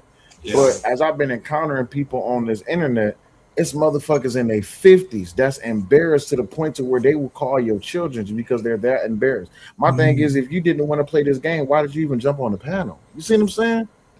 Like in this particular situation that's going on, all of this is happening because someone got joked about. That's why all of this is happening. Yeah. So like even with the shit that be going on with like Jay Prince and shit like that, like bro, we know you a train. One thing I gotta give to Jay Prince, he know he a train wreck. Yeah. And he gonna help you make money off of him being a train wreck. But to these Dirty niggas, nigga. to these niggas, they like, oh, if you say one thing, if you say wrong, bad thing about me, I'm doxing your family. You doing what? You trying to die? Because this internet, they think I don't know, they silly. Yeah, I try to stay away from all those people. Because when you have a relationship with your father, the first person to tell you, listen, I've been called every name under the sun being a black man from a kid. Facts. White boy, old yellow, high yellow, mellow yellow. And guess what? I'm all that and a bag of chips. So that confidence comes from my parents being able to say, hey, you handsome.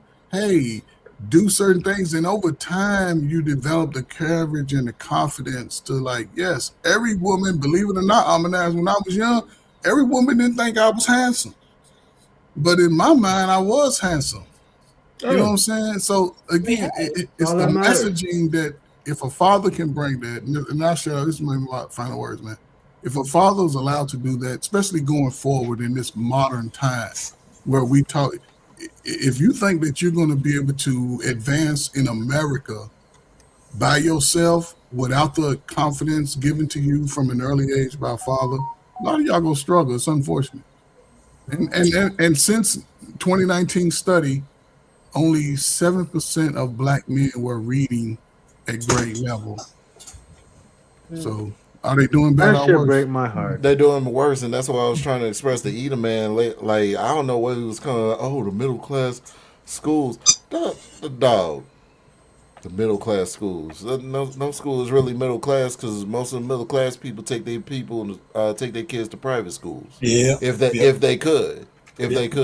So like, you know what I'm saying? Like in the public school system, the kids are doing so poorly that they're adjusting grade brackets. Mm-hmm. A B, C, and D, the threshold for those are way lower than they have been when we were growing up.